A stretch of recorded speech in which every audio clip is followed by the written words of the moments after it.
the only comment I would make is that I first began engaging with members of Parliament 40 years ago this summer.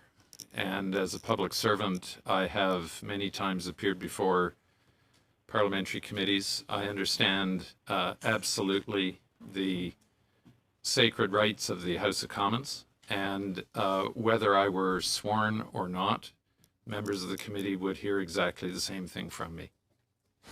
Thank you. Mr. Shugart, thank you very much. With that, then, we'll proceed to questions from the members. Our first round is 6 minutes in length for each member who is asking questions. Mr. Barrett, you have the floor first. You may begin. Mr. Shugart, I believe the documents submitted to the Finance Committee would be useful for our study as well. Would you be able to provide them to this committee?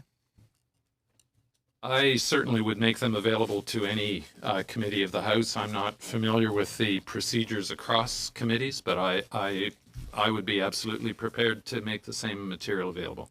Thank you. So you supplied those per the deadline to the committee, and I understand that they're being vetted at this time. Are members of that committee able to see the documents in the same state that they were submitted by you? As far as I know, Chair, again, I believe that the law clerk of parliamentary committees do some examination of the documents, but what was provided, and I gather there are still some translation issues. So what will be provided and has been provided is entirely in the hands of the committee at that point. The Prime Minister testified that he pushed back against your recommendation on May the 8th before the cabinet meeting, saying that you hadn't ensured that I's were dotted and T's were crossed, that he demanded due diligence be done. Did that conversation happen electronically or in person? It was in person, but I would mention that during this entire period, because people have been working at a distance, typically in our briefings of the Prime Minister, certainly by the time that he was no longer in isolation, it would have been a mix of people in the room and on the phone. Is there a recording? Would those meetings be recorded if they're by Zoom or by the Government of Canada teleconference system? I can't be definitive. I assume not. I do know that in one case where I was asked to provide a Zoom recording of a particular meeting, and I undertook to do so if there were a recording, it transpired that there was not a recording. So to the best of my knowledge, there were not recordings of meetings. Thank you. Did he ask, the Prime Minister ask for proof, hard proof, that the public service could not deliver the CSSG? Well, the questions were specific, and the answers, I think, were taken as honest and true answers. It was a serious question and taken as such, and officials gave their best answers. Did he ask that question specifically? Because for documentary evidence, for example? Yes. No, not as I recall. Did he ask if, for example, the We organization had a functioning board that was governing it? No. Did he ask if they were in violation of any of their bank covenants? No. Did he ask if their financials were in order? No, I think he entrusted public servants to do their due diligence with respect to the proposed contribution agreement and the program which would be delivered. Did he ask that you provide other options for organizations who could provide this service?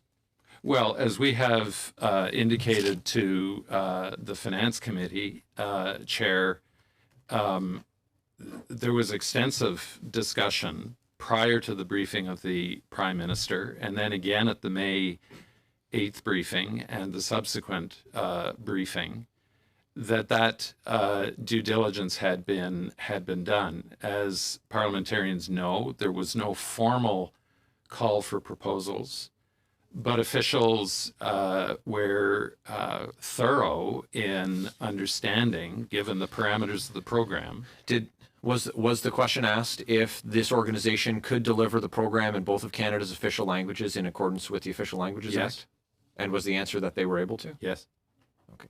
Are you aware that they were that the We organization was going to subcontract out 100% of the French delivery of the program? No, I'm not aware of that. Okay. You haven't seen media reports to the effect that they had National Public Relations contracted as their sub to deliver in French-speaking communities? Not aware of that.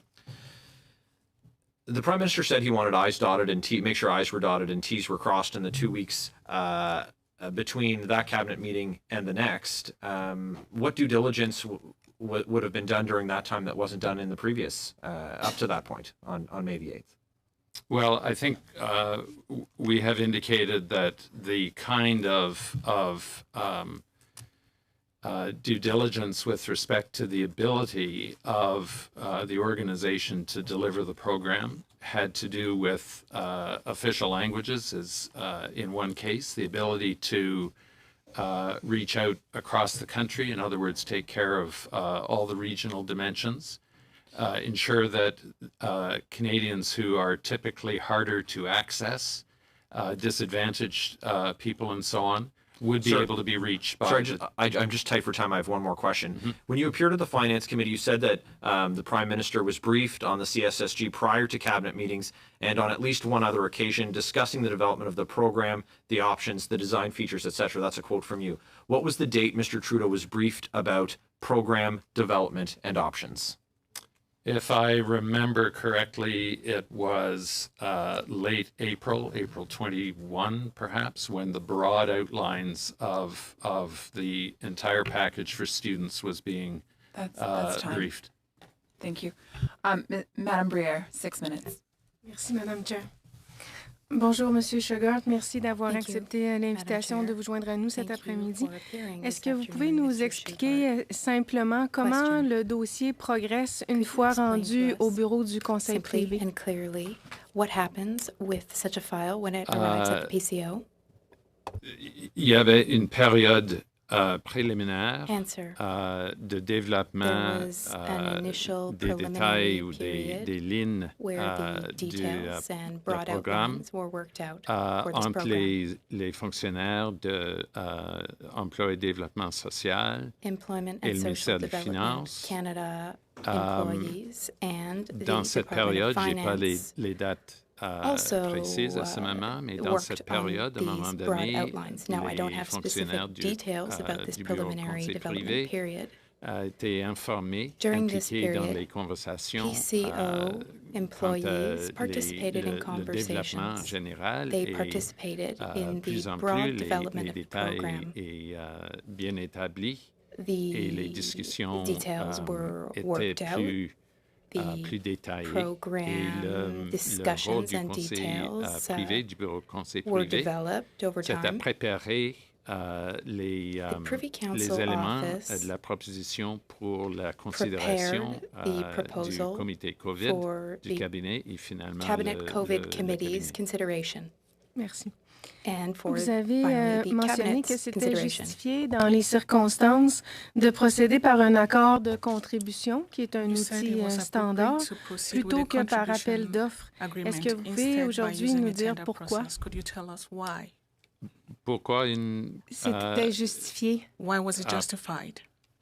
Parce que c'était un mécanisme standard Because it pour was the standard mechanism travailler avec un third party to work with third to parties. deliver a program.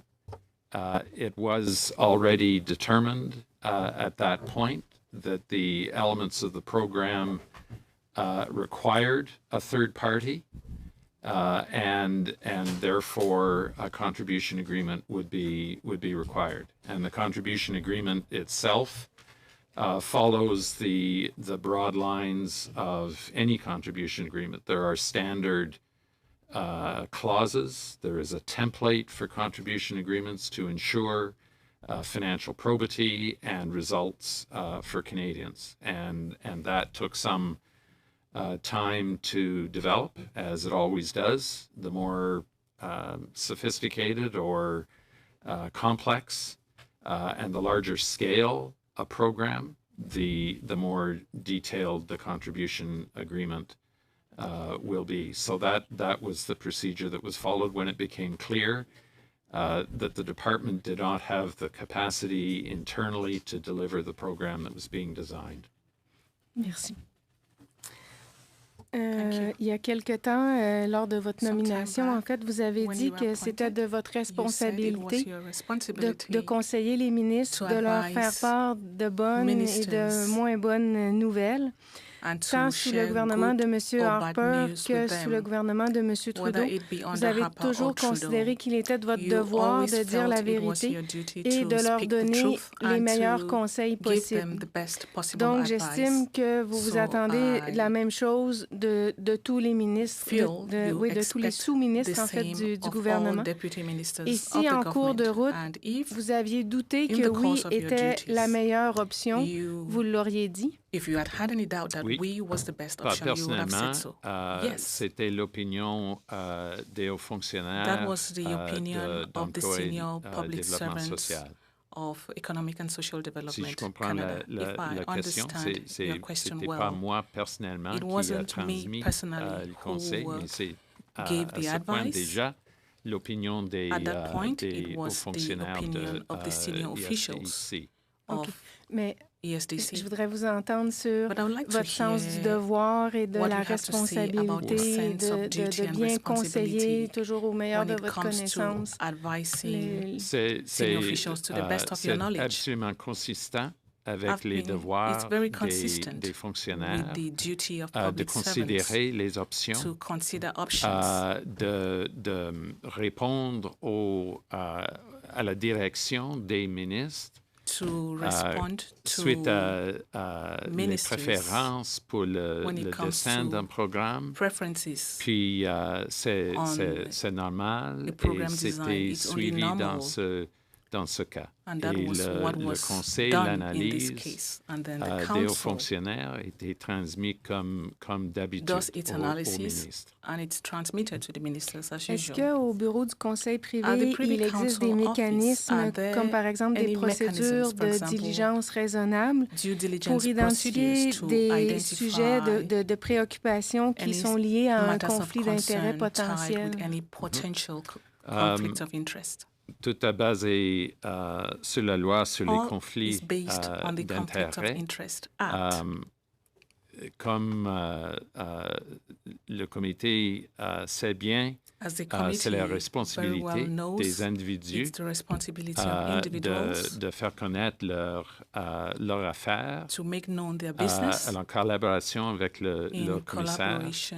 Puis, si les actions ont déterminé nécessaires par le commissaire, c'est la responsabilité des personnes, soit les hauts fonctionnaires, les ministres. I'm sorry, that's time. Thank you. Merci. Moving to Mr. Forte for 6 minutes. Merci, Madame la Présidente. Thank you, Madam Monsieur Chair. Shugart, bonjour.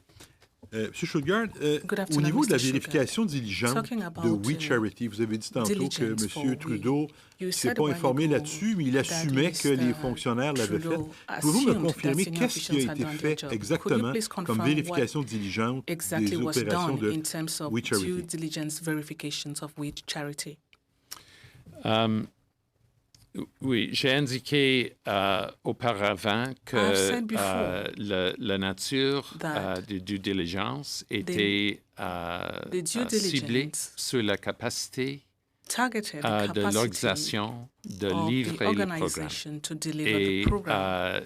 les autres questions The other sur issues l'organisation, relating to le conseil de direction, par exemple, board of n'était pas administration dans le champ des considérations à ce were point. not L'aspect financier, considered at la that time. solvabilité What de about We the Charity, ça a été financial Non, vérifié? parce que issues of We Charity? les hauts fonctionnaires The ont senior déterminé officials qu'il y avait un decided track record that there avec was cette a organisation track record by that organization. et le contenu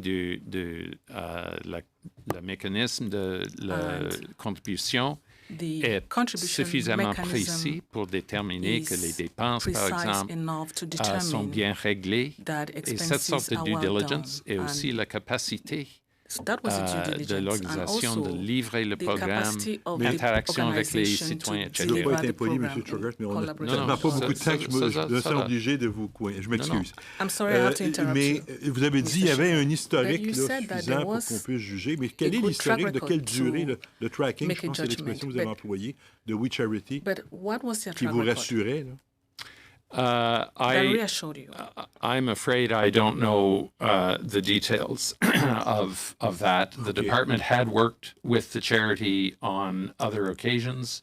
They knew them well. Êtes-vous au courant que le contrat, l'accord de Do contribution you n'a know pas été that donné the à We contribution Charity, mais agreement plutôt à was We not Charity given to Foundation? We Vous Charity, étiez au but courant de rather ça? to We Charity Foundation? Were Plus you aware of récemment, that? oui.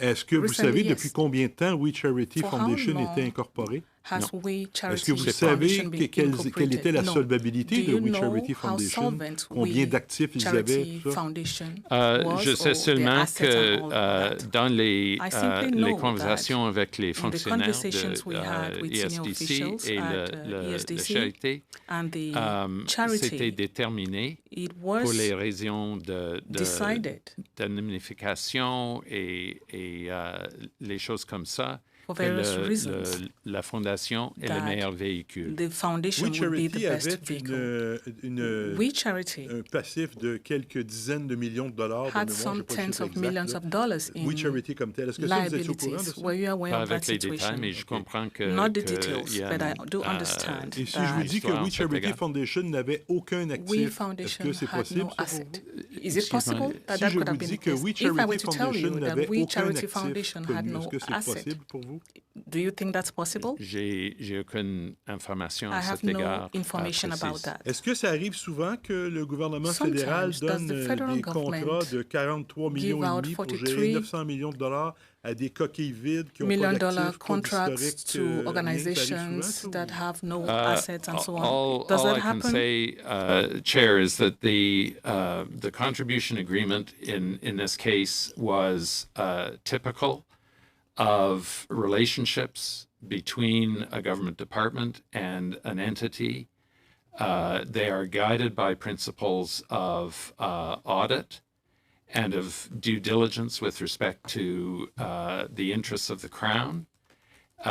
This contribution agreement will bear scrutiny as typical of the mechanisms that have been approved by the Treasury Board and have been used in the government for a very, very long time. Mais moi, je veux bien vous croire, M. Shugart, puis I je want veux to acheter believe ça. you, Là. Mr. Ce que vous me Shugart. dites, là, I want to il me buy semble what que ça you're fait du saying. sens, ça, que je ne peux It pas croire que le seems, gouvernement it fédéral makes sense. confie I don't 900 wanna millions de believe dollars that the de federal nos government économies, will give $43 même million des of économies our que nos enfants savings feront plus tard parce qu'on n'a pas and l'argent pour money en that emprunter. will belong to Ça, our c'est une autre histoire. grandchildren, but that's Mais another je ne peux pas story. croire que ça se But fait I sans don't aucune want to believe vérification that that is diligence, done without any diligence, due qu'on paye une diligence coquille vide, verifications.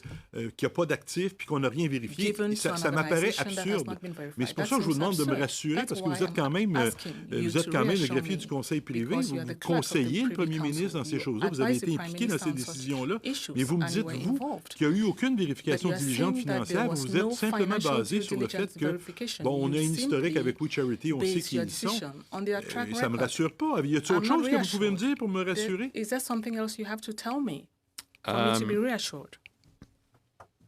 Je pense que vous avez raison absolument think quant you à are la absolutely responsabilité right du gouvernement when you talk about the fact that it's the government's d'assurer les responsibility Canadiens quant to reassure à la Canadians fiabilité when it comes des choses. to Je dirais tout issues simplement like this. All I que would say is that il y avait une relation there établie was entre a le We relationship Charity established between et We le Charity ministère. and the department. J'ai indiqué auparavant que I j'ai indicated pas les before détails that I do not personnellement have details quant à personally, les when it considérations comes to précises the de specific transférer considerations that were taken, le véhicule when entre it We comes Charity et la to Fondation. Mais transferring les funds between procédures, We Charity and the les foundation. règles But the ont été procedures and suivies rules pour were respected réaliser cette contrat to de carry contribution. out this Je vais vous contribution poser une agreement. dernière question. One last Monsieur question. Shugart, Mr. on a vu Shugart, que le 8 mai, mon we saw collègue, that on tantôt, the vous a posé une 8th of question May, là-dessus. my Monsieur le Premier colleague ministre a dit, put a il a, question comme je me souviens plus de l'expression to the employée, Prime Minister. backtracker, ou en tout cas, He il a said arrêté something parce about qu'il dit, je sens que j'ai peut-être un backtracking, conflit and he d'intérêts said, dans well, cette he affaire-là. had Ça, c'était le the 8 feeling mai. that he was in La rencontre, la a décision sur le situation contrat de of We Charity a été conflict of reportée à 2 interest. semaines plus tard. Et on And sait, a bon, c'est decision l'histoire, là, about que We 2 semaines Charity plus was tard, postponed M. Trudeau a for voté 2 en weeks, faveur. and A we know voté, M. that 2 Monod weeks aussi, ils ont after, travaillé Mr. là-dessus. Trudeau voted La in question que je favor me of that pose, est-ce que decision. vous avez été This is my consulté question. entre le Were you 8 mai consulted et le between the 8th of 22 May mai and the 22nd pour, of à l'effet, May? est-ce que oui ou non, il y a un Yes conflit or no? d'intérêts qui empêche Is le there a Premier conflict ministre de of se interest prononcer which sur ce second point-là? prevents the Prime Minister Avez-vous été from consulté là-dessus? getting involved in the decision? Were you consulted? I was generally aware, because the item had been removed from the cabinet agenda, that there was a desire for due diligence on the part of the Prime Minister's Chief of Staff and the Prime Minister, that would be undertaken between the two cabinet dates.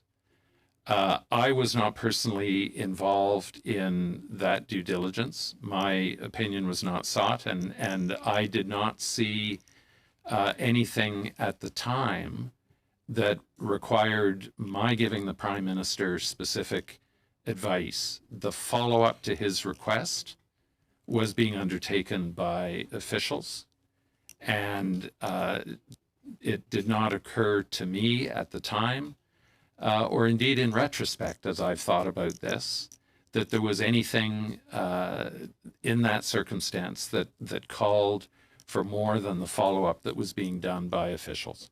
Est-ce que vous avez une copie du Mr. rapport? Green, Do the you have a floor copy is of the- yours. 6 minutes. Thank you very much. And this is a very interesting line of questioning. Who would have provided the due diligence in this regard through you, Madam Chair?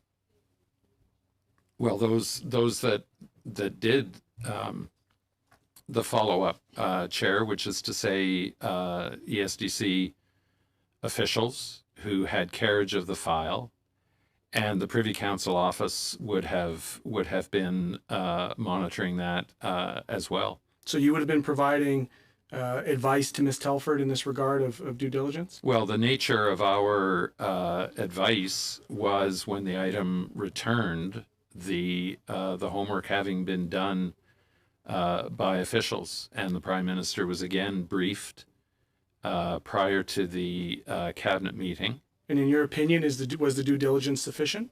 In my opinion, it was. So how does Ms. Telford, in her testimony before the Finance Committee, state that she didn't even know the contract was with the We Charity Foundation? At that time,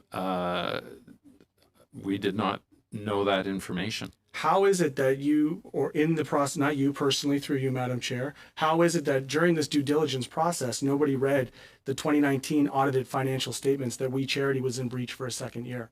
Well, I've indicated that the focus of that due diligence was on the ability of the organization to deliver the program. Would due And diligence in the interactions with the organization, which one? Just for clarity, Madam Chair, which organization? with We Charity, We Charity Foundation? as I understand, they made the suggestion. Specifically through you, Madam Chair, We Charity Foundation, for the record? No, I'm going to say that We Charity, as far as I'm aware, made the suggestion that the We Charity Foundation would be the better vehicle. So, Madam Chair, through you, in the due diligence process, whom would the due diligence be applied to? The We Charity Foundation or We Charity proper? The same issues. I don't know at what point the focus shifted from the We Charity to the We Charity Foundation. I do not know if it would be the same individuals responding on the other side to both parts of the organization. I can tell you that the officials were focused with their interlocutors at We on the due diligence, the ability of the organization to deliver the program. Madam Chair, through you to Mr. Shugart, I apologize. I can't accept that. In a $43 million administrative exchange to administer a $912 million program, that the governance of the We Charity Foundation wouldn't have been a part of the due diligence process. So I'll put the question clearly. Was the governance of the We Charity Foundation's stability part of the due diligence process, knowing that they were going to, as a shell company, hold a liability? Chair, I understand completely the question and its legitimacy. And I have every confidence that going forward, we will learn from this situation as to whether those questions should have been examined. I'm not in a position to give the detail on the negotiation of the contribution agreement between ESDC officials and the We organization broadly. Through you, Madam Chair, that's not what I'm asking. I'm asking is, in your report back on the due diligence, was the governance structure of the We Charitable Foundation part of the due diligence? And I'll explain why. This has been reported by Charity Intelligence, that in the due diligence, the process was whether the charity was able to provide full and frank disclosure about the radical change in its governance to the founder. So, for instance, none of this would have come to light until the June 28th tweet of the former chair, Michelle Douglas, which showed that the board of directors had gone from 7 to 5. That's a radical departure. I've been a part of, Madam Chair, many processes I've been a member of the Hamilton Community Foundation. I've been on the endowment fund for the city of Hamilton, the enrichment fund. And I can assure you that if there was a radical departure of a board for an organization that I'm about to present money to without any real explanation, that would raise a flag. And yet, in your testimony, through you, Madam Chair, Mr. Shugart, you suggested there was no flags to be raised. How is that? I've been very clear a few times now in answer to your question that those issues with respect to the We Charity Foundation were not raised in the subsequent briefing, and to my knowledge, they were not flagged as material for the examination of the ability of We to deliver the program. Is it still your opinion with all the information that's been disclosed since then? I think, knowing in retrospect what we know now, we probably would have inquired further. But I must also say that even looking back now, I have no evidence that the We organization, had the program gone ahead, would not today be able to deliver the program as set out in the contribution agreement. The April update that you referred to is the previous speaker's question. Was the Prime Minister briefed at the time that We was involved back in April? Because we know that Ministers Chagger, Ng, and Moreau were already heavily involved with We. Did the Prime Minister know at that time in your briefing that We was on the docket for this particular program? My understanding is no. I don't see how that's possible. Thank you. Mr. Polyev, you have the floor for 5 minutes. So the Prime Minister had no idea how the program would be delivered when he announced the program on April 22nd. The design of the program, the details, was yet to be worked out. The policy was what the Prime Minister announced. The details were to be fleshed out later. And later came on May the 8th. At that meeting, was the Prime Minister's family relationship with We ever raised by anyone? Not that I recall. The Prime Minister's own history with We. No, I know that. Yes. But beyond that, sir, no. So was it raised at all? I do not believe so. You do not believe so? To the best of my knowledge, the answer is no. You were there? Either I was there or my colleague Phil Jennings. Phil Jennings. Who's Deputy Secretary at PCO. Did the Prime Minister ask for, at that meeting, for evidence the public service could not deliver the program? Well, similarly to the earlier question, this was oral, yeah. But yes, he asked for an understanding of the capacity of the public service, which was provided. Did he ask for any information about the financial state of we organization? No. Did he ask for any evidence that the organization had a governance structure? Difficulties with that? No. He said that he effectively said that your public service did not cross T's or dot I's, that you did not provide him with enough scrutiny at that meeting. What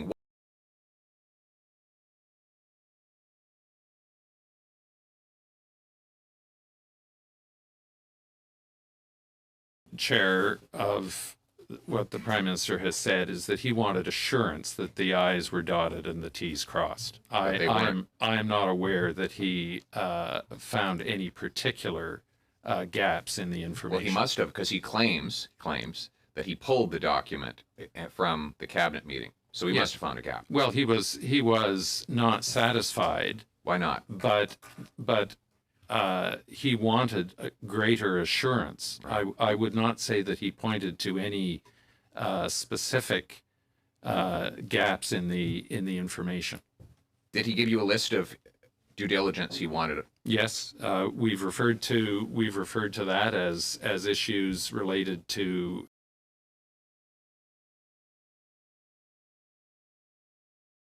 and I've referred to what those topics were: the ability of the organization to reach harder to access Canadians, bilingualism, regional reach, that kind of thing. So, but he didn't ask about finances or governance, obviously, which would be necessary for an organization to deliver a program, and yet somehow he claims that he was seeking due diligence. Has the WE organization repaid the money it received from the government yet? I believe that is in process, but I haven't the details off the top of my head. Still has the money, as far as we know. You'll have to.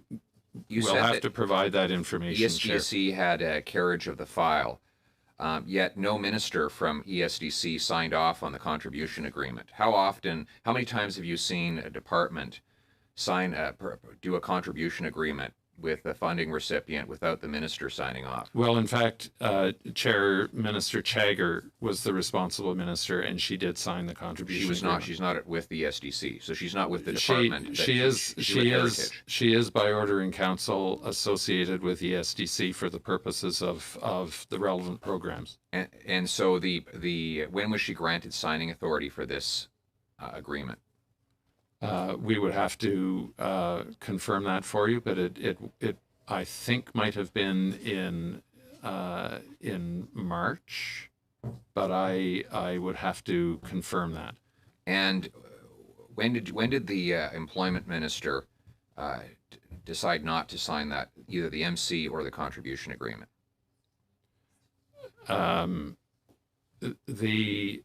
The employment minister was not the responsible minister for the purposes of the program. Beyond that, I can't say. No, I've never borne witness to a non-ESDC minister signing an ESDC contribution agreement and an ESDC memorandum to cabinet. Well, so it is bizarre that none of the ministers who were actually with that department would have been involved in either of those two submissions. But suggests neither of them wanted to have their names on this. I want to be. Excuse me, Chair. That is time. A quick response. I want to be very clear. Minister Chagger was associated with the department for purposes of programming related to youth, done by order in council, and that is not unprecedented at all. A minister can be effectively cross-appointed to another department for purposes of program responsibility. That's what happened in this case. Thank you. Moving on to Ms. Zahid for 5 minutes, please. Thank you, Chair, and I will be sharing my time with my colleague, Mr. Gerritsen. Thank you, Mr. Shugart, for appearing before the committee, and thank you for all the work which you do on behalf of all Canadians. In the last 5 months, there has been a lot of discussion about the capacity of the public service to deliver programs like the Canada Student Service Grant. And I know our world-class public servants have adopted during these extraordinary circumstances, trying to navigate through this pandemic to deliver several key emergency benefits to all Canadians. all in condensed timeframes, clearly stretching our program delivery ability to its limit. So would you agree that the time that the Canada's Student Service grant program was being developed and different options were being explored, that the public service was at the point that in order to deliver this programs like the Canada Student Service grant, they needed some assistance and they didn't have the capacity to do it themselves?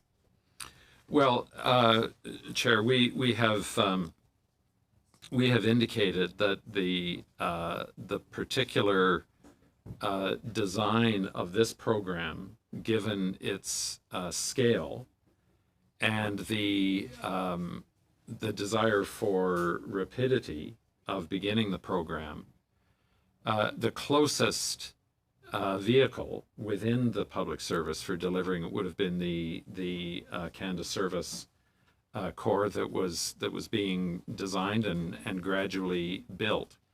It was very clearly not going to be able to deliver a program on this scale and proactively to do the outreach to Canadian students to get them involved.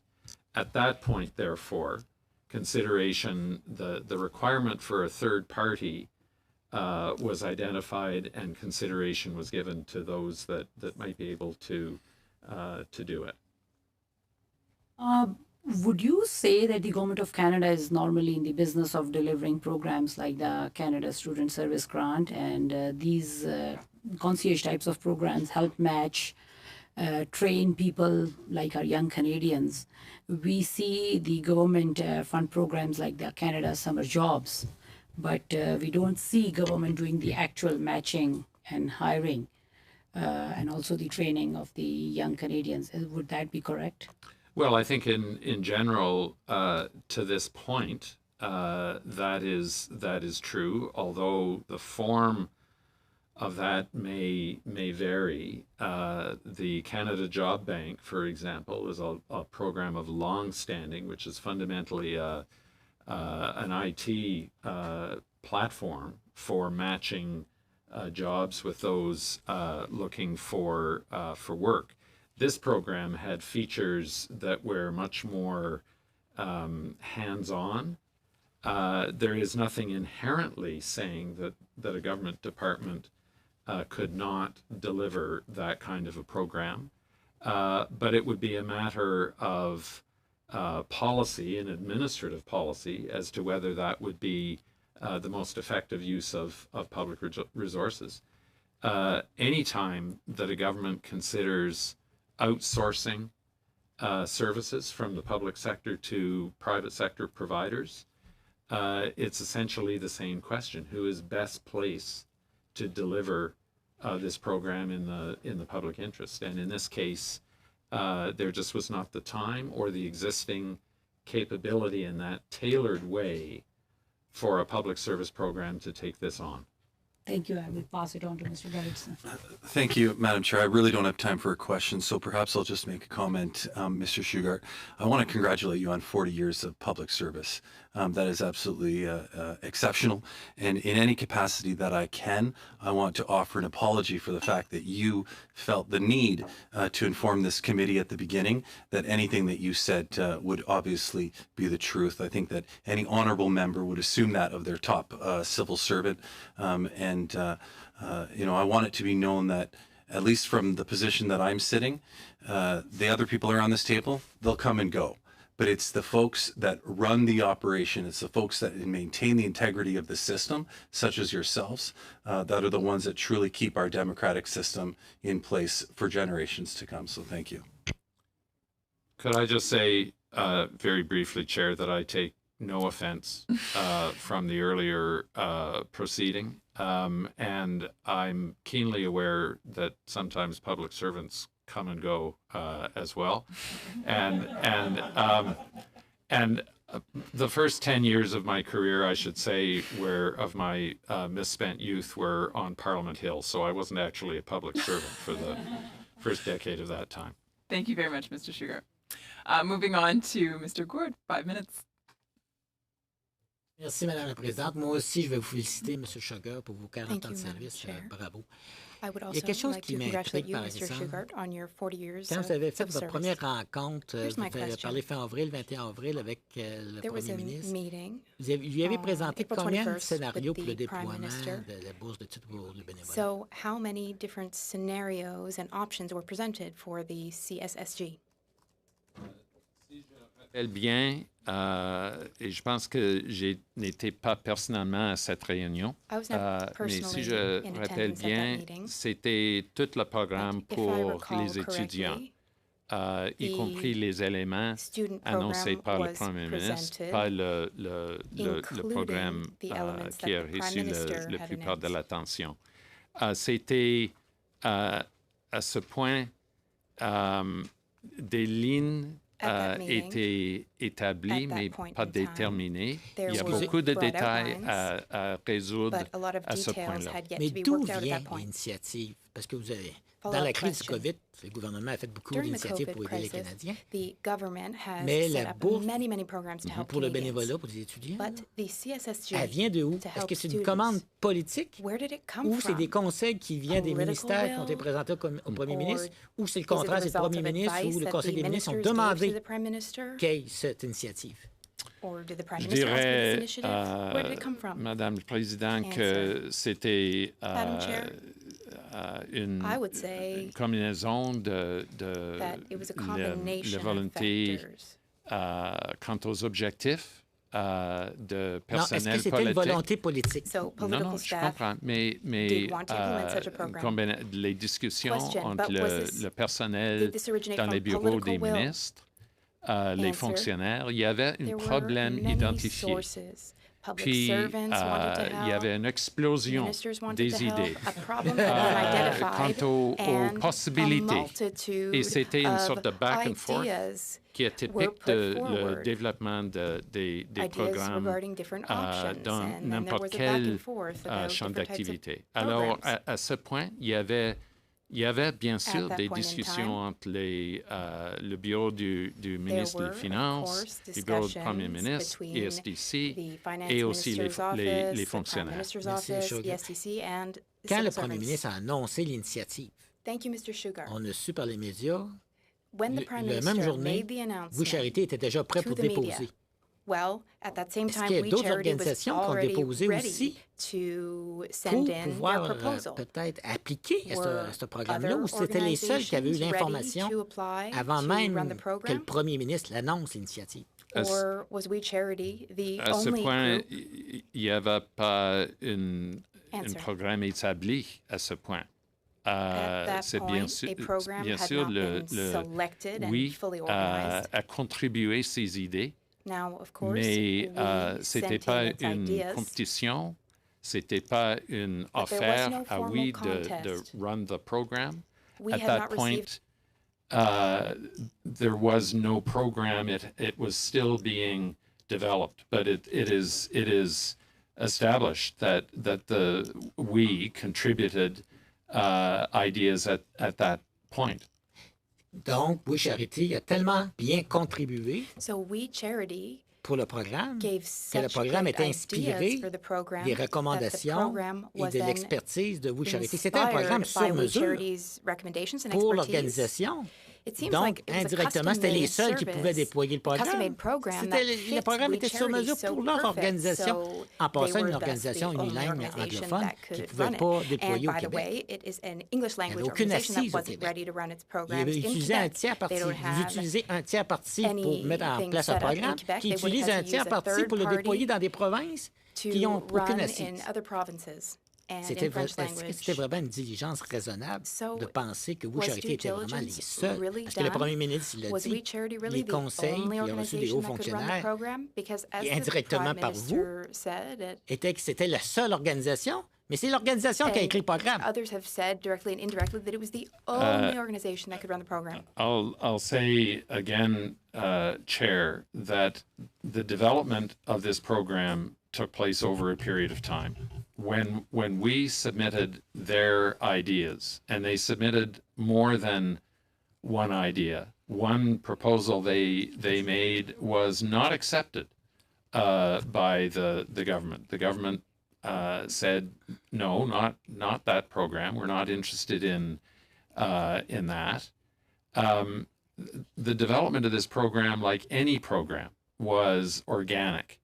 It was formed on the basis of first determining what features were needed, what problem was being solved, and ideas came from many quarters that ultimately the program took shape.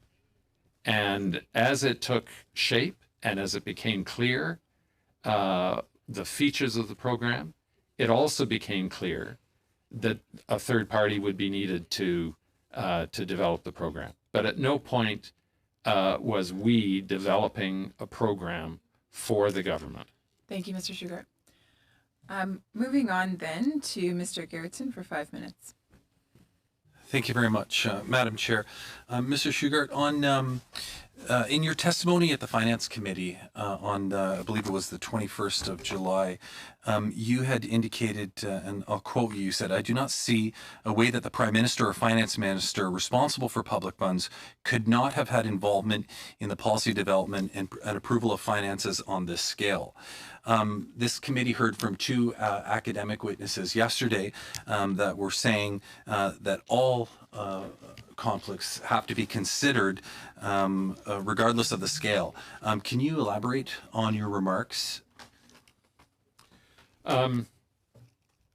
Yes, and I think I indicated to the Finance Committee my identification of a problem. I do not have a final answer, but I did indicate that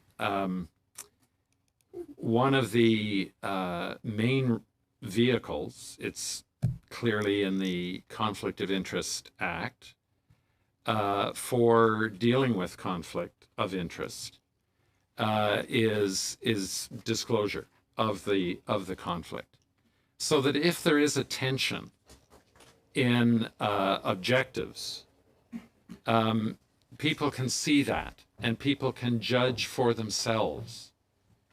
Is it likely that the decision maker is going about the responsibility of making decisions so as to further his or her own interests? So if I can just build on that for a second and then continue your point. You also said in that meeting, quote, "I must say that, of course, one of the standard means of dealing with conflict of interest is disclosure."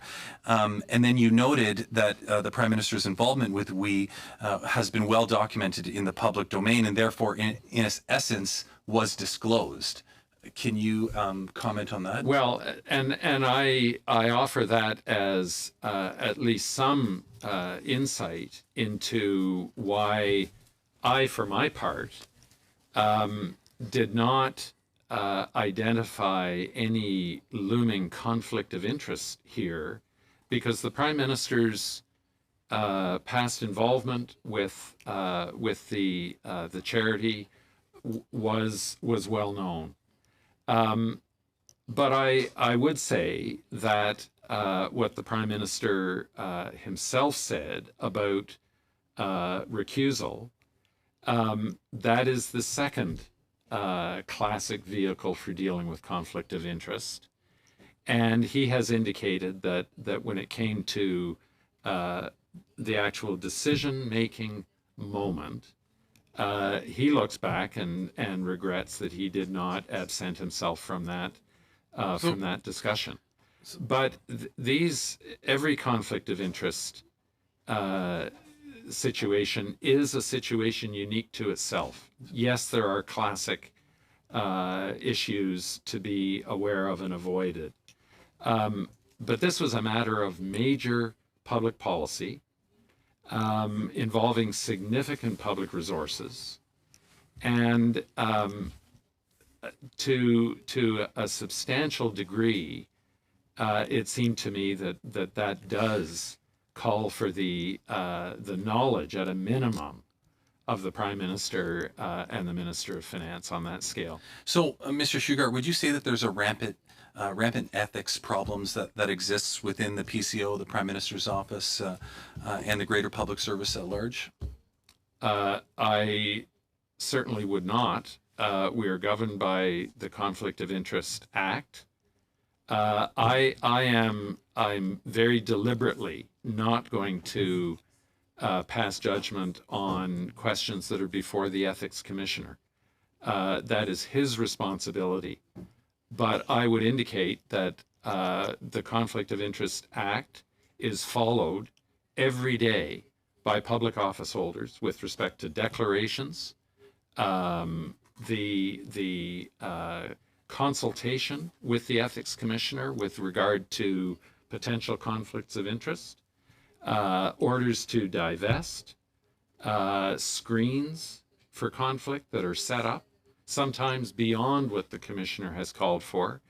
The Conflict of Interest Act is very definitely a living reality for our government institutions. In your opinion, does the Act work? Is it fulfilling its objective? The Act, as every other mechanism of accountability, is the result of successive encounters over decades of governments with problems. And in that sense, it is a kind of a living document. And it's ultimately for parliamentarians to say whether it is adequate to the challenges that we face. Mr. Shugart. Thank you. Mr. Forte, you have the floor for 2.5 minutes. Merci, Madame la Présidente. Il y a tellement de choses, M. Shugart, que j'aimerais, tellement de sujets que je voudrais aborder avec vous. Mais juste revenir rapidement, vous venez de dire que, si j'ai bien compris, que parce que le premier ministre parce que c'était de connaissance publique que l'implication de sa famille avec oui, qu'il n'était pas en conflit d'intérêt. Est-ce que j'ai bien compris? C'est ce que vous avez dit?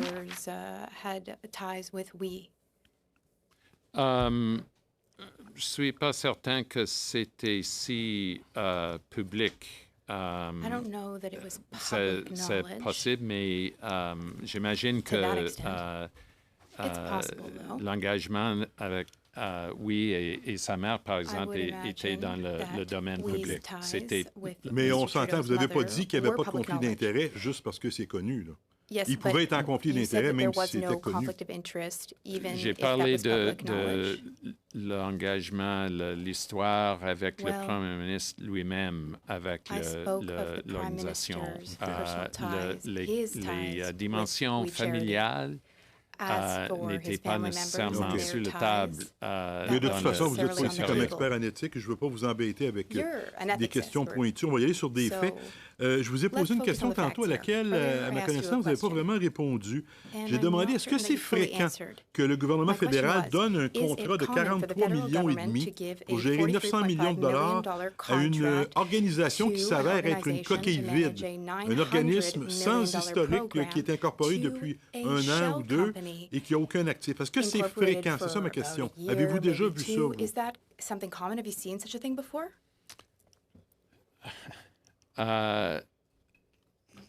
No, I cannot say it is common, but I can say that the procedures followed with the organization in order to ensure a solid contribution agreement are common. In fact, they're standard. Okay. Mais ça, vous l'avez déjà dit. J'ai juste 2 minutes, M. Shugart. Oui. Je vous remercie. C'est pas que c'est pas important, mais j'ai une dernière question avant que mon temps ne s'écoule.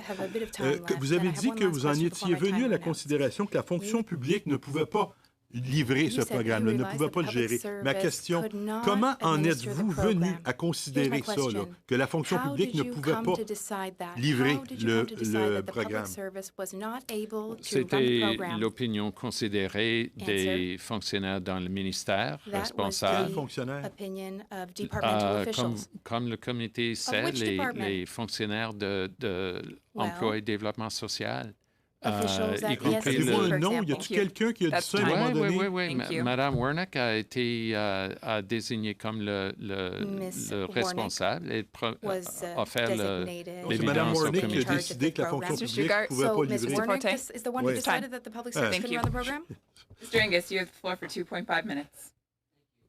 Well, I thank you for your service. Clearly something went terribly wrong here. I mean, the second this program was announced, it fell apart. And it fell apart on the obvious connections between the Prime Minister's family and the Kielburgers. that question of conflict of interest was the first question. That's before we learned that they were setting up a shell company that had no assets. That's before we learned that they'd fired their board. That's before we learned that the Prime Minister's family was getting paid when the board was being told they weren't. It was the question of conflict of interest. And I'm not saying that's your job, but given that your predecessor lost his job in the last ethics scandal, it had to be someone's job to raise this as an obvious red flag. So in the Prime Minister's office, who raises a red flag of this significance so that you and everybody involved is not blindsided when this came out? Whose job was that? Well, I think, Chair, that Ms. Telford indicated to the Finance Committee that she raised the question of wanting to be absolutely certain that this was done in an appropriate way, and everything that was above board, given the relationship, the history that the Prime Minister had. That was in this case, and the due diligence proceeded as we have. So that was Ms. described. Telford's responsibility, because she's indicated that she was the one that raised the question. Okay, but that's a good question. I only have 2 minutes here. Yeah. The other question I have, obviously this thing fell apart, is that this line that only we had the capacity to deliver a project of close to $1 billion. Now we get different numbers: 43 million, 912 million. But I'm looking at what we's record with the government. $40,000 for a contract, $24,990, $24,996, $17,050, $13,374, and there's a few contribution agreements. The highest is $3 million.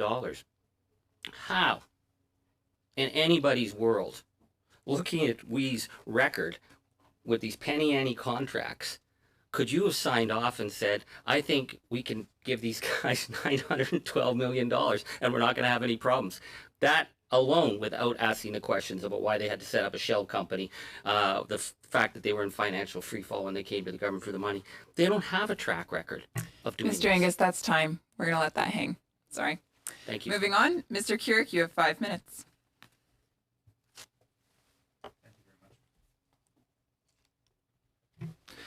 Thank you very much, Madam Chair, and thank you, Mr. Shugart. I appreciate you coming and your forthrightness of which you started your testimony with. Is it still reasonable to state that only we could deliver this program when it actually couldn't deliver the program in either official languages and there were other issues with the program being delivered in different parts of the country?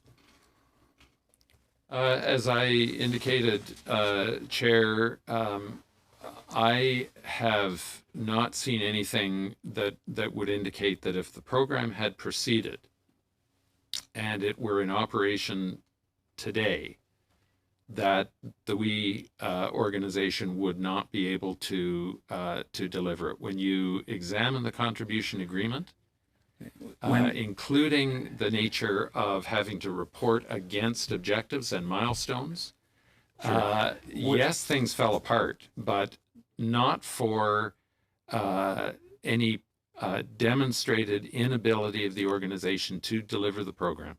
Okay, yet the program is not being delivered. Specifically regarding delivery, was there ever a question asked about whether or not we could deliver programs effectively in rural Canada? Yes or no? I believe so, but okay. Officials at ESDC would have to provide that detail. Sure. Did you listen to the Prime Minister's testimony before the Finance Committee? Did. Was there anything in that testimony that surprised you? No. On what date did the public service become aware that the Canada Student Service Corps was not able to run the program? I don't know specifically, but as I've indicated at one point, the scale of what was being sought, the number of placements, for example, the need to reach disadvantaged youth and so on, the program had not reached the level of maturity that it was going to be able to handle that. See, I do find that interesting because an organization with obviously limited capacity versus a new government program that had limited capacity. It seems like a non-starter, which leads me to my next question.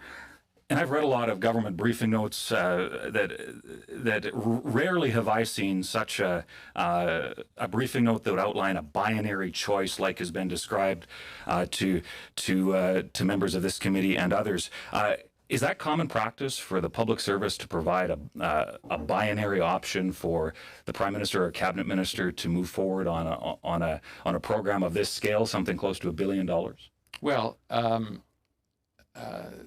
choices, there was analysis provided about the ability of other options to deliver, and given the facts of the case, the issue for ministers essentially would have come down to do we proceed with this program or not. So if I'm understanding you correctly, it was either we or nothing.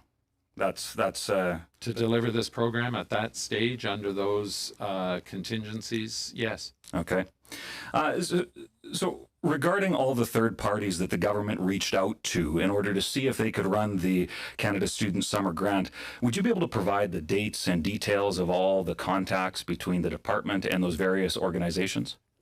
I believe that that material is included in what we've undertaken to provide. If there is further information that is sought, we would be responsive to that.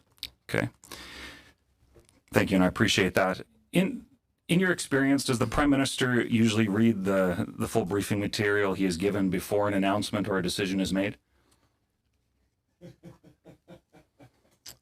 I'm not with him when he does his reading, but based on his performance and that of all his predecessors, I would say yes. Okay. Well, I appreciate that. How often does the government make program announcements in which they don't really have a general idea of how, when, or even if they will deliver a specific program? That I think is very much attributable to the circumstances that we faced. The head of a government will, I think, and I can't provide details off the top of my head, but often indicate that a government will do something about such and such a problem. The government in this period of the pandemic, I think, frequently declared its intentions in order to send reassurance to Canadians, and then details followed, and as we've seen, were sometimes changed in response to changing circumstances. So in that regard, this has been a very unusual period. Thank you.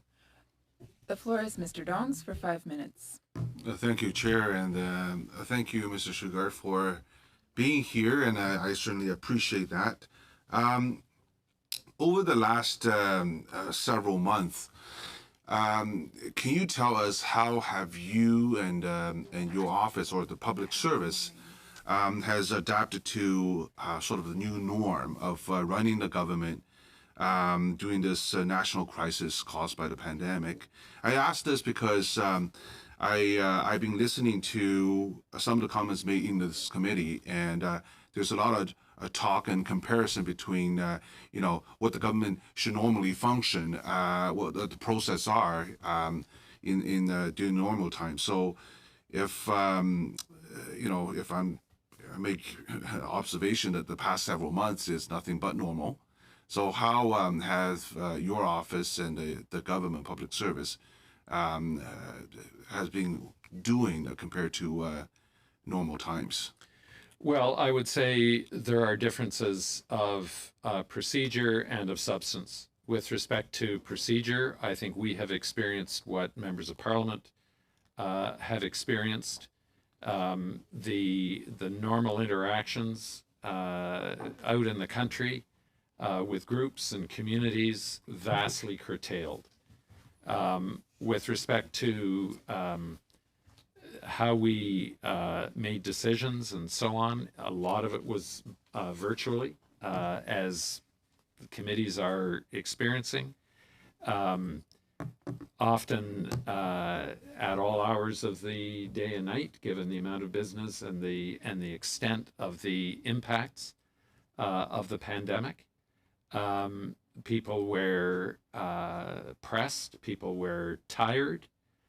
Some public servants were doing their work, but knowing that it was not being called on, and other public servants were under pretty unrelenting pressure to deliver. The same is true for ministers. With respect to the substance, I would say that none of us have been happy with the speed at which analysis had to be undertaken.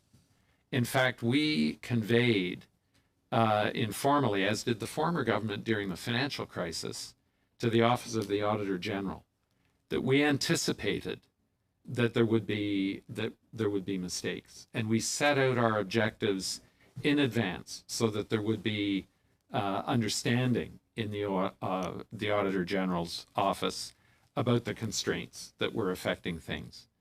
In this particular case, if we had all the time in the world, I'm sure, and I'm speculating here, but I'm sure that one of the options to mount this kind of program would be, how could we accelerate the development of the service corps?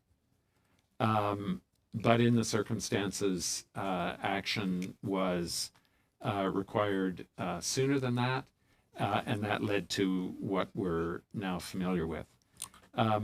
So I don't present any of that as excuse for any mistakes that collectively may have been made or may subsequently come to light, but simply to provide background to the nature of the circumstances. Yeah, I agree with you. It's fair to say that the things weren't operating normally with the government, and the fact that many public servants has to work from home, very different than the situation that they've dealt with in their past experience. At this committee and also at the Finance Committee, I watched the testimonies, and there's has been quite a bit of talk about contribution agreements. In your opinion, do you think contribution agreements are unethical?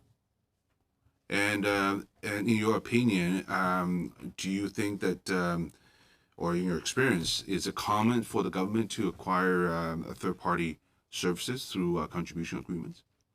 It is absolutely common.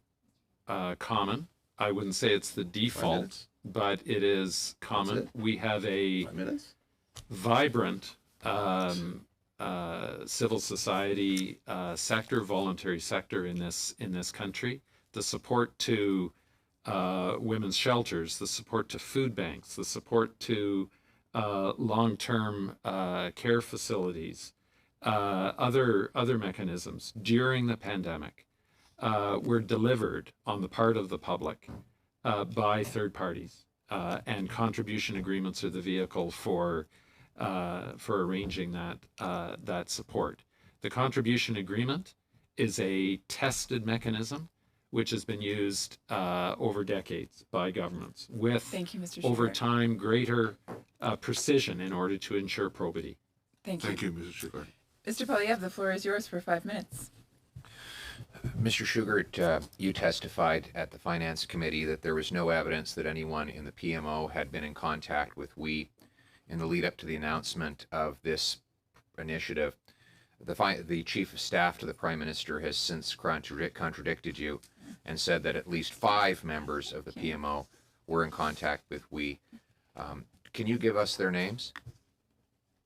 I don't have those names with me, Chair, and I wouldn't normally know. I think Ms. Telford made commitments to follow up on that. Do you have, did anyone in the PMO communicate with anyone in PCO about we in the period from the beginning of March until the contribution agreement was signed? It is possible. I don't know the details of it, particularly towards the end, the latter stages of the process. It is possible. Is it possible that they communicated about we with the PCO prior to the May 8th recommendation that that public servants provided the Prime Minister that we deliver the program? In the form of discussions about the proposal as it was being developed, that is possible. Right. PMO to PCO communication. Yes. That is possible. Right. I think it is probable that we had political to public service communication before we got public service recommendations back to political communication, not being direction. Well, that's we're going to find out. When did you first hear that we was considered for this program? As I indicated to the Finance Committee, I take the question, Chair, as a personal one. I became aware of this particular file in a fairly light way and towards the latter stages. You have a date, just because we don't need to go out. I can't confirm if it was at the May 8th briefing. Were you at that briefing? Because I didn't understand your answer earlier. You said you might have been there, but you might not have been. Well, sometimes I am at a briefing. I'm typically at a briefing of the Prime Minister before Cabinet, but were you at not that one? always. Were you at that one? I can't. I suspect so, but I cannot be certain. I can check if that's material. Well, it's just that this is particularly important Cabinet briefing. Mm-hmm. It's the meeting at which the Prime Minister claims he first learned that we was going to deliver this program. And I have examined the record and consulted with colleagues and confirmed that is the case. But you don't know for sure if you were at the meeting. I suspect that I was there for the briefing May 8th and May 22nd. But I don't know. want, without being certain, to tell the committee definitively. I believe yes. You believe you were at the meeting? I suspect that I was there, but if you want me to confirm with my calendar, then I will do that. I can be at a meeting with the Prime Minister and be called out of the meeting. So right. It's there's nothing. This might have been one of those meetings where I wouldn't want to be there, and if I was there, I wouldn't want to remember it. No, it's never that. Well, I'm sure that there are occasions of that nature. There are often places where you would rather not be if you had the complete choice. But I can't imagine what you're referring to, but at the same time, we have this story that the Prime Minister pushed back. You didn't mention that in your original testimony. Minister Chagger didn't mention it. No one else who was there mentioned it. I would think if a Prime Minister, particularly someone who likes to box, were to put up his dukes and push back, you'd remember it, and you probably would have gone home at the end of that day feeling like you had a rotten day, that the boss pushed back against you. But you don't remember having been at that meeting.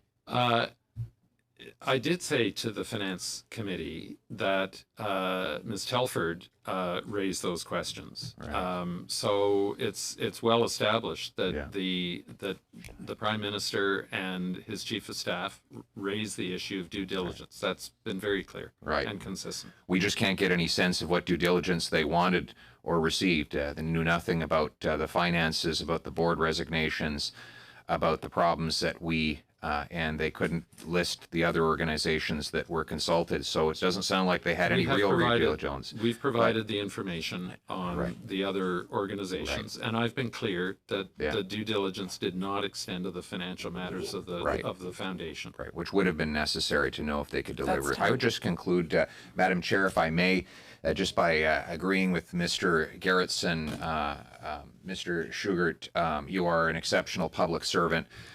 And I think it is terrible the way the Prime Minister has thrown you and the public service under the bus, the way that he has implied that you and your organization is to blame. And I want you to know that Her Majesty's official opposition does not believe it for a second. Thank you. Mr. Shugart, if I may, The original agreement was that you would be here until 2. However, due to technical difficulties at the beginning of this meeting, we got started quite late. Would you agree to being here till 2:30 today? I'm at the committee's disposal. I'm delighted to be here. Mr. Shugart, that's an excellent answer. Thank you so much for accommodating us. I think we did begin before a little before the time, so I do have other appointments, but I'll be happy to stay. I will get you out of here no later Point than of 2:30. order. Yes, Mr. Gerritsen. Thank you, Madam Chair. Mr. Poilievre made a comment towards the end there. This doesn't sound like a point of order.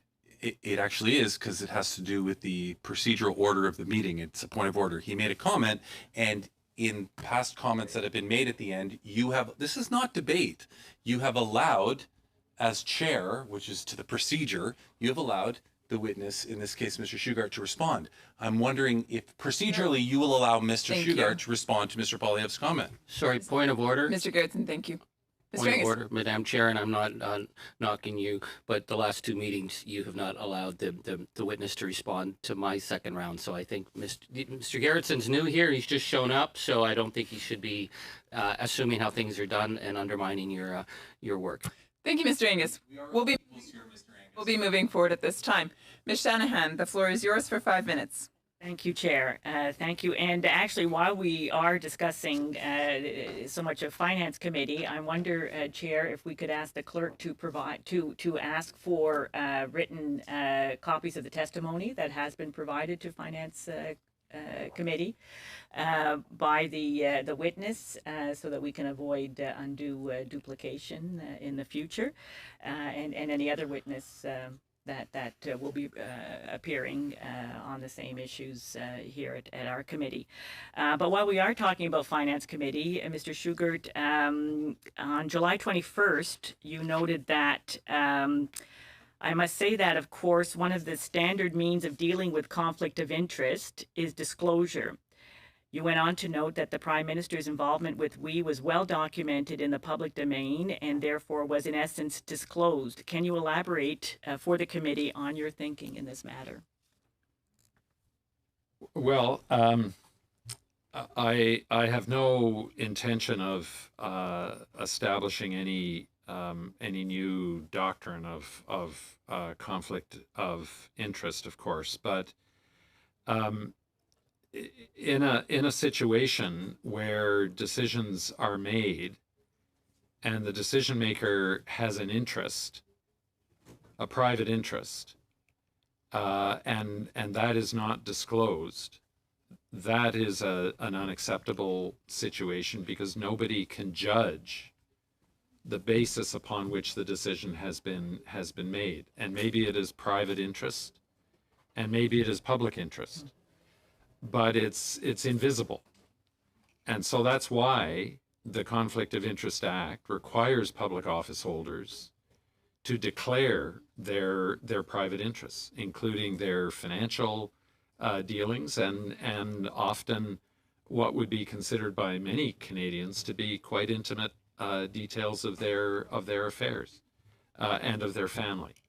And the purpose is so that the light can be shone on their interests. That does not by itself solve all conflict situations, but it is one of the classic ways of resolving conflict interest situations, so that other parties can judge whether in fact there was a conflict, or if there was it resolved in the public interest. In this case, the Prime Minister was the Minister of Youth in the previous Parliament, and at the same time he had extensive background with an organization that, at least in part, deals with youth affairs. So it would not have come as a surprise that he would have had a relationship with WE. Whether that by itself constitutes a conflict of interest is a matter before the Commissioner. And I think in his comments, the Prime Minister has indicated that he is willing to submit himself to that finding. I simply meant that in terms of my own conduct through that period, it did not occur to me that there was a private interest here, because the Prime Minister's interest and involvement in history with we was anything but private. It was very public.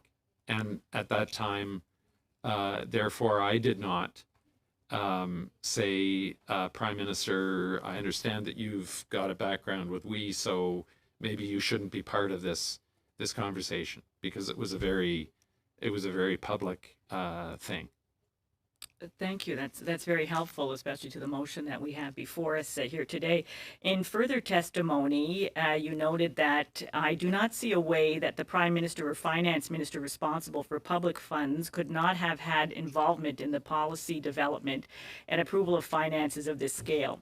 Now, we've heard from academics yesterday who were asked about your remarks and noted that no matter the scale of the program, conflicts still have to be considered. Can you elaborate on your remarks? Particularly, why was it so important to have the First Minister's input on such significant spending approval? A very brief answer.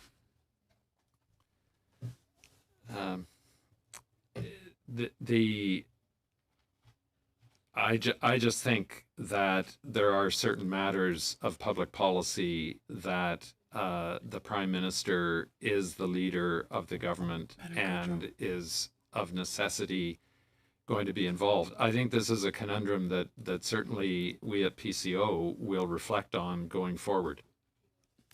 Thank you. Madame Gaudreau, the floor is yours for 2.5 minutes. Bonjour, Monsieur Shugart. Nous avons eu beaucoup de réponses. Je vous remercie de votre temps supplémentaire. J'aimerais revenir en fait à l'aspect public et je vous explique pourquoi ça me préoccupe, puisque pendant plusieurs années, j'aidais les organismes à but non lucratif à percevoir de l'aide, entre autres. Et je me souviens très bien à quel point ça pouvait être compliqué et difficile. Alors, et je me souviens également à quel point il y a des organismes que sans cette aide-là du gouvernement ne pouvaient pas offrir des services. Et là, aujourd'hui, je me retrouve comme nouvelle députée avec des règles extrêmement précises où, lorsqu'on devient un caractère élu public, on se doit de fournir l'ensemble des informations. Alors, ma question en me disant, c'est non seulement les règles qui sont complexes pour les petites organisations, mais aussi comment se fait-il que le gouvernement a failli, en fait, à ses propres responsabilités qui était déjà au grand public. Comment se fait-il que malgré le fait qu'on a une urgence, malgré le fait qu'il y a un énorme besoin d'aider, qu'on faille à ce minimum de règles-là?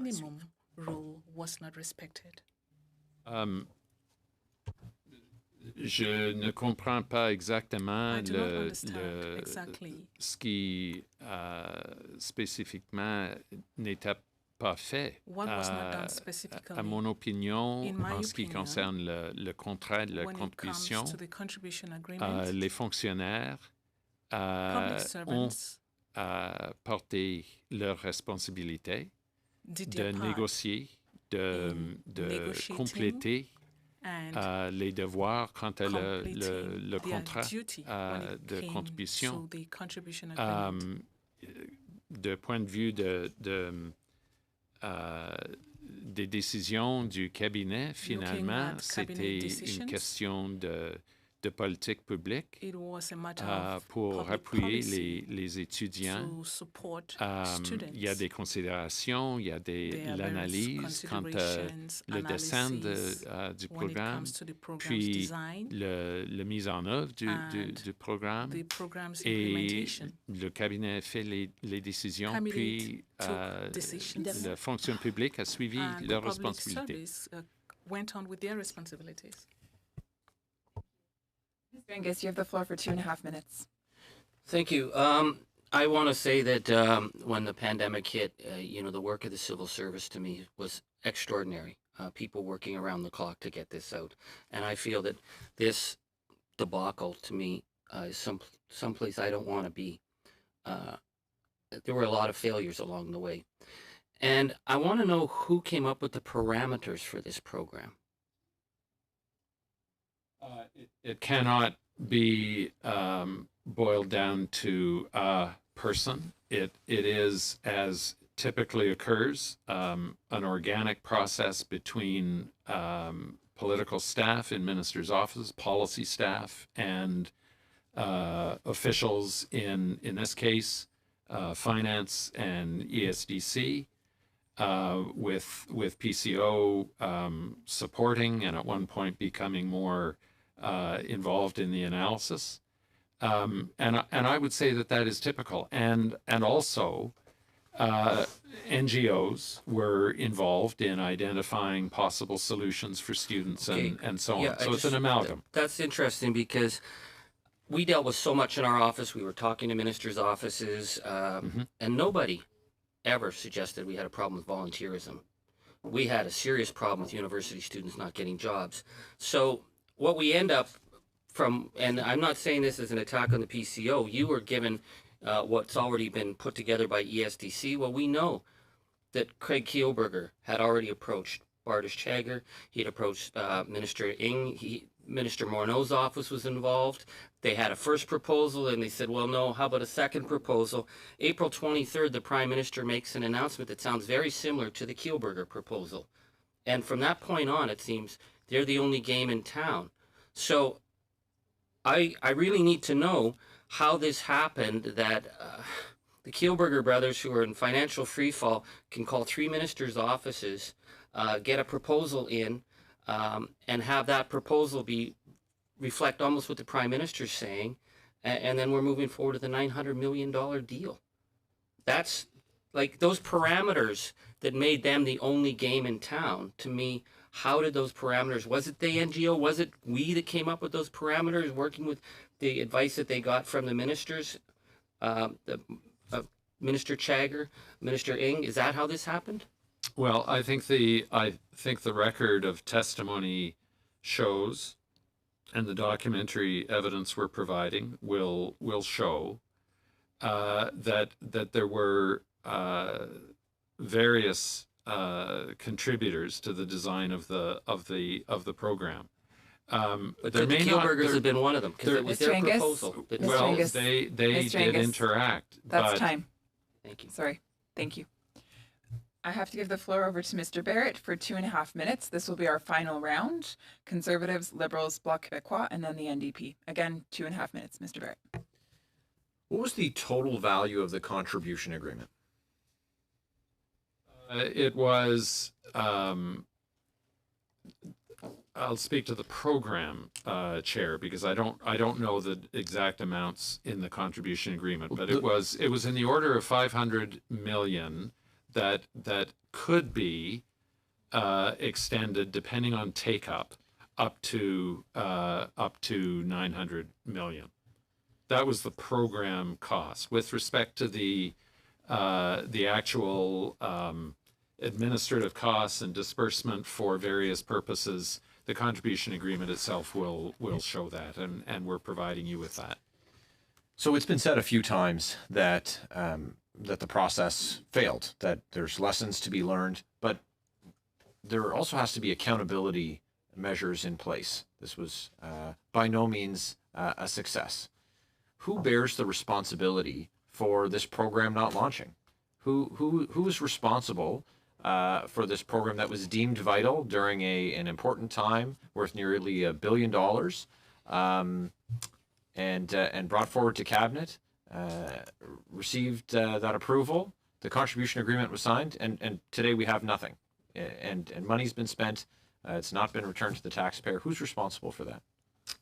As the committee knows, there are procedures for returning the funds, and that is part of the any contribution agreement. That is standard and would have been followed in this case. The program did not proceed because we themselves terminated it in the face of public controversy the program. And that was as a result, in the Prime Minister's words, as a result of his failure to recuse himself from this process. Those were his words in his testimony. And so, to follow up on Mr. Poilievre's earlier comments, I also don't support the notion that this is the fault of the public service. I think that Cabinet made a decision. Cabinet accepted the recommendation of the public service, and I think Cabinet members are responsible for this decision. And we've heard parsing from some members of the committee about whether or not something was in bounds or out of bounds with the Conflict of Interest Act. Something being disclosed is simply not enough, or it being in the public domain. The Act requires that there's a disclosure to the Commissioner's office. The Act requires formal recusal when there's not a screen set up. Thank you. The floor is now Mr. Dongs for 2.5 minutes. Thank you, Chair. Mr. Shugart, I still hear a lot of questioning on the testimonies given by senior public servant with regard to the consideration or perhaps decision-making around CSSG. In your opinion, do you have full faith and confidence in the answers provided thus far by your colleagues and the integrity of their decision-making? I absolutely do, Chair. I always, and this applies to myself as well as anyone else, I always admit the possibility of speaking in error. And as I've indicated to any parliamentary committee, including this one, if there is a contradiction or if there is subsequent information that my testimony is in error, I am more than prepared to clarify and explain. And that is, to the very best of my knowledge, the ethic that would be followed by any public servant. And how would you rate the performance of public service of Canada, considering that we're doing very well compared to the rest of the world in dealing with the pandemics, as well as rolling out all these programs to support Canadians and the Canadian economy? How would you rate their performances? Well, it won't surprise you that I think our public service has performed extremely well, because it is a very, very solid institution that fits within the context of our parliamentary institutions, which themselves are the envy of much of the world. If I can say that the public service has performed well during this pandemic, and I do, it's because we stand on the shoulders of giants who have built this institution, and I can only hope that we're today building it for our successors. But I would apply that same principle to the House of Commons and all of our institutions. Thank you, Mr. Shugart. Thank you. Moving on to Madame Qualtro, 2.5 minutes. Moi, j'aimerais revenir sur l'engagement du gouvernement, mais plus précisément au niveau de la confiance. Alors, votre perception sur la confiance que les citoyens ont sur le gouvernement, selon vous, elle se situe à quel niveau? Maintenant. Madame le Président, je dirais que c'est une expertise plus pertinente aux députés que fonctionnaires. J'espère et je pense, je crois, qu'il y a en général une confiance du public dans nos institutions, y compris la fonction publique. Un respect pour l'évidence, pour l'indépendance, pour l'objectivité, les valeurs que nous portons. Mais et j'espère que s'il y a des lacunes, c'est la responsabilité de nous tous de développer les où je veux en venir, en fait, parce que j'ai beaucoup de temps, c'est que la confiance peut se gagner rapidement et malheureusement peut se perdre. Et se regagner lorsqu'on fait des erreurs, c'est un petit peu difficile. Et je me posais la question, quand on a des éléments publics et qu'on se doit et on veut être transparent, on veut peut-être regagner notre confiance avec votre travail, votre compétence comme greffier, comme conseiller, n'aurait-il pas été valable, au contraire, d'ouvrir au grand jour ce qui en est, considérant la pluie d'idées et les besoins qu'on a à aider, en fait, les Canadiens? Qu'en pensez-vous? J'ai confiance, complètement la confiance à mes collègues.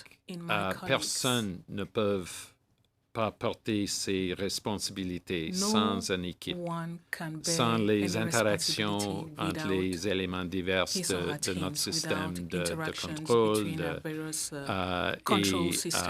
C'est une indépendance que nous portons tout le temps.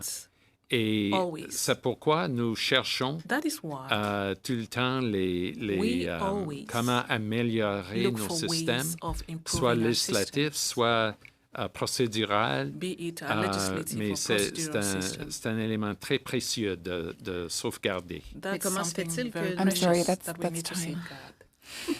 Sorry. The floor is Mr. Angus's for 2.5 minutes. Thank you, Madam Chair. I just want to follow up on my previous questions about who came up with the parameters for the program. You said NGOs. What NGOs? We are providing a list. I know Universities Canada was involved in some meetings, the AFN. There were other groups that were consulted early on with respect to How early on? The record will show that, Okay. Chair, I would say as early as April. Okay, because the changing moment seems to be when Craig Kielburger calls. Are you aware that they're not registered to lobby? Because they signed a contribution agreement that said they follow the Lobbying Act. I'm not aware of those details. Well, that's important because he calls Minister Morneau's office. Minister Morneau's office tells Rachel Wernick to talk to Craig Kielburger. He meets with Minister Chagger, and he meets also with Minister Ng, and then he writes to Rachel Wernick and says, based on the support we've got one of two programs. We can deliver both of them or one of them. And the one that they go with is the one that the Prime Minister agrees to.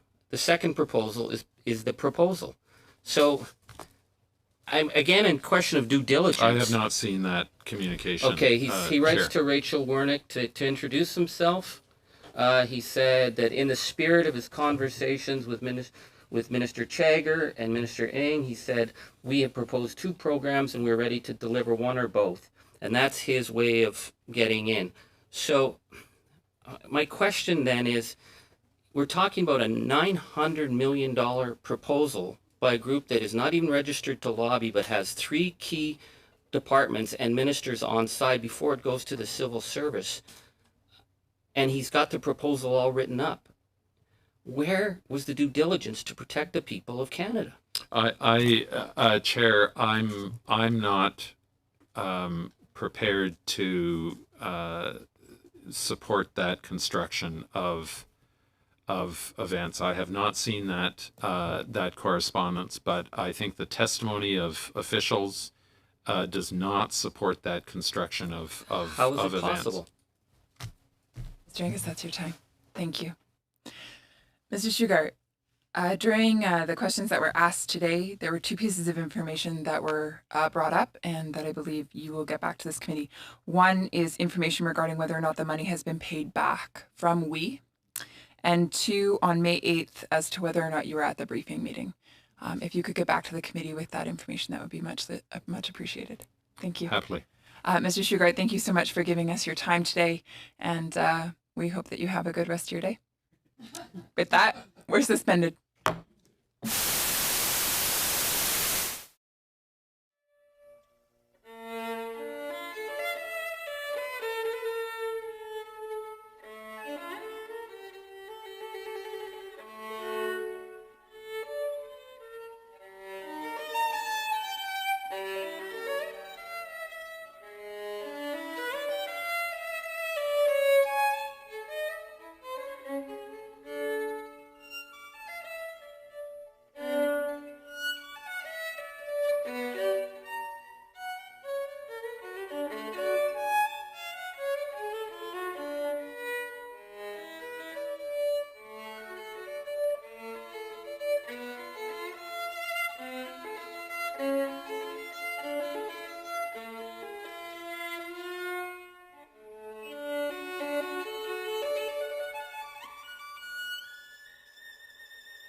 Mr. Chagger, just a moment here. Yeah, sorry, I don't want to Angus. interrupt the minister, but at finance, the rules are we're going with COVID rules so that we're not being rude to each other, but I don't want to be seen, talking over the minister while she's speaking. So are we going to have the same protocol of shorter questions, shorter answers, that we have parity on time? That way we're not, having to be seen. Because she's on a screen, it's much harder for us to maintain that balance. Would you maintain that here? Mr. Angus, I see your point. Minister Chagger, I would ask that you try to honor that, that your answers be about the same length of time as the question asked of you. Thank you. With that, we'll allow you to proceed with your comments. Thank you, Madam Chair, members of the committee, Canadians. I appreciate you inviting me today to appear before you. With me is my Senior Associate Deputy Minister, Gina Wilson. I will refer to her as my deputy. We are here as requested to provide you with information on the safeguards that have been put in place within the federal government to avoid, mitigate, and prevent conflicts of interest.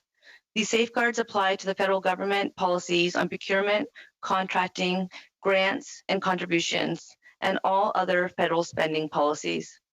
I would like to begin by pointing out that the Government of Canada is committed to open and transparent governance. What do I mean by that?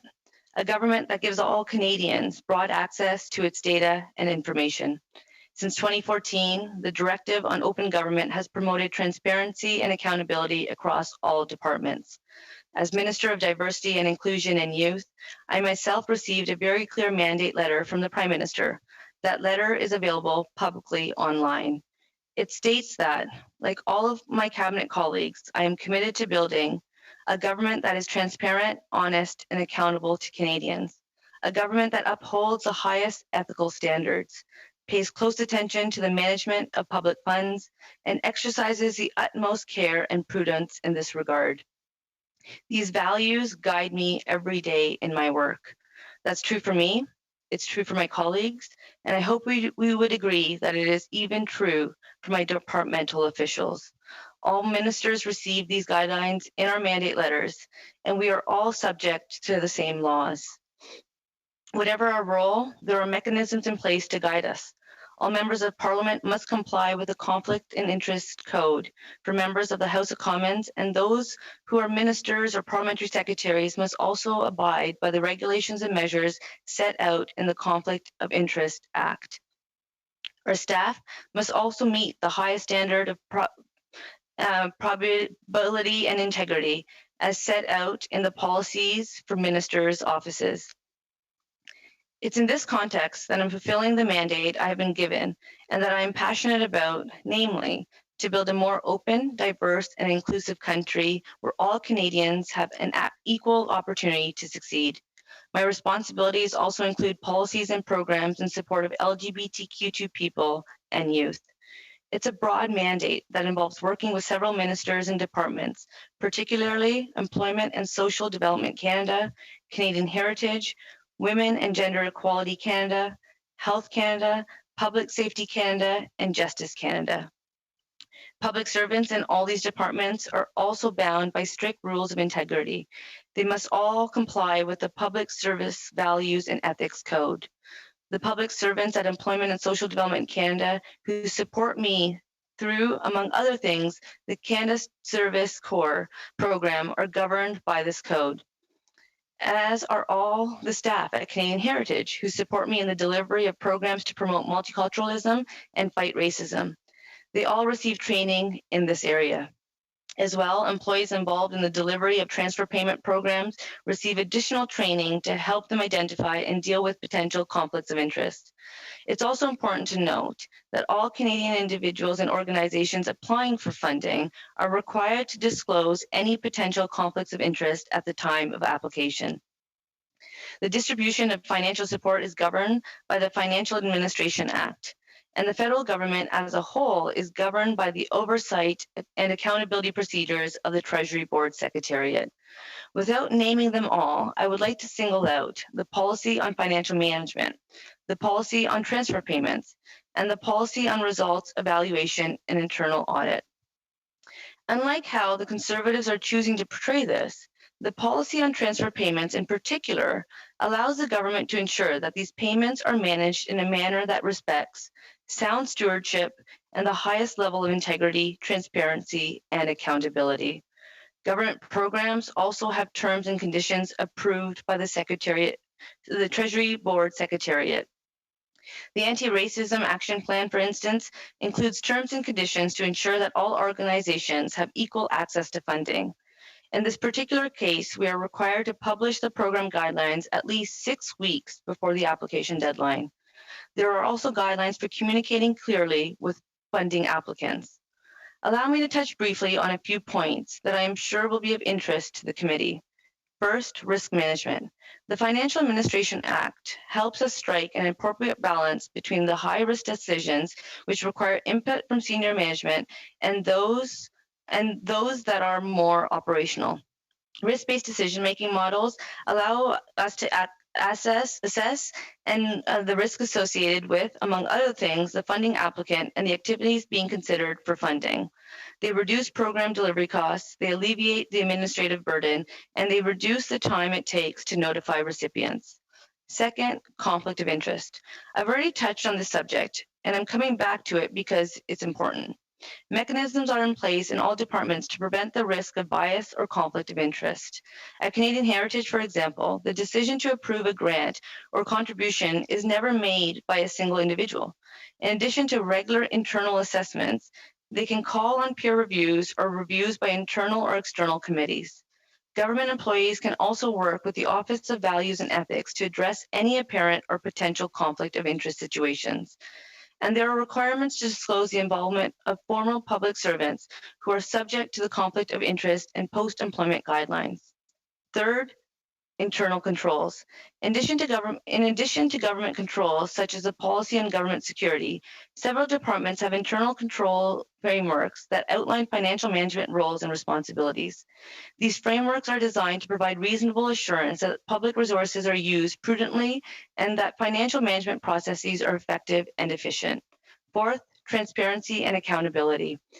Via the open government portal at can.ca, all Canadians can view grants and contributions that have been awarded. Canadians can also consult the various departmental websites for information on those department plans, outcomes, costs incurred, contracts awarded, consultations and evaluations undertaken, and a wealth of other information about government and public sector representatives. Mandate letters and transition materials are also freely accessible.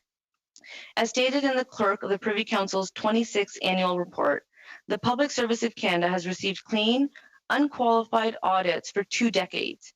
It tied with the United Kingdom for first place on the 2018 Open Data Barometer and is recognized internationally as one of the most effective public services. I would like to acknowledge and appreciate their work. I would like to conclude with a concrete example that illustrates the rationale behind all these measures and safeguards. Last May, in response to the devastating impact of the COVID-19 pandemic, the Government of Canada adopted a series of measures to support individuals and organizations in many sectors of our economy.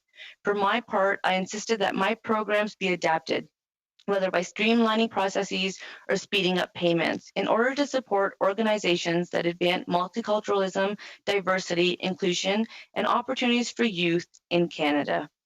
Thanks to the rigorous mechanisms that frame our actions, we have been able to respond quickly and effectively to the pressing needs of Canadians. But we are not out of the woods yet, and we have a lot more work to do. We have adapted to the situation without compromising our rigor, and together we are continuing to build a government that is open and transparent to all Canadians. Madam Chair, members of the committee, I thank you for your attention. I look forward to your questions, and I've tried to keep my comments brief so that we can answer as many questions as possible. Thank you. Thank you so much, Minister Chagger. We will begin with our 6-minute round, and Mr. Barrett, the floor is yours to begin.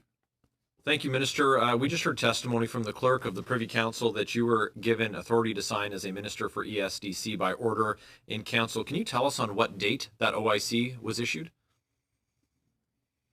I recall the OIC being issued in March to give me jurisdiction within the departments within ESDC as well as Canadian Heritage that fall under my mandate as Minister of Diversity and Inclusion and Youth in March. Minister, have you, with the exception of the CSSG contribution agreement, have you used that signing authority as allowed by that OIC for any other program? So, Madam Chair, through my responsibilities, I also have 3 secretariats within Canadian Heritage. Numerous grants and contributions have been awarded through multiculturalism and others. I can refer to my deputy if we would like any concrete examples. No, not for those, Minister, thank you. But with respect to ESDC, which was my question, have you used it with respect to ESDC?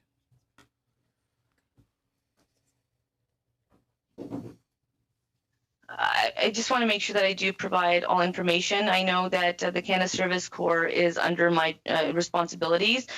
So then when it comes, I just don't know if any have been renewed since I became minister in 2019. I can get back to the committee if you would like. I appreciate that. How much money did the Government of Canada pay to the WE organization for the CSSG? We've heard a lot of different numbers, so looking for the final number. So we announced $9 billion of programs for students on April 22nd. When it comes to the Canada Student Service Grant, the contribution agreement was, I believe, $543 million in the contribution agreement. As documents have been requested, they have been provided to committee members at Finance. We can ensure that they are available. Okay, and how much specifically was flowed, not theorized, but how much was actually flowed from the Government of Canada to the WE organization? I can refer to the contribution agreement as to the first cohort, the supplemental cohort, and the second cohort. So I cannot tell you how much was flowed. What we do know is that the program is no longer running, and the money, as the organization has referred to, will be returned to the government. Why hasn't the money been returned to this point? It seems odd. It's been quite some time since the program was canceled, or that they withdrew following the Prime Minister's announcement that he failed to recuse himself. What's the holdup? So I think, Madam Chair, as I've been trying to share within testimony and any of my communications, we want to ensure that all processes are being followed. So I can assure you that the public service is working with the organization to ensure that it is returned. If you would like, I can refer to my deputy to provide and elaborate on this answer. No, if you can get back to the committee, though, with that information, it would be very much appreciated. My next question, Minister, is with respect to your communication between you speaking with any member of the Finance Minister's staff or in their office or any Finance Canada officials between April 5th and April 22nd concerning WE Charity, the Kielburgers, support for students, and how we could provide support for students. The WE organization could provide support for students. Madam Chair, as I testified at Finance Committee, within the time frame that the member has requested, I personally did not have those conversations with officials at Finance Canada.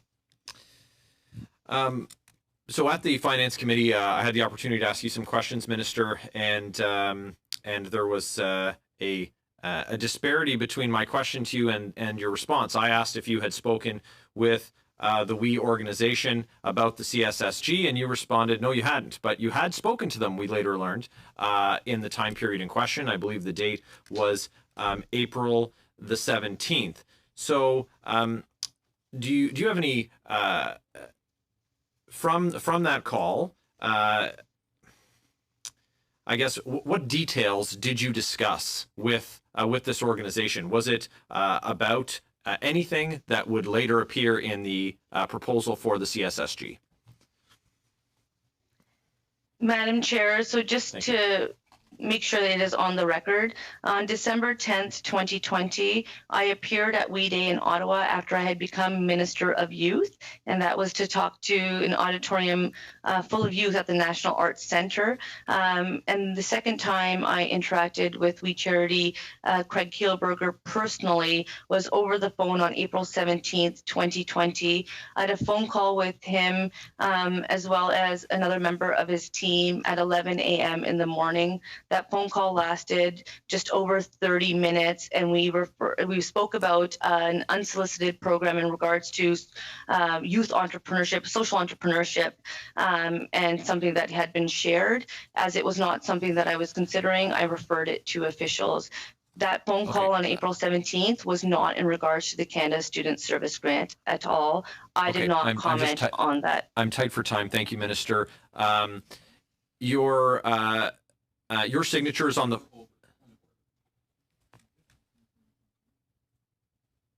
Thank you. Mr. Barrett, 10 seconds. Your signature is on the funding agreement. It's backdated to May 5th. Did you tell either of the Kielburgers or anybody at We that they could start incurring expenses as of the 5th of May? At the recommendation of the public service, that it was the only organization that could deliver the program, I did, after a lot of back and forth, sign the contribution agreement. No, I did not personally have those conversations with the organization. Thank you. Mr. Dong and Madame Briere, 6 minutes. Thank you, Chair. Minister, thank you very much for participating. And you said, and I recall that you had spoken to We Charity after the organization sent you and a few other ministers a proposal on youth social entrepreneurship. We learned that the We Charity has not, or was at the time not registered to lobby the government, but you agreed to speak with them. Can you please explain why you agreed to speak to an organization that wasn't registered as on the lobbyist registry? And how often do you check if organization requests to speak to you are registered? And in your opinion, whose job would that be? Madam Chair, so in regards to the unsolicited proposal in regards to social entrepreneurship, youth social entrepreneurship, it is something that was shared with my office. I, as a Minister of Youth, and speak with numerous organizations all the time. I keep an open door policy to ensure that we're having those conversations. As a federal government that committed to being more open, more transparent, and accessible to Canadians, it's important that we have these conversations. In regards to lobbying, my understanding of the Act is that it is for the lobbyists themselves to actually declare that they have lobbied ministers and officials and so forth. So my understanding is that that would not fall under my responsibilities. Okay.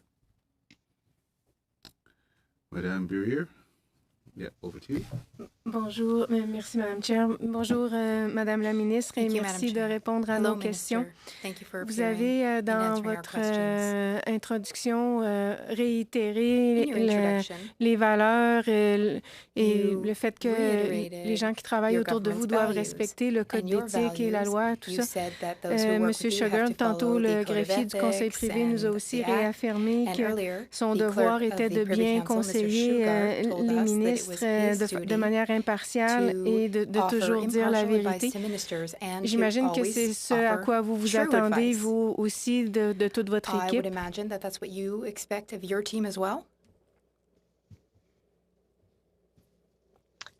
Madame la Présidente, oui, la fonction publique m'a donné une recommandation que c'est une organisation qui peut faire accessible ce programme-là. Donc oui, mon équipe et moi aussi, je pense que tout le monde essaie de travailler, mais nous sommes dans une pandémie et donc nous travaillons à une vitesse qui était jamais eue. On n'a pas beaucoup d'expérience avec ça, donc on essaie de faire la meilleure qu'on peut et notre focus, notre priorité, c'est toujours pour délivrer pour les Canadiens pendant cette pandémie. C'est ma priorité. Et est-ce que vous pouvez nous dire, je comprends là, que vous n'aurez pas le chiffre exact, là, mais combien de personnes ont pu être impliquées dans l'élaboration, la prise de décision qui concerne le programme de bourse pour les étudiants? Madame la Présidente, pendant la fonction publique, c'est une question que ma députée peut aussi répondre. Je sais que tous nos équipes, y incluant mon équipe, nous travaillons très fort avec plusieurs personnes. Donc oui, il y a, je pense que tout le monde sur mon équipe travaille avec cela, plusieurs de personnes dans la fonction publique. Il n'y a pas un nombre exact, je m'excuse. Pourquoi on avait à cœur, ou on a à cœur comme gouvernement, de mettre en place un programme qui vient supporter les jeunes?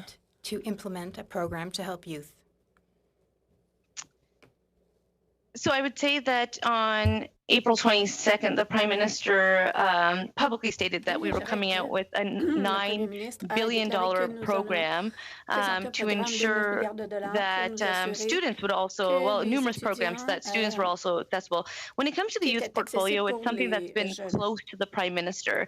Prior to entering office, he was very active with youth organizations as well as youth. And when he was in the third party, he was the critic for youth. When he became Prime Minister, he kept that portfolio as Minister of Youth. In 2019, he asked me to take on these responsibilities because it was instrumental that we respond to the second largest demographic in our country. The pandemic has impacted all Canadians, and youth are no exceptions. And that's why we know that students have costs in the fall, and we will ensure that they also have the support and mechanism. This pandemic has disproportionately impacted certain communities, and that's why the value of my portfolio, my responsibilities are so instrumental, because we need to ensure that nobody is left behind. Every Canadian deserves to be supported, and we will be there to support and provide programs to all Canadians. Et dans ce sens-là, est-ce que vous avez entendu parler les commentaires que vous avez dus au fait que le programme n'avait pas été lancé?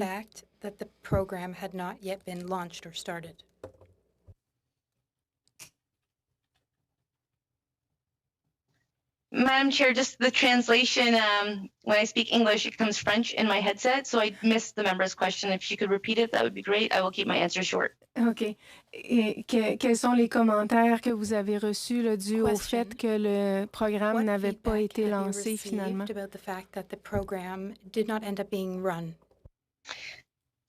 We've received numerous emails and comments. We've seen them reported in the media as well. The Canada Student Service Grant was an additional program. So we have put out a series of programs to help students during this pandemic, recognizing that they also need support. We also know that students are part of the solution. And right now we know that Canadians are hurting, communities are hurting. So we promote service. I know that myself, growing up, I would not be able to have the experiences I had without volunteer opportunities. And volunteering and serving our communities is another way to develop skills and strengthen skills. So I would say it was an important aspect of the programs we're delivering. It's really unfortunate and regrettable that it is not. Thank you. Moving on then to Mr. Forte for 6 minutes. Ministre. Madame la ministre, tantôt, vous avez répondu à mon collègue conservateur à l'effet que vous ne saviez pas combien d'argent avait été envoyé à We Charity et combien avait été retourné par We Charity. Est-ce que j'ai bien compris? Vous n'avez aucune idée des sommes d'argent qui ont transité entre le gouvernement et We Charity depuis ce printemps?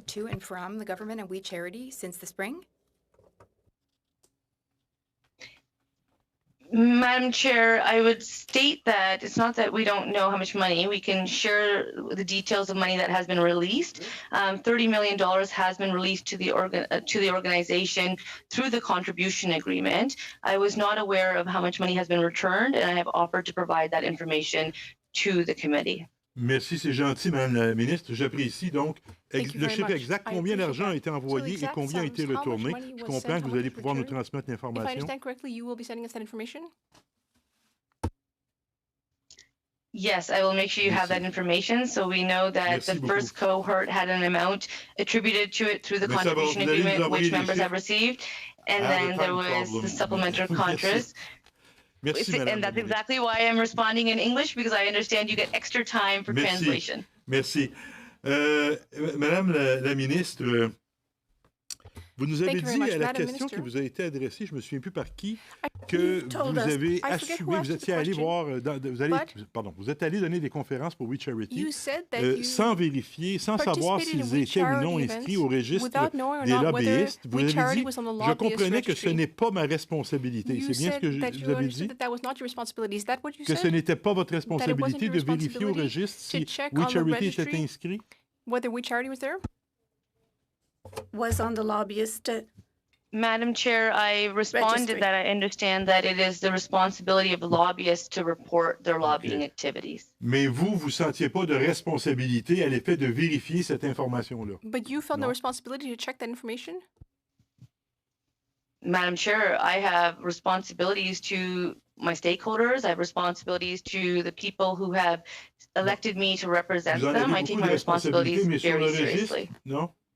OK. Est-ce que vous avez vérifié avec le commissaire au lobbyisme pour lui demander, en tant que ministre, est-ce que j'ai une responsabilité de m'assurer que les gens qui viennent me voir sont bien inscrits au registre? Avez-vous vérifié ça avec le commissaire à l'éthique? Did you check that with the ethics commissioner?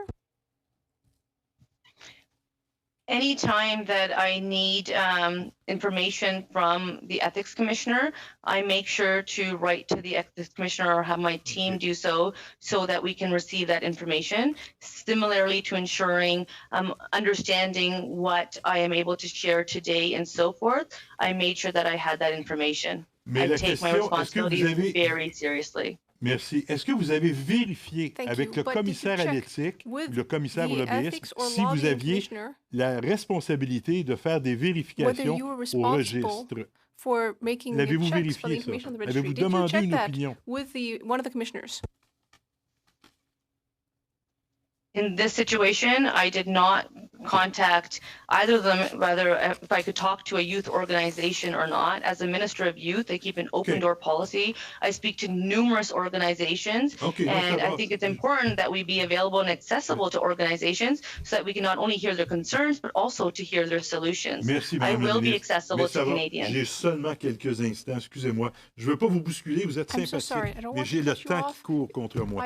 Alors, Madame la ministre, qu'est-ce que vous avez fait comme, à votre connaissance, qu'est-ce qui a été fait comme vérification quant à la solvabilité de l'organisme à qui vous confiez ce mandat-là, en l'occurrence We Charity Foundation? Quelle vérification avez-vous faite? What checks were carried out?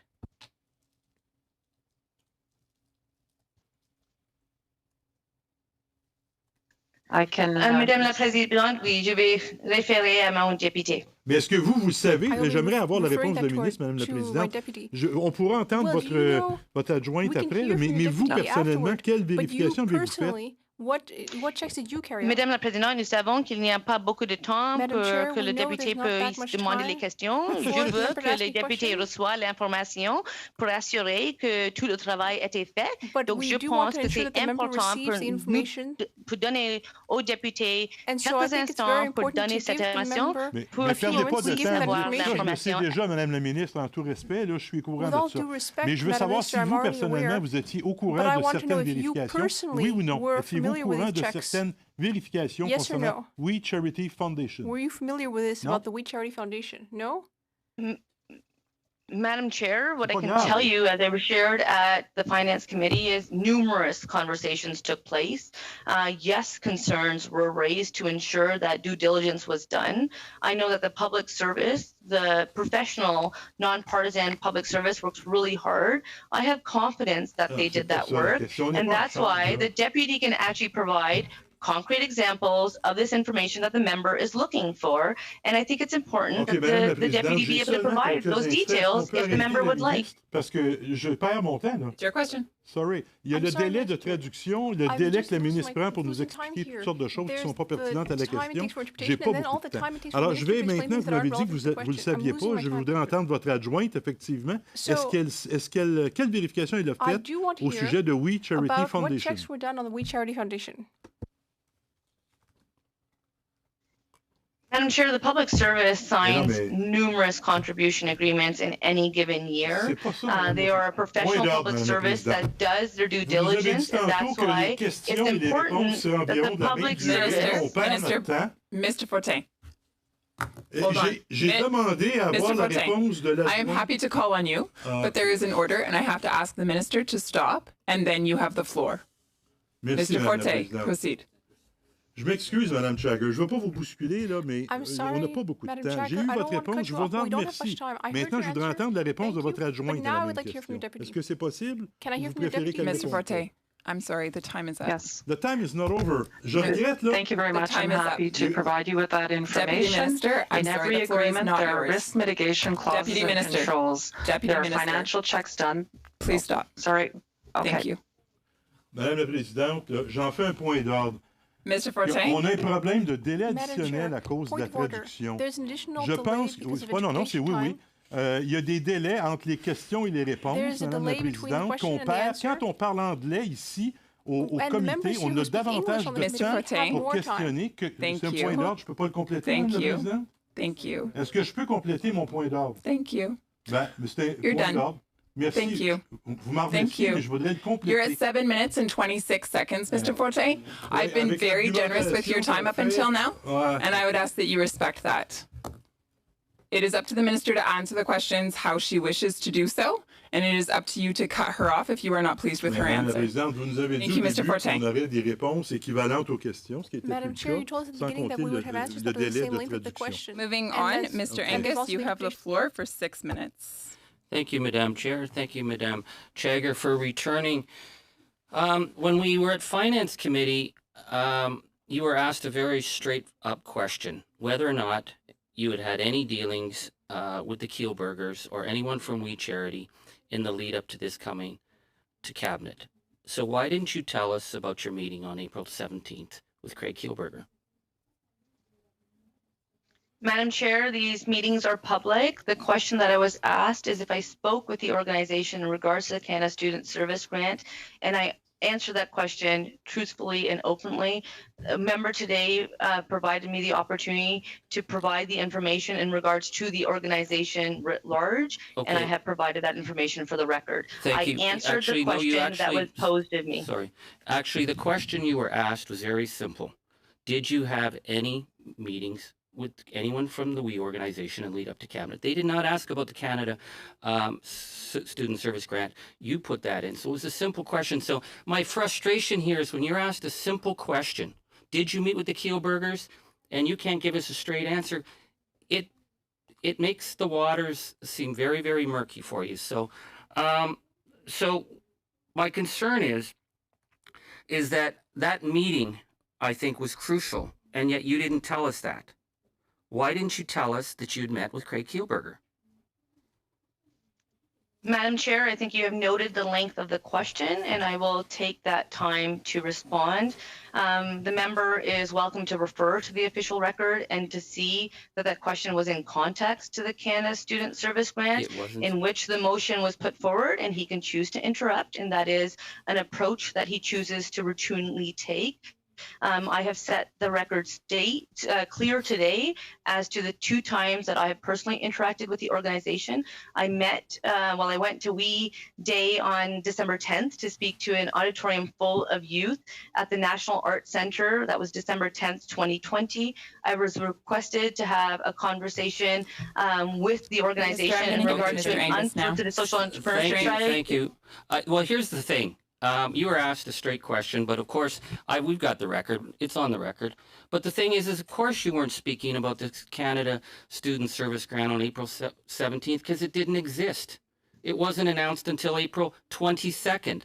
So it's, again, this splitting of hairs that I find frustrating. But let's just jump forward because you had also told us that Rachel Wernick came up with this idea. She told us that she had been instructed by officials to reach out, but it's the Craig Kielburger connection to her that I want to bring to your attention. He writes her an email, his introduction to her, and he says, based on the meeting with Minister Chagger, quote, in that spirit, we have proposed 2 programs, and we can deliver 1 or 2 programs. So you're Craig Kielburger's all-access pass. So I don't get how the fact that you were at some wee event at some auditorium is germane to anything when it's the April 17th meeting you have with Craig Kielburger. You don't tell us this. This has to come out in the media. The fact is that Craig Kielburger uses you as the introduction to Rachel Warnick, saying not only did they have the one program, they had two programs. They were ready to deliver. So what happened in that conversation that led to having two programs instead of just one? Madam Chair, I have been asked to testify, and I do my utmost to make sure that information is readily available. No differently, when I appeared at Finance Committee, I made sure that details of the contribution agreement were available, and I also said that we would share all documents to ensure that members and Canadians can have these answers. I think it's important that they receive these answers. In regards to the April 17th meeting that the member is referring to, it was in regards to an unsolicited social entrepreneurship program for youth. As a Minister of Youth, there is it's important that I be informed as well. This proposal is not something that was first brought to my attention. As Rachel Warnick has testified, it was gone to other minister as well, and then it was shared with myself, and I made myself available to listen to that information. It's not something that I would have full jurisdiction or be the lead on, but I did listen to it, and it's not something that I was considering. Well, obviously you did consider, because Rachel Warnick gets her email from Craig Kielburger saying that he had not just one, but he had two proposals. And it's the second proposal that became the Canada Student Service Grant. That was the form. So the fact that you were meeting on April 17th, the Prime Minister announces it on April 22nd, the fact that Craig Kielburger is then contacting with Rachel Warnick that he's met with you and he has the two proposals. I think you just need to just come a little more clean with us, Minister, and tell us what you recommended to Craig Kielburger so that we can get a straight answer here. Point of order, Chair. Minister, just a moment. Mr. Dong. Chair, for the second time today, Mr. Angus has brought up this document between Mr. Kielburger and Rachel Warnick. I'll submit it. Do you want me to submit it? I have the floor. Excuse me. Is that not a point of order? Excuse me. I have the floor. Mr. Dong. I wonder if Mr. Angus can share the document with the rest of the committee. Mr. Dong, that's not a point of order. I'm going to proceed. Sorry, does that come on my time? I'm certainly willing to share the email to Craig Kielburger. He is referring to, but I have no idea what he's referring to. I think it's a fair question. Well, Mr. Dong, it's not a procedural point of order. You are more than welcome to go and talk to the member after this meeting, and if he is happy to show you the document, then he will do so. Well, Madam Chair, I'm more than willing to share the email that's been made public. If my colleague didn't do his homework, I can't help that, but I'd like to get the answer from the Minister. Mr. Angus, the floor is yours. Can we just get the Minister to tell us what happened in that meeting without the interference of her Liberal colleagues? That Craig Kielburger then went to Rachel Warnick and said he had two proposals. And that second proposal became the Canada Student Service Grant with just a few bells and whistles added. So something happened in that meeting, Minister Chagger, and you didn't tell us at Finance. Tell us now. Just come clean. Madam Chair, I was asked to swear an oath. I have sworn an oath. I think it's important to acknowledge that all information that I have available, I am making available. I do not disregard the member's interpretation, but I will not be told that I am not providing information openly. That's exactly what I'm doing. The first opportunity that I had to be at Finance, I was there. The first opportunity I had to be at Ethics, I am here to make sure all information is available to members. If you told us at Finance, we wouldn't be in this schlamazle. Mr. Angus, your time is up. Thank you. Mr. Polyev, the floor is yours for 5 minutes. Did the word volunteer ever get spoken in your 30-minute meeting with Mr. Kielburger? Madam Chair, off the top of my head, it was more of a listening exercise. No, was it spoken? Yes or no? Not that I'm aware of. Were you there? I can't say that I said it. I was there. Did someone else say it? Madam Chair, I recall, and this is a lengthier answer, but I recall the conversation in regards to them advancing and sharing their unsolicited proposal. Right. No, that's not my question. My question is about whether the word volunteer was spoken. Was youth service mentioned?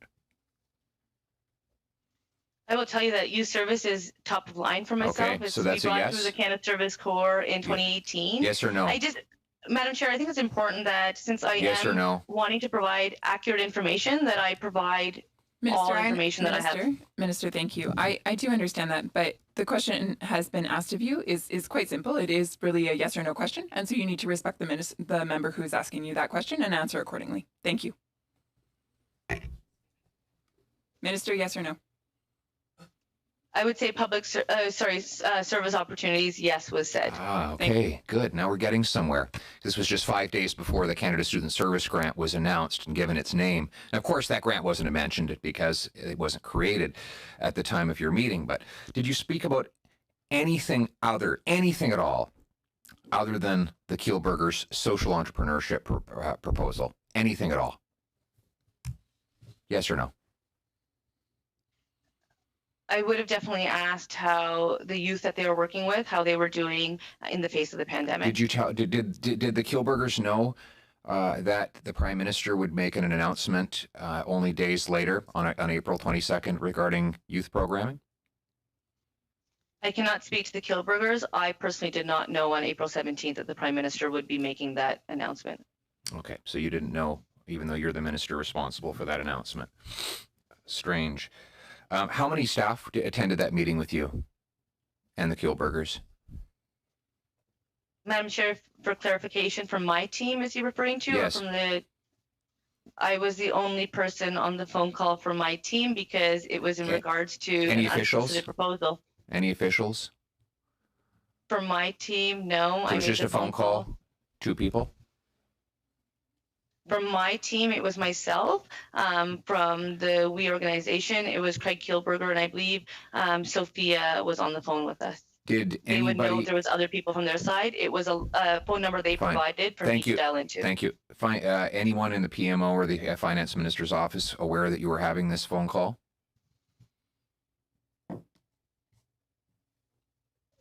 Not that I'm aware of, but I can check into that information and share it with the committee. Did you take any notes? Madam Chair, from that phone call, it was in regards to the unsolicited social No, that wasn't my program. question. Did you take notes, yes or no? Did you take notes? I was provided a briefing note, which has been shared. Did you? Okay, did you take notes on your phone call? Yes or no? For the 4th time. Everything I received was in line with. No, what did you was take on. notes with your own hand? That was the question. It's a simple question. Yes or no?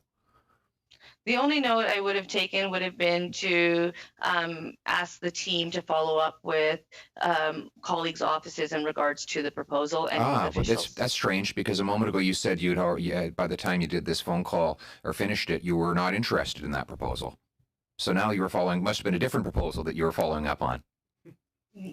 Madam Chair, the member can choose to put words in my mouth. It would not be his first time. It is a repetitive behavior. So I will say that let's not get distracted here. Something that I was not considering, but it's important for the team and also for officials to be aware of it. Okay. And to make sure that they look and consider all right. its merits.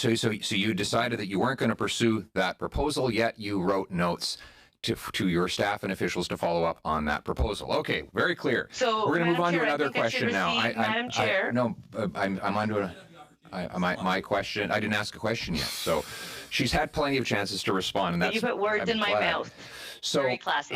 Next issue here. You were aware that the Prime Minister withdrew your proposal from the cabinet meeting on May the 8th. Yes or no? The Prime Minister testified and shared that information. And the WE organization had already begun implementing the Canada Summer Student Service Grant on the 5th, 3 days earlier. So did you instruct anybody to immediately call WE and say, stop, the Prime Minister has pushed back and that this program is not approved by Cabinet, and therefore WE has got to put its actions on hold? Yes or no? Madam Chair, the Prime Minister, as he stated, actually, it was about due diligence from officials, so I would like the Deputy to have a minute to answer. I'm sorry, Minister, we are out of time. I'm going to hand the floor over to Mr. Gerritsen. Point of order, Madam Chair. I do think that they should have a chance to respond, if possible. Mr. Poilievre, you're putting me in a difficult position here. I thought he only did that to us. Mr. Gerritsen, the floor is yours for 5 Thank minutes. you. Thank you, Madam Chair. Minister, you were on the receiving end of a fairly hostile accusation there by Mr. Poilievre. Would you like the opportunity to respond to that, Minister? Madam Chair, I think it would be important for the Deputy to be provided an opportunity to answer the accusations that are being provided by the Conservative member. Hello.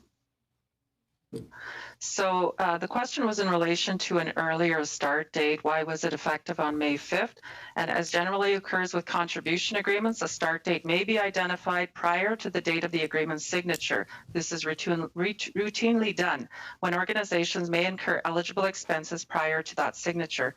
If the earlier start date is not approved, the organization is reimbursed for expenses or expenditures incurred and do this completely at their own risk.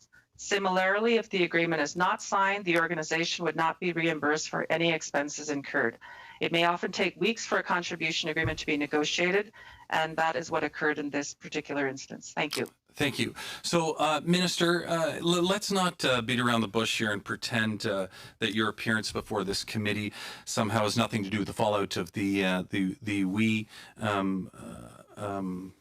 situation with the student service grant. So I'll just be blunt. Did you knowingly brush off signs of conflict of interest or any perception thereof when you were presented with the recommendation to enlist the WE charity to deliver this program? Madam Chair, I can tell you that I take the Conflict of Interest Act very seriously. No, I would never brush off any signs, and that's why I ensured that I worked with officials to ensure that due diligence was done, and I believe that they did their due diligence. And they did give you that recommendation, right, Minister? Because when Mr. Barrett was speaking with the Clerk of the Privy Council previous to this, he said, this is Mr. Barrett's words, and I quote, Cabinet accepted the recommendation of the public service. This kind of goes against a little bit about what the Conservatives have been trying to purport in their rhetoric out there, that somehow that wasn't the case. But this was a recommendation from the public service, as Mr. Barrett said, correct? Madam Chair, this was the recommendation that was repeated on numerous occasions. As has been noted, it is a proposal that went to the COVID committee. There was numerous questions asked. Those questions were asked of officials. Officials responded and came back with the same recommendation. We also asked for other recommendations. Who else could deliver a program to this scale, this scope, this timeline? And once again, in writing, the public service did provide us that it was the only organization that could deliver the program to the scale, scope, and timeline that we were looking for. Thank you very much, Madam Chair. That's everything. I will proceed with giving one question to the Conservatives and one question to the Liberals. Conservative member can go. Thank you very much, Madam Chair. The question is not about why the contribution agreement was backdated. The question is very simple. The Prime Minister claims that he put the entire WE program on hold on May the 8th. Minister Chagger, did anyone in the government at that moment direct WE to stop administering the program when the Prime Minister did that on May 8th? Yes or no? Madam Chair, that was a lengthy question, but I'll provide a short answer, not that I'm aware of. That's strange. Thank you, Minister. From a Liberal member. Madam Shanahan, the floor is yours. Thank you, Chair, and thank you, Minister, for being with us here today. The Prime Minister and the Finance Minister have both apologized for not recusing themselves from the decision to enlist We Charity to deliver the Canada Student Service Grant Program. But the Clerk of the Privy Council has also testified that given the sheer scale and cost of the program, it's difficult to see how they would not have needed to be involved. What was the expectation for you as the minister responsible for the CSSG when it came to assessing potential conflict of interest before entering into the contribution agreement with We Charity? Madam Chair, for myself, this was part of a suite of programs. $9 billion had been allocated for students, recognizing that they were also impacted by the pandemic. When it came to this exact program, for myself, a priority was ensuring that students who need assistance the most get it. So I was concerned about official languages and making sure that the program was available for both Francophones as well as Anglophones. I want to ensure that youth and students in rural remote areas also had access to it. I want to ensure that underrepresented communities had access to it, and that's why I wanted to ensure that we were collecting disaggregated data to understand where it was going, so that as we went through the contribution agreement, checks and balances were in place. And the way contribution agreements work is that they have to be able to deliver the scope and scale and timeline of the program. So this is information we would be continuously receiving before we opened up any opportunities to expand it to the second cohort. So that was some of the checks and balances that we put in place to ensure that people who need a hand up were actually getting a hand up through the programs we were advancing. Thank you, Minister. With that, we will draw this meeting to a conclusion, and I will suspend while we switch to our next witness. Again, Minister Chagger, thank you so much for giving us your time today. Thank you, Madam Chair. Thank you, members.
Welcome, everyone.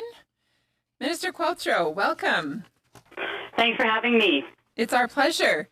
Minister Qualtro, as you know, this committee passed a motion on July 22nd that pursuant to Standing Order 1083H, the committee review the safeguards which are in place to avoid and prevent conflicts of interest in federal government procurement, contracting, granting, contribution, and other expenditure policies. That is the motion that you have been asked to come and speak to today. Just in one moment here, I will give you 10 minutes to give opening remarks.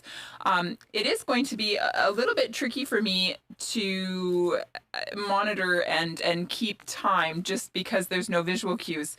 So bear with me. I may have to interrupt you, but I certainly will do my best to be polite when I do so.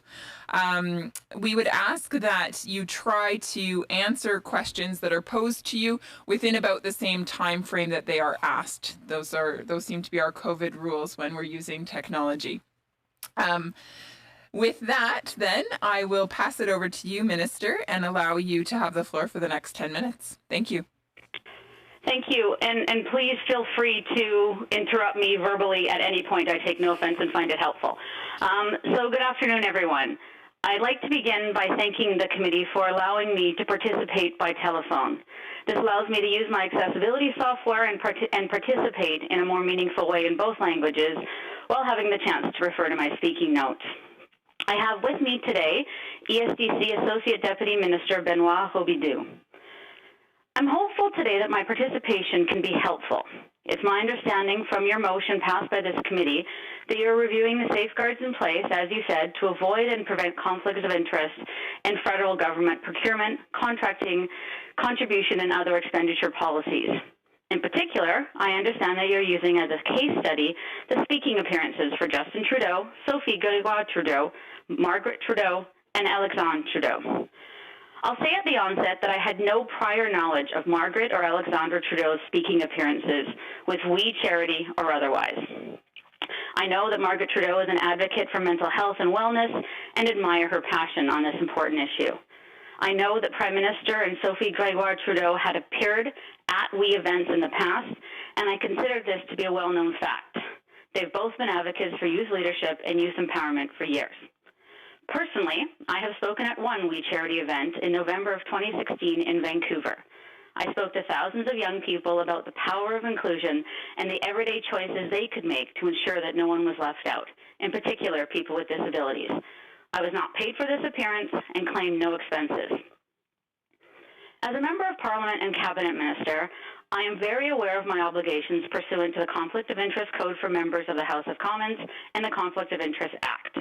I take the management of my public declarations and ongoing reporting requirements very seriously. I offer no excuse or justification for the Prime Minister or the Finance Minister with respect to them having not recused themselves from the discussions and decisions around having We Charity deliver the CSSG program. Both have apologized and acknowledged that they should have recused themselves, and there is an ongoing investigation by the Ethics Commissioner, and both are fully complying with it. In this time of pandemic, the pace and breadth of decision-making has been beyond compare. As Minister of Employment, I have been at the center of our pandemic response. For months, our Cabinet COVID Committee met day after day to plan and implement our emergency response. Cabinet was also meeting regularly for many hours at a time. On any given day, we are making decisions that range from border closures to PPE distribution to whether we should be sending our military into our long-term care facilities because our seniors were dying. My own responsibility included the CERB, Canada Summer Jobs, temporary foreign workers, disability support, and various student measures. We've been operating under the guiding principle of delivering supports quickly and reliably to Canadians. We knew from the start that things would not be perfect, and we were prepared to have to course correct when needed. There was no time to test or pilot programs. We had to understand the limits of our existing systems and work within them. Anything new would have to be straightforward. I have tremendous respect for our public servants with whom we've been working around the clock. They've gone above and beyond during these difficult times. We've delivered for Canadians in three very important ways over the past few months. First, through direct supports like the CERB and the student benefit, and top-ups to the CCB, GST, and OAS. Second, through the provinces and territories. An example would be the essential workers top-up. Third, we have collaborated with third-party intermediaries with extensive networks and proven track records who can deliver programs quickly and support individuals in a way that government simply can't. An example would be having Community Foundations Canada, the Red Cross, and United Way deliver our Emergency Community Fund. Another would be partnering with Women's Shelters of Canada to deliver funding to women's shelters across the country. I offer the example of the Community Support Fund and Women's Shelter Fund to contextualize the decision to deliver the CSSG through We Charity using a contribution agreement without an open competition. There was no competition in any of these instances, as it was determined that these organizations could effectively and efficiently get funds into the hands of the people and organizations that needed them, while at the same time ensuring accountability on the part of the program deliverer. ESDC officials can provide the specifics of the accountability and oversight measures built into these contribution agreements, including audit, financial controls, monitoring, and reporting requirements. As a Minister of Employment, I'm the lead on the student employment measures, the CESB, and the changes to the Canada Student Loans and Grants program. The Minister of Diversity, Inclusion and Youth leads the Canada Student Service Grant, given her responsibility for the Canada Service Corps. Our respective responsibilities are very clearly laid out in our mandate letters. We both heard very clearly from young Canadians and student groups that they are facing a summer without many job prospects and the real possibility that they may not be able to afford to go back to school in the fall. They needed income support, increased student loans and grants, and jobs. They also wanted the opportunity to help out in their communities. We looked at existing programs and at how we could enhance them or leverage them. On April 22nd, the Prime Minister announced a $9 billion suite of measures for students. As ministers, we then rolled up our sleeves and set about delivering on the measures within our respective portfolios. For my part, I was focused on the student loans, employment, and benefit measures. This was a big piece of work that included new legislation and regulatory changes. I first learned that we was being recommended to deliver the CSSG on May 5th, as I was preparing for the COVID Cabinet Committee meeting that same day, where the proposal was being discussed. I understood the purpose of the CSSG to be to provide young people with meaningful opportunities to serve in their communities and to assist the nonprofit sector with some much-needed capacity. Given the speed, scope, and scale of the program, I strongly believed that we needed a third party to move it forward. And as the lead minister of ESDC, I knew just how stretched the public service was and what their workload could or couldn't handle.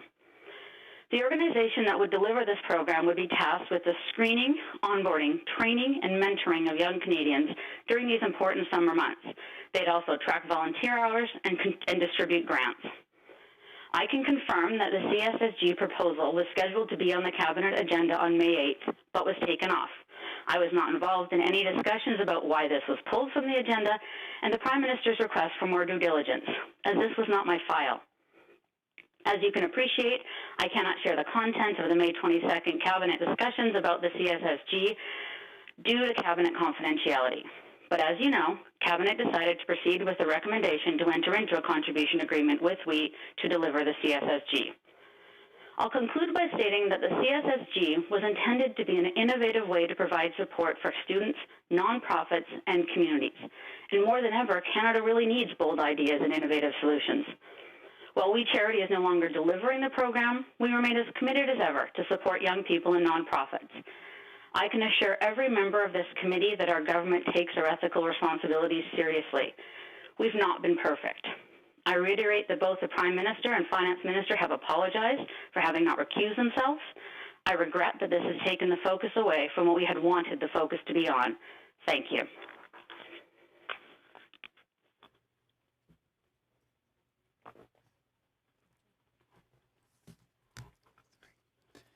Thank you, Minister Qualtro.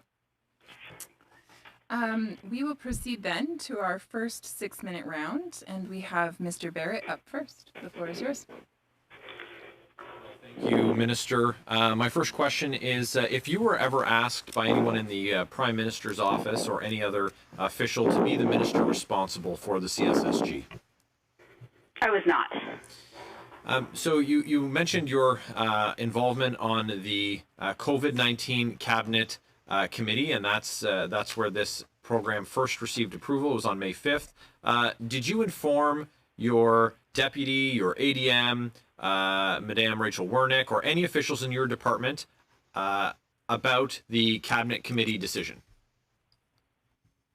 I would have briefed my Chief of Staff, yes. Okay.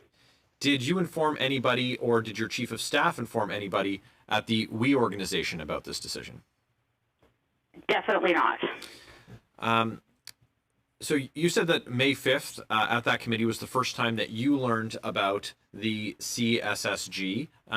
At that time, what was your understanding of whose idea this program was? Where did it come from?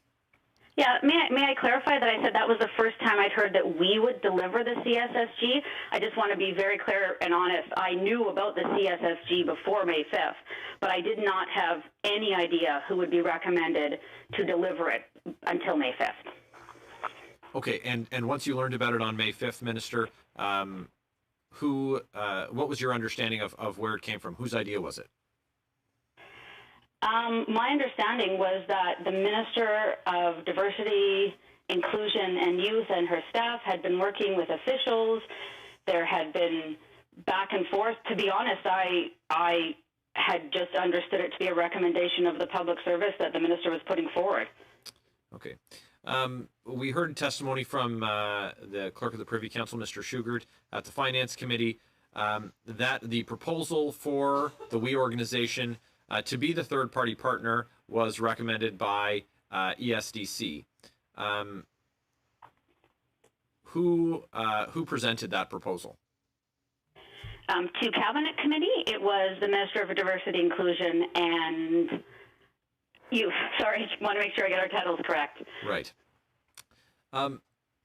Minister, we heard testimony from Minister Chagger about an order in council. Sorry, we heard it from the clerk of the Privy Council, was confirmed by Minister Chagger that she, by order in council in March, was able to sign as a minister for ESDC. But how is it that a nearly $1 billion program was downloaded to a minister of state and not handled by yourself? If you'll permit me, when we were sworn in November of 2019, and the minister was made a full minister of diversity, inclusion, and youth, we then got our mandate letters on December 13th, and she was given the responsibility to leading the development of a national youth service, including the Canada Service Corps.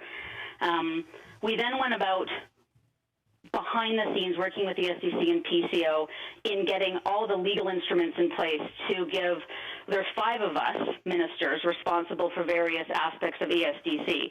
So for example, the OIC you're talking about for Minister Chagger was on March 6th, sorry. The OIC for Minister Hussein was on March 8th, I believe. We'd have to check that. And then we went about delegating various financial authorities within, because of the way the law is around ESDC, there's a legal one minister, but then I delegate to the other ministers. It's a legal construct, but we had been working from the beginning with our mandate letters and really staying in our lanes. Okay, thank you. How involved were you in the development of the program since its inception? Not at all. I was involved with my part, so the employment piece, the student loan and grants piece, and the student benefit piece. But until 2 or 3 days before the April 22nd announcement, I was not aware of all the other pieces that were going to be part of this bigger package. Did you review any reports or briefings about due diligence that was done on any element as part of the We organization, We Charity Foundation, or any of their subsidiaries before supporting this company administering a $900 million program? What I reviewed in preparation for May 5th was a recommendation that was going to Cabinet. At that point in time, it had been vetted by Public Service, and so what I am told at that point is due diligence has been done and there are no flags. So I don't want to, I believe my answer might be no to your question, but I want to make it clear what I did review. Thank you, Minister. On May 5th, we were told that on May 5th, the Prime Minister's office redirected a call from their office to your department from the We organization. I'm looking for details about that call.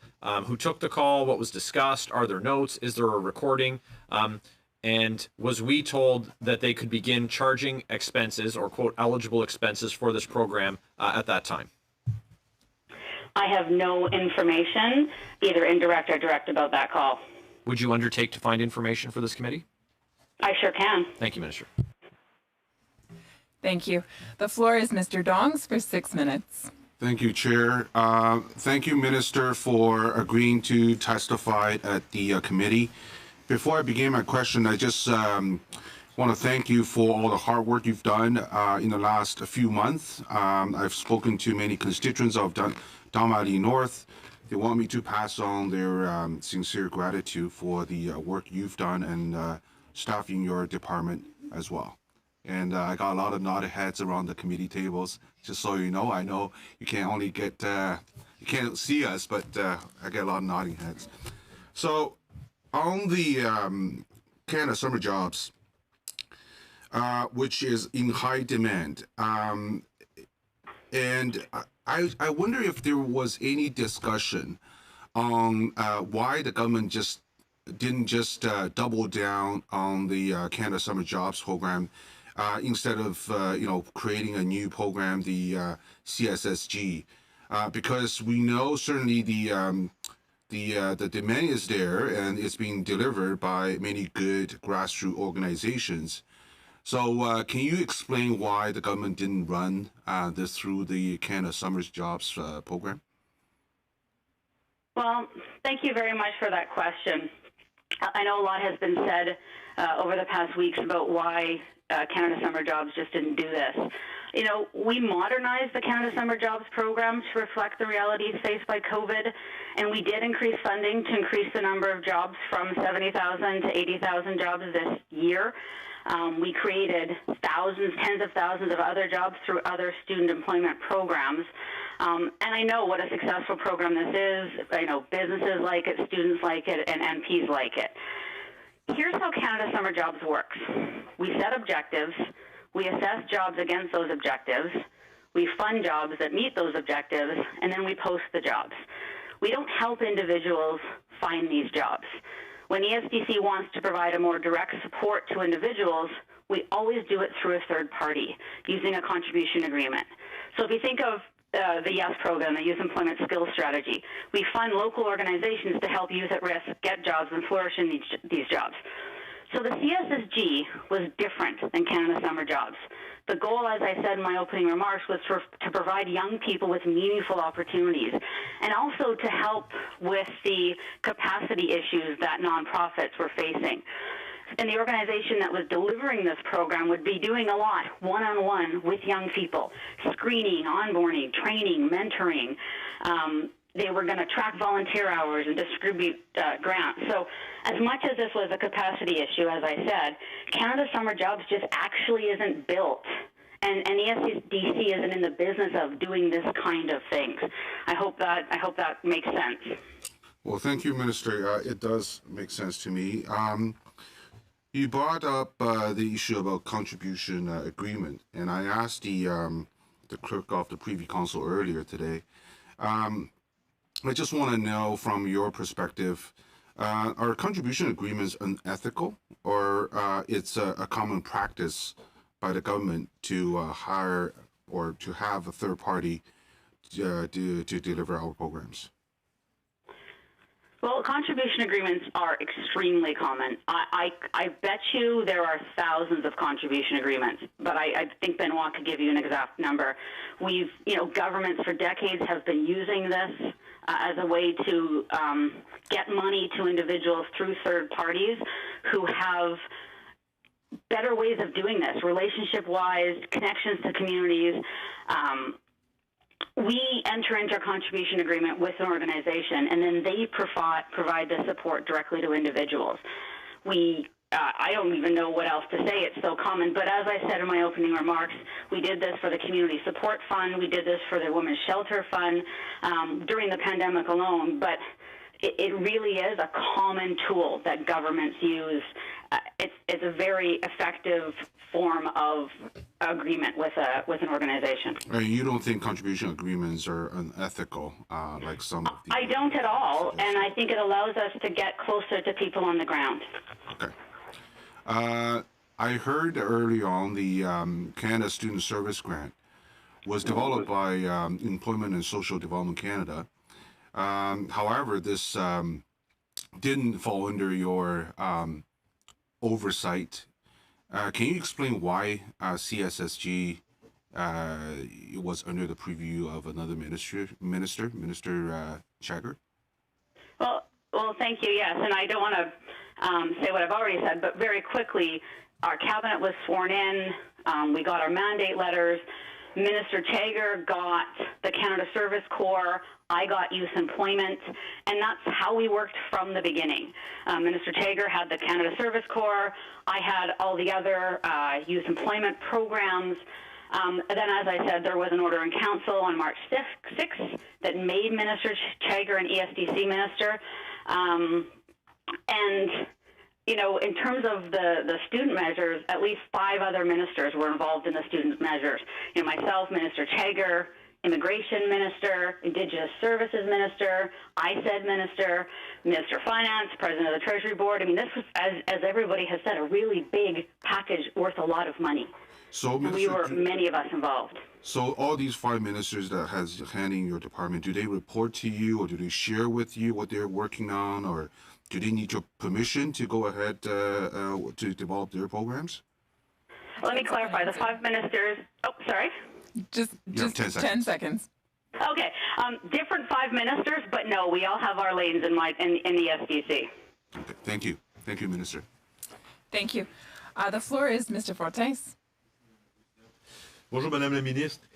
Madame la Ministre, j'ai entendu dans votre témoignage tantôt que vous n'avez pas, vous personnellement, vu de rapport de vérification diligente concernant We Charity, mais que vous avez assumé que le rapport avait été, qu'il y avait eu une vérification et que le rapport avait été fait. Est-ce que j'ai bien compris? Yes, what I said, and I'll clarify if it was unclear, that I did not see the due diligence report on We, but based on my reading of the materials that were presented at committee and then eventually at cabinet, I understood that there were no red flags with respect to due diligence. À votre connaissance, qui a vu ce fameux rapport-là? Parce que vous n'êtes pas la seule. Là, tout le monde nous dit qu'ils assument qu'il y en a eu une vérification, mais personne ne semble avoir vu le rapport. Est-ce que vous pouvez nous éclairer là-dessus? Qui a vu le rapport de vérification diligente? It's a good question, and I would perhaps defer to Benoit. I don't know if it's actually called a due diligence report, so I don't want to create a construct that doesn't actually exist. But Benoit, can you talk about the due diligence that would have gone into the recommendation of the public service? Madame la ministre, est-ce que je comprends que vous étiez d'accord pour que l'accord de contribution soit confié à We Charity? Est-ce que vous saviez à ce moment-là que ce ne serait pas We Charity qui contracterait avec le gouvernement, mais plutôt We Charity Foundation? At that point, I didn't know the difference, so I assumed the shorthand of We to be We Charity. I didn't know which subsidiary of We would actually sign the contract. No, I did not know that. Et à votre connaissance, là, autour de la table au Conseil des ministres, quand vous avez pris la décision, est-ce qu'il y a quelqu'un qui savait que ce serait We Charity Foundation au lieu de We Charity qui était pour contracter? I honestly don't know what other ministers know. I prefer to just tell you my knowledge, and at the time I didn't know. Oui, je comprends. Et, mais vous n'avez eu aucune discussion. Ce que je comprends, c'est qu'autour de la table, personne n'a discuté du fait qu'on ferait affaire avec une nouvelle corporation qui a été incorporée à ce moment-là depuis un an ou deux, le We Charity Foundation. Il n'y a eu aucune discussion là-dessus. Well, as you can appreciate, I can't talk about what discussions happened at Cabinet Committee or Cabinet, but I can share my own personal knowledge was I did not come out of those meetings with that distinction in mind.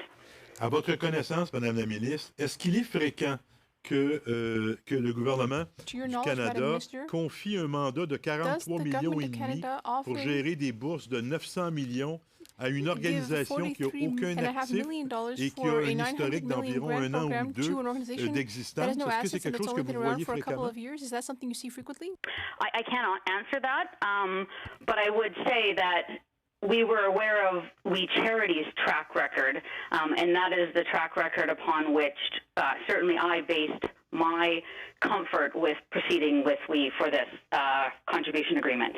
OK, je comprends que vous êtes fondé dans votre décision sur la connaissance que vous aviez de We Charity, mais vous ne saviez pas à ce moment-là qu'au lieu de We Charity, ce serait une autre coquille juridique qui s'appelle We Charity Foundation. Ça, vous ne le saviez pas. Exactement. Et si vous aviez à prendre la même décision aujourd'hui, puis qu'on vous le disait, là, ça va être We Charity Foundation, est-ce que vous poseriez des questions sur pourquoi We Charity Foundation et quels sont les actifs? Est-ce qu'il y a un rapport de vérification diligente là-dessus? Est-ce que ce sont des questions que vous vous poseriez aujourd'hui si vous aviez à reprendre la même décision? You know, I'd prefer not to speculate because I would hope that we would also have discussions around mitigation and other factors that might go into answering our questions. But at this point, I can't turn back the clock and I'd prefer not to speculate. OK. Est-ce que vous étiez au courant des conflits d'intérêts du premier ministre et du ministre des Finances par rapport à We Charity au moment de prendre la décision? As I said in my remarks, I did not know about the finance minister's connections to We, and what I knew about the Prime Minister and his wife's connections was about their public appearances. Had no knowledge of their familial ties or of any monies or expenses that were being paid for. Étiez-vous le 8 mai, lors de la réunion du Conseil des ministres, le premier ministre a décidé de retirer cette question-là de l'ordre du jour parce qu'il n'était pas confortable avec la décision. Il nous dit qu'il se sentait en conflit d'intérêts à ce moment-là. Est-ce que vous vous souvenez d'avoir eu une discussion autour de la table sur ce point spécifique-là, que le Premier ministre reportait la décision plus tard parce qu'il se sentait en conflit d'intérêts? Again, I can't talk about what was discussed at the meeting, but I can confirm that it was pulled from the agenda before we even got to the meeting. So it wasn't on the agenda at the meeting. Et vous ne saviez pas pourquoi ça avait été retiré de l'agenda? I had no specific knowledge of why it was pulled from the agenda, but it didn't seem at all unusual for me that it was, because so many things were happening so quickly and everything was so fluid at the time. Vous nous avez dit, Madame la ministre, que la fonction publique ne pouvait pas gérer le programme de bourse étudiante. On a eu au comité finances le président du syndicat de la fonction publique qui est venu nous dire que, quant à lui, oui, c'était possible, que si la fonction publique avait eu à gérer le programme, tout serait déjà en place, ça baignerait dans l'huile et ça fonctionnerait. Everything would have gone well and the program would be running. What do you have to say on that? Do you agree with that, or do you think it's a mistake? Respectfully, I'd like to characterize it as neither. I didn't hear his testimony, but I stand by my personal assessment that the public service was stretched, and I don't think could have delivered the kind of hands-on experiences that we wanted students to have in any event. My opinion on that hasn't changed, but I respectfully, I respect his opinion on this. Thank you, Minister. Mr. Angus, the floor is yours for 6 minutes. Well, thank you, Madam Chair. Thank you, Madam Minister. I wish you were here with us, but we hope you're safe wherever you are and you're having a good summer. The transformation when this program came out to me is very problematic, because I remember the Prime Minister's announcement on April 8th, and it was about the crisis facing university students, which we heard about, the need for jobs. This is something you were very engaged with. April 22nd, he makes the announcement of this Canada Service Grant that's about volunteerism and is very dramatically different. What happened in that period between April 8th and April 22nd where we saw such a clear shift in the direction in terms of addressing the crisis facing university students? Well, thank you. I remember April 8th well, as it was announced, the day we announced our Canada Summer Jobs flexibilities and just what we were going to do to change the program to respond to the pandemic. But we knew, and I even foreshadowed, that we had to do more. And, you know, I spoke with student groups. I spoke with a lot of young people, student organizations. We all heard that it wasn't just about more jobs. It was about income support. It was about opportunities to give back to their communities and what we were going to do in the fall around Canada student loans and student grants. And so literally we all dug in. And it wasn't just myself and the Minister of Diversity, Inclusion and Youth. It was all of us. It was Minister Miller looking at how we could help Indigenous students, and Minister Baines looking at how we can help postdoctoral fellows. Really, we all just dug in and came up with a really big package. Well, I get that, and exactly what we were hearing. I felt at that point every parliamentarian across the political spectrum was on the same page, and this project has thrown us off that. But you were hearing about the need for income support, you were hearing about student loans, and yet we have this program that is paying university students less than the minimum wage. So who made that decision? Because the Kielburger brothers said it came from the government, so that would have come from ESDC. That's your department. Why, in the midst of this pandemic, did we suddenly end up with a program that was going to say, go work for 1,000 hours and you'll get $10 an hour, work for 700 hours and you get nothing?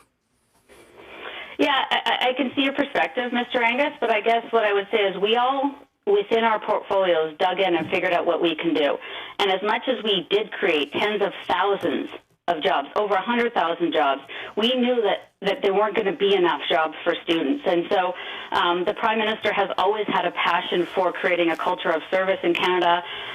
The Minister of Youth Diversity and Inclusion has within her mandate to create some kind of service corps, national service opportunity. And so young people were also saying, well, if I can't find a job, I don't want to sit around at home. I'd like to have some kind of income support and maybe volunteer. Yeah. It just kind of became part of the package. At least that's how I lived it. I get that. How I lived it was all hands on deck. I have enormous respect for your work here.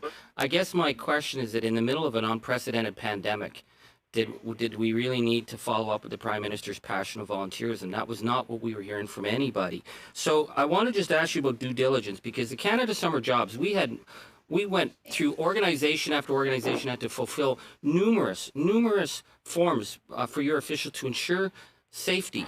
And yet we learned that the Kielburgers were offering $25,000 to summer camps if they would get 75 volunteers signed up. I don't know how that would be possible in the middle of a pandemic. Did you do due diligence on this? Did you say, well, this is not how we do it with Canada Summer Jobs? This payout to sign up camp counselors in the middle of a pandemic? Who signed off on that? I personally was not involved in that level of detail. Again, I wasn't the file lead on this. I don't know the context, and certainly wasn't party to those discussions. I have really nothing to offer in response to that. Well, because I think we've been told again and again that our civil service couldn't do the job, but the civil service under you would have asked questions. What do you mean you're going to be paying camps to sign up camp counselors in the middle of the pandemic? So the $12,000 per teacher that was being offered, I'm a former school board trustee. If you're telling teachers to reach out to students and you'll pay them cash, that violates multiple codes. I can't see the civil service signing off on that, and yet this was part of the Kielburger deal. So who signed off on this? Like, who did the due diligence on this? Because we're talking about legal questions. Absolutely. Again, I wasn't, involved at that level of detail. The details you've just referred to weren't part of certainly weren't within the level of detail that I saw on May 5th. I want to get my days right. Certainly, there are mechanisms within the public service, though, to follow up on that kind of thing, and that's what's built in the contribution agreements. But again, out of my lane, and I apologize, too hard for me to speculate with any kind of helpful way. Well, I appreciate that. I think if it had been in your lane, those questions would have been asked, because to me, these are really fundamentals, and this is the problem, that we had serious red flags. So, I go to this contribution agreement that I just want to say, everybody felt comfortable with we because you guys got invited to a lot of their events. I'm not saying you did anything wrong, but they created a comfort level in we. But we look at their contribution agreements. We're looking at a $40,000 deal, a $24,990 deal, a $17,050 deal with the government, a $13,000. There's a couple, maybe there's one that goes up to $3 million, but most of these are really peanuts. But the government was more than comfortable with the Kielburgers because you guys all spoke at their events. They called up the ministers. They weren't even registered to lobby.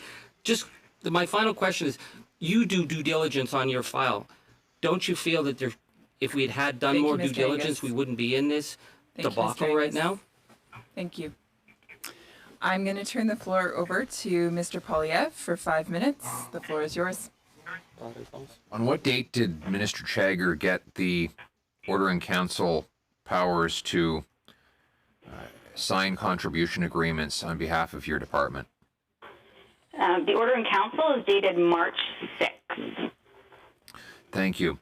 I find it astonishing that you didn't know anything about the details of a $1 billion program in your department until you got to the cabinet meeting where that proposal was presented. I was minister in your department back in 2015, and I can tell you if a $1 billion program in my department were going to cabinet, I would have known about it before getting there. So just to confirm, you knew nothing about the decision to give this program to we until it actually got to cabinet. Is that what you're telling us? I knew about the parameters of the program, as I've testified. I did not know who was being recommended to deliver the program till I was briefed on May 5th. That's an astonishing admission that you would have. I think it's a political malpractice that the minister responsible for the department wouldn't know about a $1 billion program her department was administering. At the May 5th meeting, a cabinet meeting, Was there anyone from the Prime Minister's office present? I cannot recall. All right. When the contribution agreement to flow $500 million through was signed, did you see that agreement before it was signed by Ms. Chagger? Mr. Poilievre, I don't see the contribution agreements in front of any of the other ministers to whom I've delegated that level of authority.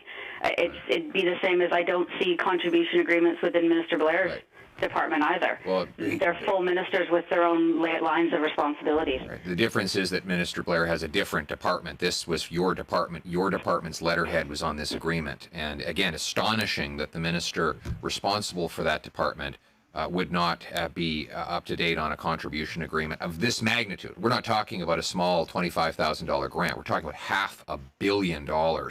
And really, you got to ask yourself who's running the show in this government if the ministers responsible for a department don't even see the details of such proposals before the money goes out the door. You listed the things that this Canada Student Service Grant was supposed to do. Track hours of youth, train youth, and so-called onboard them to organizations. The Canada Summer Jobs Program actually does all of those things. It delegates them through charities, small businesses, and other groups. Can you name even one thing that the Canada Summer Jobs Program could not do that the Wee brothers could? Well, first of all, Canada Summer Jobs does not help individuals get the jobs like the CSSG was going to do for students, whether it be help prepare resumes, help with training, help getting ready for the interview, be a mentor. The other thing that was very real in the nonprofit sector at this time was lack of capacity. They were saying, even if I could get 5 people, I don't have time to onboard them, to train them, to oversee them meaningfully. So this was what the delivering organization was going to do for nonprofits, for capacity in that sector. It was much more hands-on than anything done with the Canada Summer Jobs. Well, that's just false, because the nonprofits that deliver the Canada Summer Jobs program across the country do all of those things every single year. They hire young people, they train them how to do their jobs, they tell them the hours they're supposed to work, they track those hours, they file reports with all of that information. So everything you've just listed is done by not-for-profits through the Canada Summer Jobs Program. The only difference is that it has a real word, jobs, rather than a fake oxymoronic term, paid volunteer. So really, you haven't given us a single reason why the program that already exists could not have delivered what you were trying to accomplish, supposedly trying to accomplish, with the Canada Student Service Grant. I believe that I have, in addition to the, stretched capacity within the public service itself. I respectfully disagree that these programs weren't significantly different, but respect that you don't see it that way, and I don't know what more I can add. Well, your claims so far are not credible. The idea that the Wee brothers and their foundation was going to teach and train a young person in Red Deer how to do work at a soup kitchen or a homeless shelter from afar, over by email or by Skype or something, is simply not credible. Of course, that training would have happened by the local organization itself, just as it does with the Canada Summer Jobs Program. Thank you. So what would we have done that that these organizations could not have done for themselves? Thank you. That was my... The floor is Madame Briere and Ms. Zahid. I understand you're sharing your time. You have 5 minutes. Merci, Madame Chair. Bonjour, Madame la Ministre. Merci d'être avec nous cet après-midi. À la lecture de votre CV, on ne peut qu'être impressionné. Vous avez travaillé comme avocate en droit de la personne. Vous êtes une athlète paralympique. Et en plus, en lien avec le comité, vous avez siégé au Conseil du Centre canadien pour l'éthique dans le sport. Pouvez-vous nous dire, Madame la Ministre, comment vous prenez vos décisions? Je veux dire, quelle importance accordez-vous à l'éthique éthique dans votre prise de décision? Merci pour la question. I take my responsibilities very seriously, both as an MP and as a cabinet minister. I have sat on the board of the Canadian Centre for Ethics in Sport, and in fact, I taught an ethics course at Algonquin College in Ottawa. I'm aware of my reporting obligations. I'm aware of the Conflict of Interest Act and Conflict of Interest Code, and I hold myself up to high standards, and quite frankly, my team around me to very high standards. My team and I, we consider whether my involvement in a file or a decision would be a real or perceived conflict of interest. For me personally, that means, it actually protects or kind of insulates my own personal integrity, but it also insulates the process that leads to these decisions. I'm up to date on my reporting obligations. I just can reiterate that, we all come into these jobs with a history. We have met a lot of people. We know a lot of people. We've had past affiliations and relationships and friendships. And I've worked with the Conflict of Interest and Ethics Commissioner on a proactive basis when I've had questions or wanted to be sure of a particular circumstance to make sure there was nothing that was even, remotely perceived as a conflict. So I've actually dug in because of my personal interest in ethics on my own personal approach to this in this job. Thank you. Merci. Thank you, Chair. Thanks, Minister, for joining us today. And on behalf of all the constituents of Scarborough Centre, I want to thank you for all the work which you have done in trying to help Canadians navigate through this pandemic. I know, and you have also mentioned that you have appeared at a We charity event. Obviously, you are not the only politician or any public figure to appear at such an event. So can you please talk us through about why you appeared at that event and why you decided that? Were you paid? And did the We charity cover your expenses? So if you can please explain that. Thank you. So as I said, I participated in one We Day event. It was in Vancouver in November of 2016, and I actually brought my two daughters with me. We were there for about an hour and a half. I didn't get paid. I claimed no expenses. To be honest, these jobs are really hard, and they're hard on our families. They take us away from our families. When I first got elected, my younger kids were 2 and 5. And so, my husband and I really wanted to do this job as a family and really show my kids why I was away so much. So when I got an opportunity to speak at I brought my two daughters with me to show them what I was doing. It was also really important for me to speak at the We Day event, to speak about inclusion. And this was an opportunity to talk to thousands of young kids, I guess, people on how they can choose to include. And, I wasn't included as a kid with a disability. And I've seen other MPs be so impactful, on that stage. Mike Lake, he went on and he brought Jordan with him, and they talked about autism, and it was so impactful. And, I have such respect for Mike for doing that and sharing their story because it makes it easier for other families. So, to be honest, and maybe overzealously, was super keen to do it and to share it with my family like I'd seen others do it. I want to bring it on record that volunteering is really very important, and during this pandemic, why it is important for our young people to volunteer. And I am proud of thousands of volunteers, young volunteers especially, who stepped up during this pandemic and were there to help Canadians. I'm proud of the work which young volunteers have done at the food banks in my riding. I myself went to volunteer at the Rogers Centre to pack boxes, and I took my 22-year-old son with me. So I think it is important that we provide opportunities to our young people that they can volunteer and make a difference in their communities. Thank you, Mrs. Zahid. The floor goes to Mr. Polyev for another 5 minutes. Thank you very much. Mr. Robidoux, Ms. Warnick says that you were the one that first gave her the We proposal. Do you remember that? Mr. Chair, I didn't get the second part of the question, so could you repeat, please, Mr. Polyev? Yes. Miss Wernick said that you were the one that first directed her to her work with respect to what became the WE proposal. Do you recall that?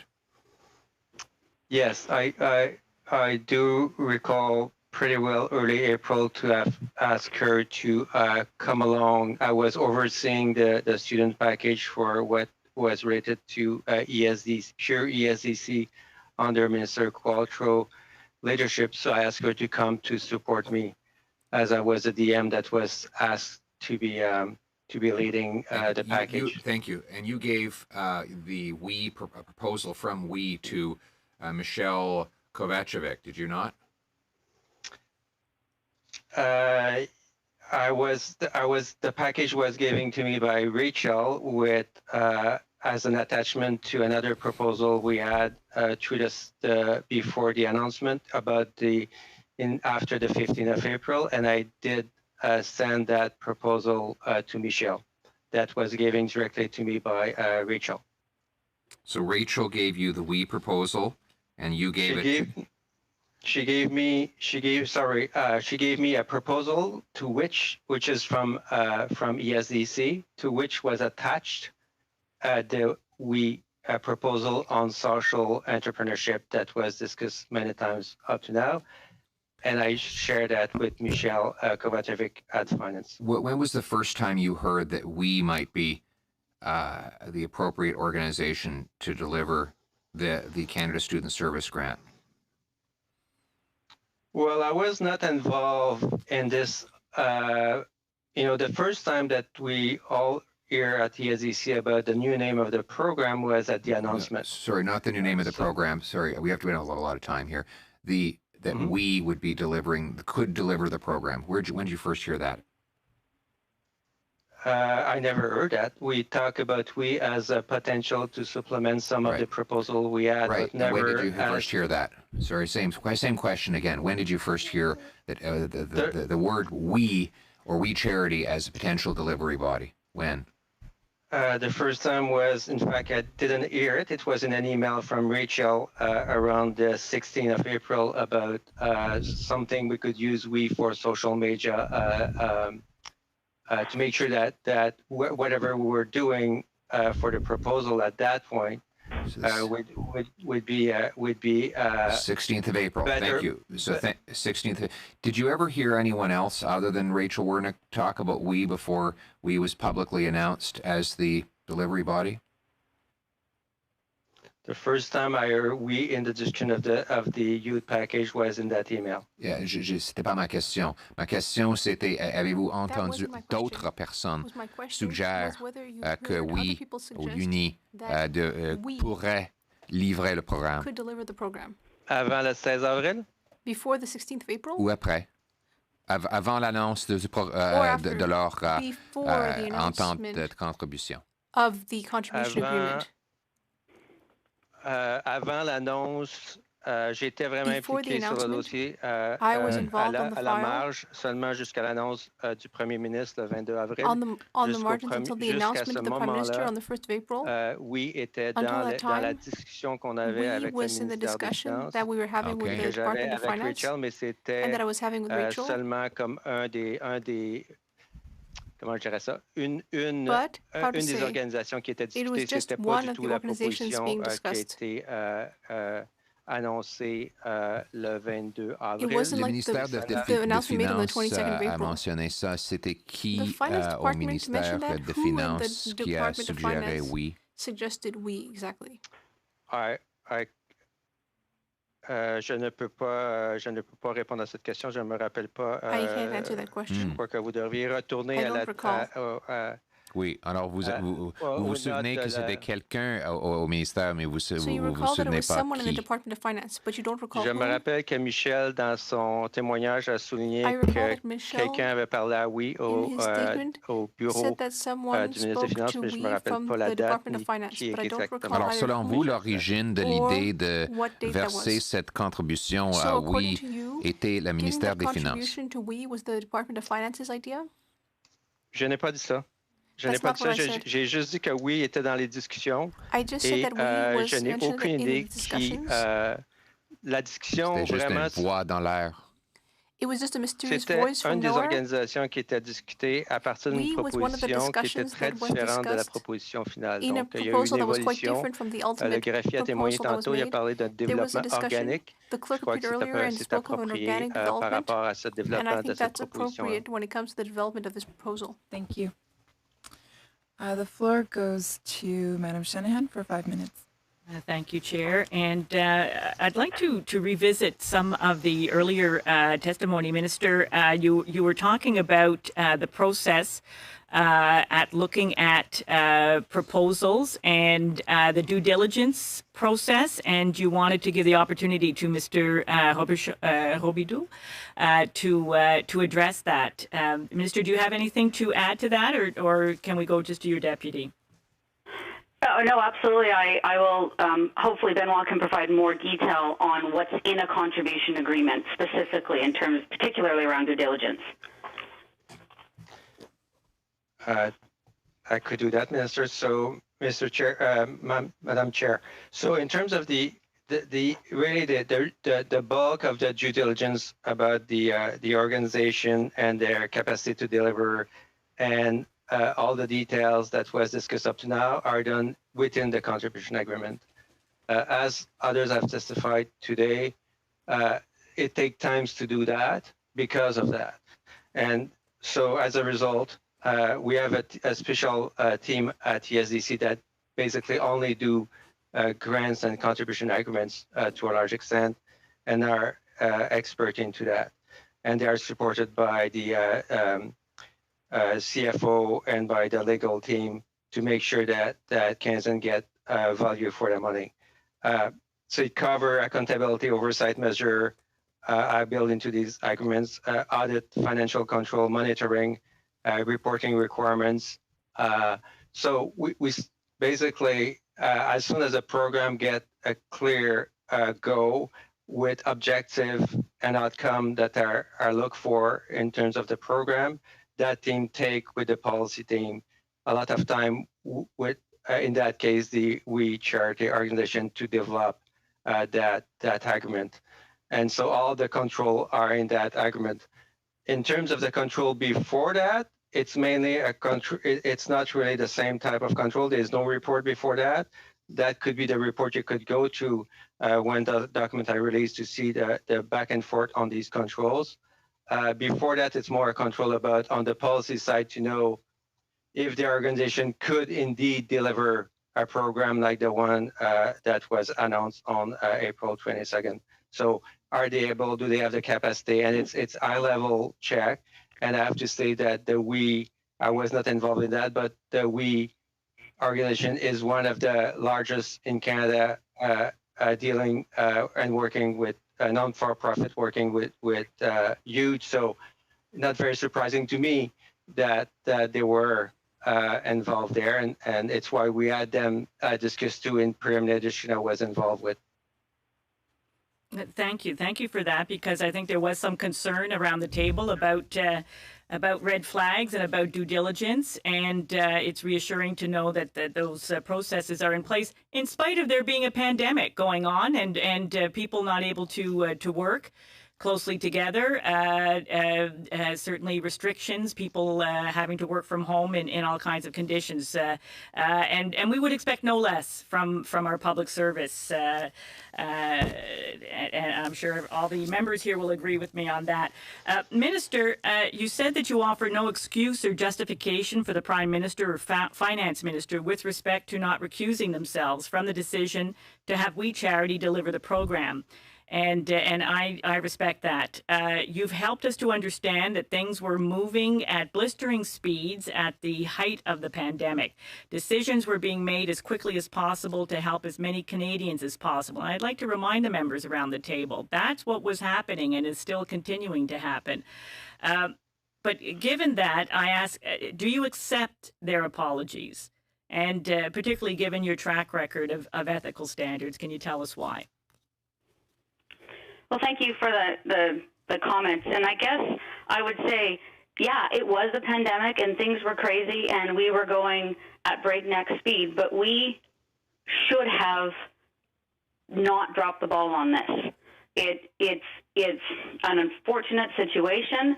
I don't think in any way it takes away from the other really important and I would say fantastic work we've done for students and for Canadians writ large.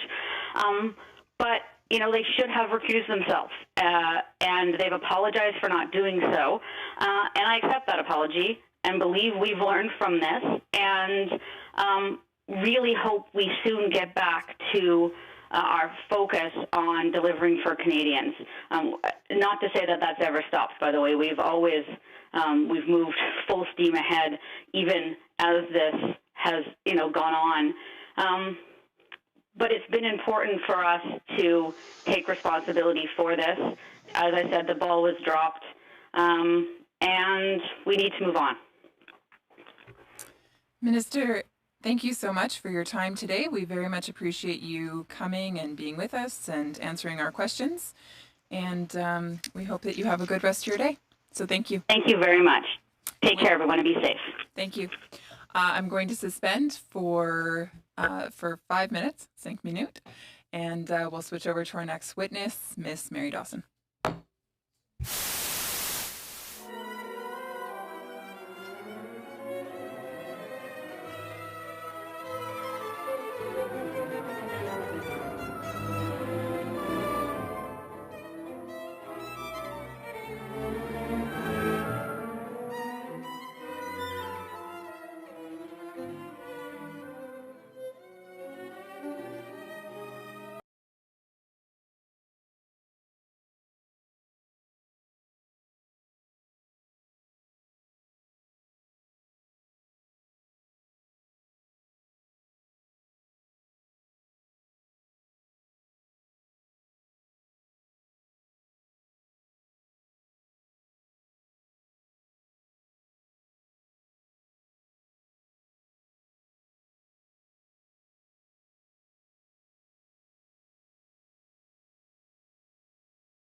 Ms. Dawson, it is so nice to see you. And we are just so thankful for your patience. Yesterday, for I think close to 45 minutes, you waited during the 45 minutes during committee time, and then for a half hour before that. So you gave us a good chunk of time yesterday, and we certainly are very thankful for your patience. And then also subsequently for your willingness to come back today. So Ms. Dawson, thank you so much. We certainly owe you a debt of gratitude. Ms. Dawson, as you know, on July 22nd, this committee passed a motion that pursuant to Standing Order 1083H, the committee reviewed the safeguards which are in place to avoid and prevent conflicts of interest in federal government procurement, contracting, grant contribution, and other expenditure policies. Ms. Dawson, you've come here today at our request to speak to this motion, of course, with your expertise concerning ethics, as you did formerly serve as the Ethics Commissioner. Now, we are going to give you 10 minutes for opening remarks, and from there, we're going to give members around this table the opportunity to ask their questions. Ms. Dawson, I will do my best to be polite, but there may be times when I need to interrupt in order to bring a question round to end, in order to respect time and make sure that each member has an opportunity to ask their questions today. Ms. Dawson, without further ado, I will turn the floor over to you. You have 10 minutes for opening remarks. Well, thank you very much. I don't know that it'll take 10 minutes, but I have put a few comments together. Thank you for your invitation to appear before your committee. I have great respect for the institution of Parliament in its various aspects, so I have accepted your invitation, and I hope that I can be of assistance in responding to your questions. I was the first commissioner appointed under the Conflict of Interest Act when it came into force in July 2007. And I held that position for 10.5 years, and I've now been retired for 2.5 years. Doesn't seem that long. The Office of the Conflict of Interest and Ethics Commissioner administers both the Conflict of Interest Act and the Members Code. These two instruments are quite similar, but differ in some of their detailed provisions. I believe the focus today will be on the Act. The public office holders covered by the Act include ministers and parliamentary secretaries, both of whom are also covered by the Members' Code, as well as ministerial staff and advisors and deputy ministers. The Act also applies to most governor and council appointees, with a few exceptions such as officers and staff of the Senate, House of Commons, and Library of Parliament, and judges. The main activities of the Conflict of Interest Office include giving advice, providing outreach and education, receiving information from public office holders, some of which is made public, and carrying out examinations in relation to alleged contraventions of the Act. I felt, as Commissioner, that the most important activity of the office was assisting public office holders in avoiding contraventions through its advisory and educational role. Those public office holders who are full-time or else who are on an annual salary, and in the Act, these people are referred to as reporting public office holders, are required to provide the Commissioner with personal information at specified times throughout their tenure. When they are appointed, they must, for example, report their assets, liabilities, previous income, previous employment, and they must update this information annually. A summary of this information is reported publicly. Every new reporting public office holder is assigned a member of the staff of the office as an advisor to meet with and discuss their disclosures and work through any potential conflict of interest issues.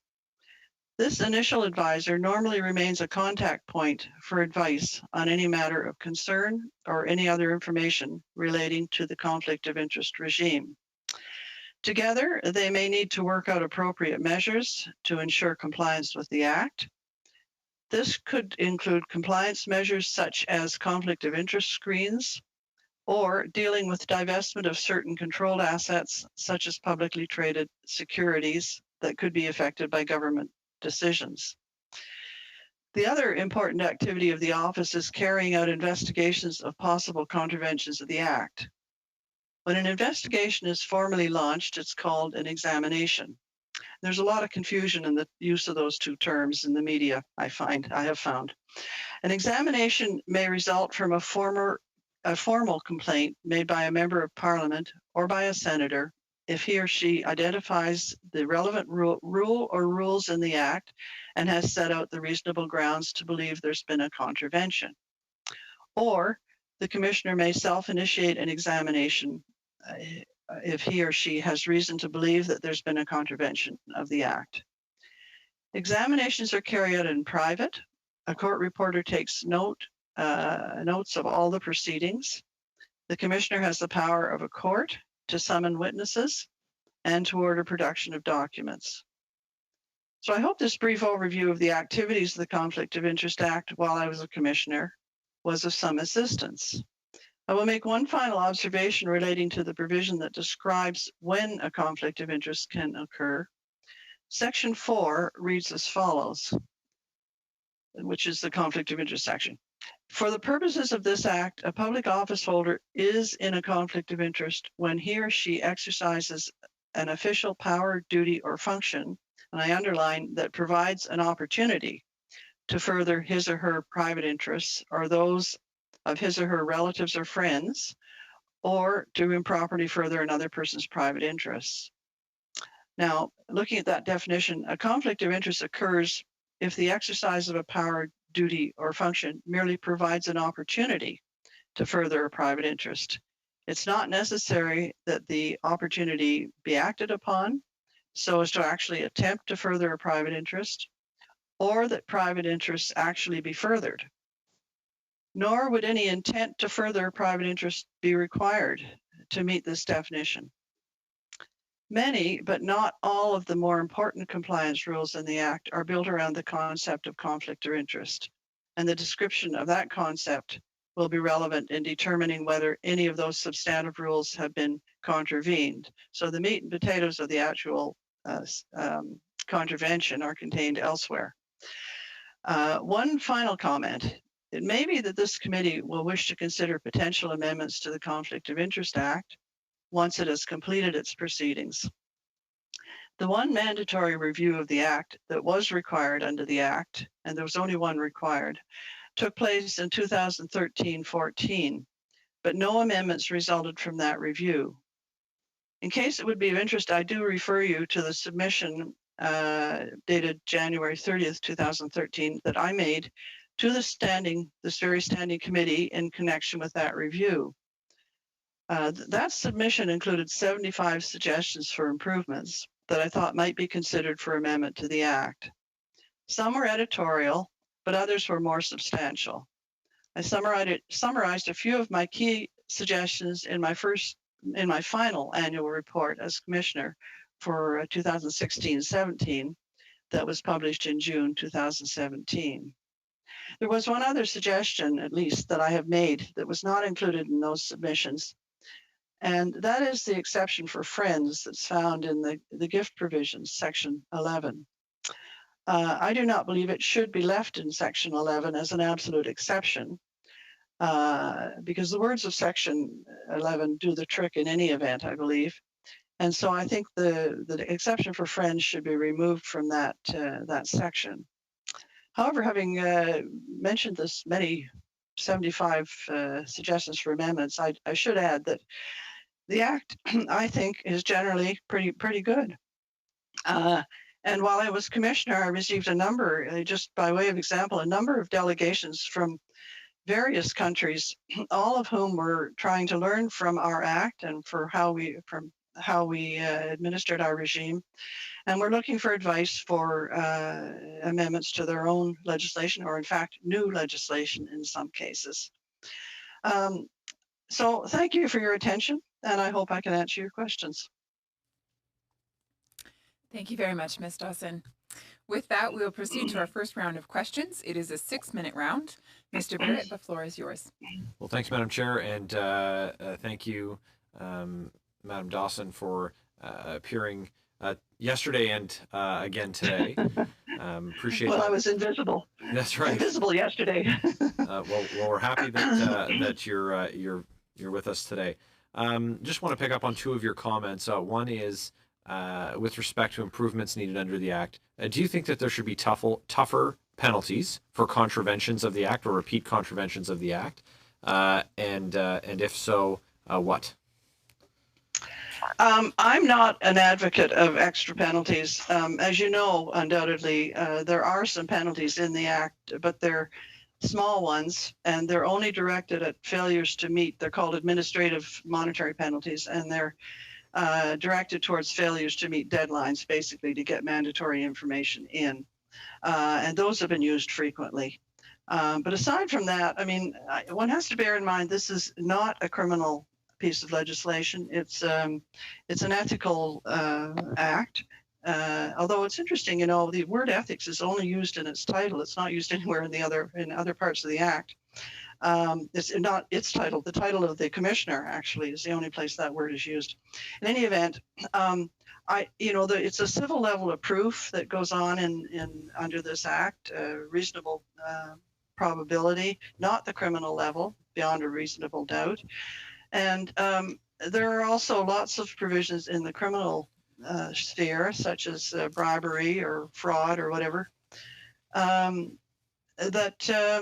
would apply potentially in a similar situation. In fact, there's a responsibility to, if one appeals there has been actually a criminal offense, as commissioner, one is required to pass it on to the criminal principal people who look after criminal matters.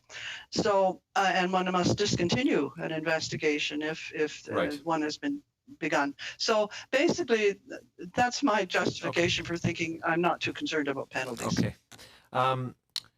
What's your view of the word friend under the Act? Well, it's not defined. It's not an easy, one of my earlier decisions related to a person that felt he was, that would have been found to have contravened if he had been found to be a friend of a particular person. And I found that he was just a name dropper, basically, and that the guy wasn't a friend, so he was exonerated. But by the same token, as you may have seen in the Trudeau 1 report, I had to deal with that issue. And I think it's not an easily defined term, and it's a term that can create some embarrassment. If somebody says he's your friend, and then you determine that he's not a friend but so I always say for the purposes of the Act. It's basically, I did provide a definition in that initial case. I don't have it in front of me, but it's somebody with a close relationship, perhaps having met in a place, in a person's home for dinner, someone with more than just a passing acquaintance. And as I say, there's a very good definition of that, and I should have thought to pull it out, but I haven't got it in front of me. No, that's quite all right. Thank you. And I'm familiar with your finding in the Trudeau 1 report. And with respect to the interplay of the Prime Minister's relationship and that of the Aga Khan, and where he was ultimately found to have contravened the Act for the first of two times.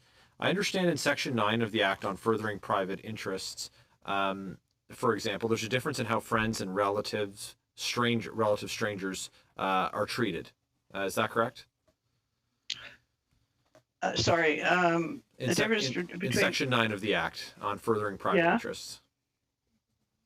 I'm just looking to highlight the difference between how friends and strangers. Sorry. So your question is what? Is the difference between friends and strangers? Yeah, Section 9 and 6 both have that. You mean, well, friends are the only ones relatives mentioned there. Relatives, friends, or improperly furthering another person. Is it the improperly you're wondering about? Or, I mean, that's the issue. You have to determine whether somebody is what we would consider a friend. And as I say, many other commissioners have used across the country have used that definition that was in that decision. Right. Was the but I'm not sure what you're looking for me to say. And so I guess I've got just about 1 minute left. So I'd say that in the case that you referenced in the Trudeau Report 1, invoking friendship was the defense to justify Mr. Trudeau's family receiving a luxury vacation as a gift, because gifts from friends are treated more permissively under the Act. That's what I'm looking for your confirmation of. Yeah, and I was making reference to basically in that context to Section 11. Section 11, the gift provision, is the one that was involved in the Trudeau case, the Trudeau 1 case. And I mean, I went through quite a bit of investigation to determine just how frequently they had seen each other over the 30-year period and that sort of thing. But it's a matter of determining whether they're a true friend. Thank you, ma'am. Thank you. The floor is Madam Shanahan's for 6 minutes. Thank you, Chair. And thank you, Ms. Dawson, for appearing with us today and bearing with us, and for your past service. So that's very helpful to this committee in the considerations that we have before us. Oh, I'm not hearing. For some reason, I'm not hearing this. I have somebody knocking at my door. I guess I'll just leave them. Yeah. Anyway, there's nothing I can do. We'll just they'll either come in or go away. Oh, okay. Knocking on the door. Yeah, I don't know what's going on out there, but what can I do? Excellent. Yes. Oh, we're delving into some mysteries now. So, Ms. Dawson, I just want to take a moment to talk about process.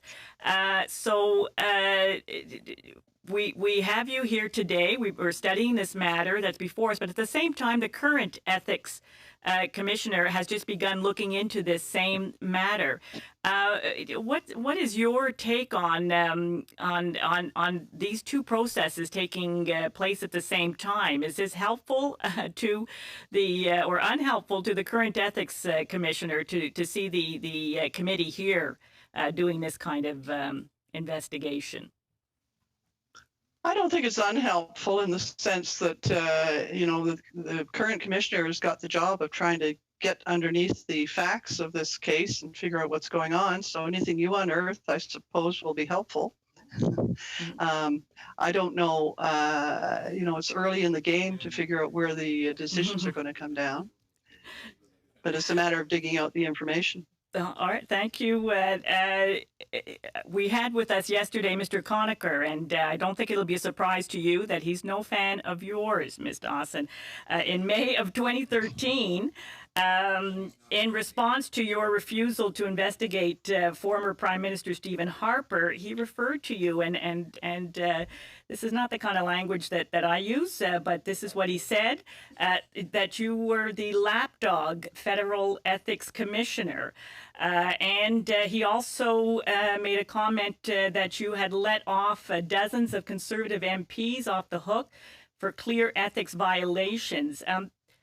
How do you react to those statements? And with that kind of public discourse, how is that helpful to the work of? Well, I'd like to get your reaction on this kind of public discourse. Sorry, point of order, Madam Chair. Well, so you know what? It will be Madam Shanahan who's... Ms. Dawson, just one moment here. Sorry, just Mr. as Angus. a point of order, Madam Shanahan will go on record as having put these baseless accusations against Ms. Dawson. I'm sorry. Can I respond? Because Mr. Angus, this is cutting out. Oh, my speaker is cutting out. But anyway, Ms. Dawson, can you hear me right now? I can hear you now. Yeah, perfect. Okay, perfect. It probably is cutting out because we have a few members speaking to one another across the floor rather than through the chair. So if they would speak through the chair, I think we could avoid that problem. Okay. So what I would ask for the record is, Ms. Shanahan, are you directly quoting Mr. Conacher from yesterday? No, this is from a statement in May 2013. From Mr. Conacher? From Mr. Conacher. Thank you. And I'm asking in relation to investigations that, and you clearly spoke to examinations that may or may not have been happening at the same time. And I just want to get your reaction, Ms. Dawson. How does this affect the work of the Ethics Commissioner?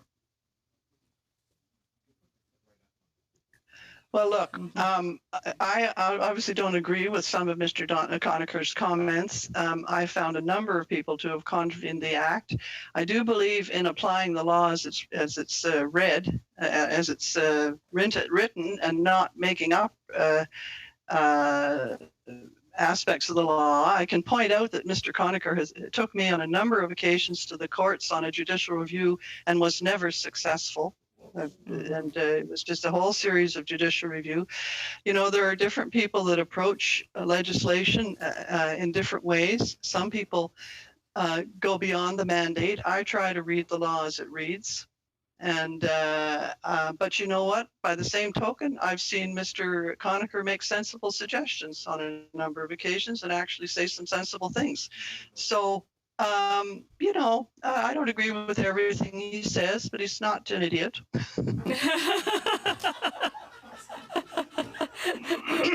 Well, thank you. Thank you for that. And so I just want to, and you did refer to it in your earlier statement, does the Ethics Commissioner has the power, the full power of a court to call witnesses and documents? Does the Ethics Commissioner need our help in conducting his or her investigations? No, I don't think so. But it doesn't hurt. You know, I mean, all the Ethics Commissioner can do is take account of what's on the public record and go from there. So, do I have time, Chair? Yes. Okay. So one thing that Mr. Conacher did say yesterday was he, in response to a question, that the partisan public discourse around any ethics investigation is not helpful. How would you respond to that? The public discourse around it, did you say? Partisan. The partisan. Partisan. Oh, the discourse. partisan. Oh, geez. You alluded to misunderstandings in the media and so on. Yeah, well, you know, I mean, opposition parties will say nasty things about the current government and vice versa. And some of the things that are said are exaggerated. I actually proposed and acted on a proposal to amend the members' code. It's not in the Act, but a member is not allowed to make false statements about. There's a little provision in there. I've forgotten exactly how it reads now, but that was a problem where people would sort of stand up and just make baseless allegations, or you know. But I don't.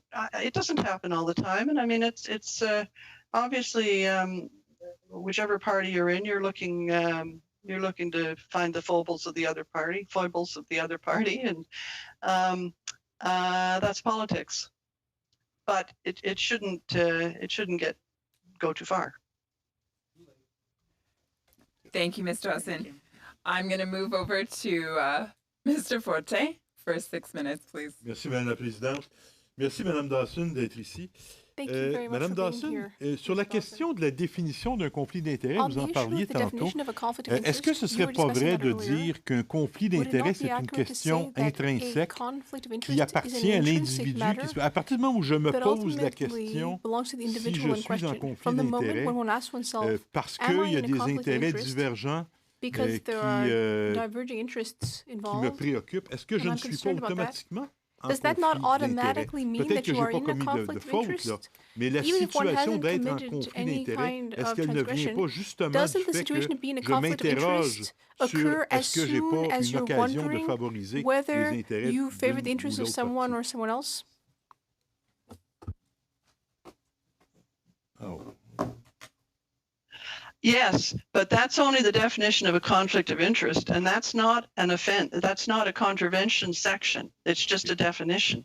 And what I was saying is you have to look at the definition, and for example, it's of relevance to the recusal provision, because if you feel that you're in a conflict of interest, but you have to also look at. For example, Section 6 is probably the most obvious one. You can't then participate in making a decision if you have one of these conflict of interest situations. But what I was saying, yeah, Donc, à partir du moment où on se pose la question, où on a un doute, il y a un conflit d'intérêts, on n'est pas encore en contravention, mais si malgré ce doute-là, on participe à un débat ou à une décision, c'est à ce moment-là, je comprends qu'on commet une faute. Est-ce que c'est exact? No, you have to look at a substantive provision in the Act. Section 4 is not a substantive provision, it's a definitional provision. So it's unfortunately, I've always advocated it. In fact, that's one of my 75 recommendations, is that you go in the definition section, because it's confusing to people. They think it's a substantive rule, and it isn't. Okay. Mais bon, à partir du moment où il y a des intérêts, par exemple, dans l'exemple on va le dire, là, ma mère a reçu $250,000 d'une entreprise. Mon frère a reçu des dizaines de milliers de dollars d'une entreprise. Ma conjointe a reçu également des sommes. Elle a été ambassadrice pour la... Est-ce que ces intérêts-là qui se bousculent dans mon esprit avec l'intérêt de l'État, est-ce que ce n'est pas une situation de conflit d'intérêts pour laquelle je devrais m'abstenir de participer à une décision? À votre avis? Yes, but you have to look at Section 11, which is the gift section. That would cover, assuming that this act applied to these people. You look at 11, and that's the one you would interpret. Okay. Except that it doesn't. That's the one section that doesn't use conflict of interest as the base. Interestingly enough, okay. Anyway. Merci. We're getting into semantic. Yeah. Okay. Madame Dawson, j'aurais une autre question. À partir du moment où l'individu qui est en situation de conflit d'intérêts est un exemple, entre guillemets, là, pour les gens avec qui il travaille. Par exemple, le premier ministre, autour de la table du Conseil des ministres, il est un peu le leader du Conseil des ministres. C'est lui qui inspire les autres ministres. Est-ce que son devoir de diligence par rapport au conflit d'intérêts n'est pas plus grand que celui d'un simple participant à la rencontre? Than any other member of the meeting? Well, in his role, perhaps he has a symbolic, or whatever the expression would be, role. But the fact of the matter is the Act applies equally to everybody, from the Prime Minister to the lowest official that's covered by the Act. And the rules are the same for all. For all. Et si on est en situation d'urgence, Madame Dawson, qui fait en sorte qu'on doit prendre une décision un peu inhabituelle. On va confier un contrat de 43,5 millions à une entreprise qui va gérer jusqu'à concurrence de 900 millions de dollars et on n'a pas le temps d'aller en appel d'offres. Donc, on procède sans appel d'offres pour l'octroi du contrat. Est-ce que notre devoir de diligence vis-à-vis du conflit d'intérêts n'est pas accru à ce moment-là? Yes, if there's time, this is the problem here. But I point out Section 19 of the Act. Section 19 says compliance with this Act is a condition of a person's appointment or employment as a public office holder. That should have a bearing on what happens to the person that may have been found to have contravened the Act. But it was not the Ethics Commissioner that will have that bearing. It will be the place where he works, or the way he's appointed, the way he's elected, the way he's hired. So what I'm saying is the contraventions are there in the Act written as they are. And if there's mitigating circumstances, you would note in the decision that, yes, they contravened the Act. Perhaps it's understandable why.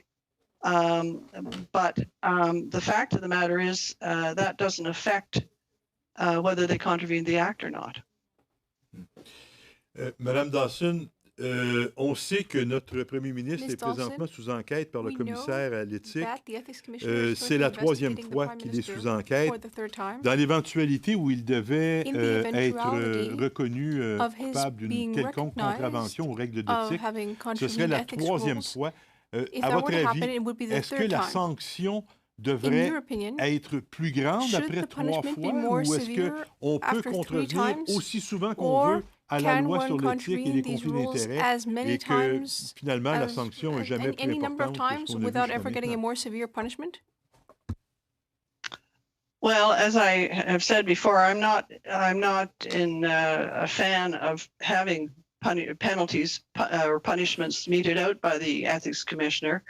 I believe that belongs in the criminal courts, but I think the repercussions of continuous contraventions of the Act will be felt sooner or later.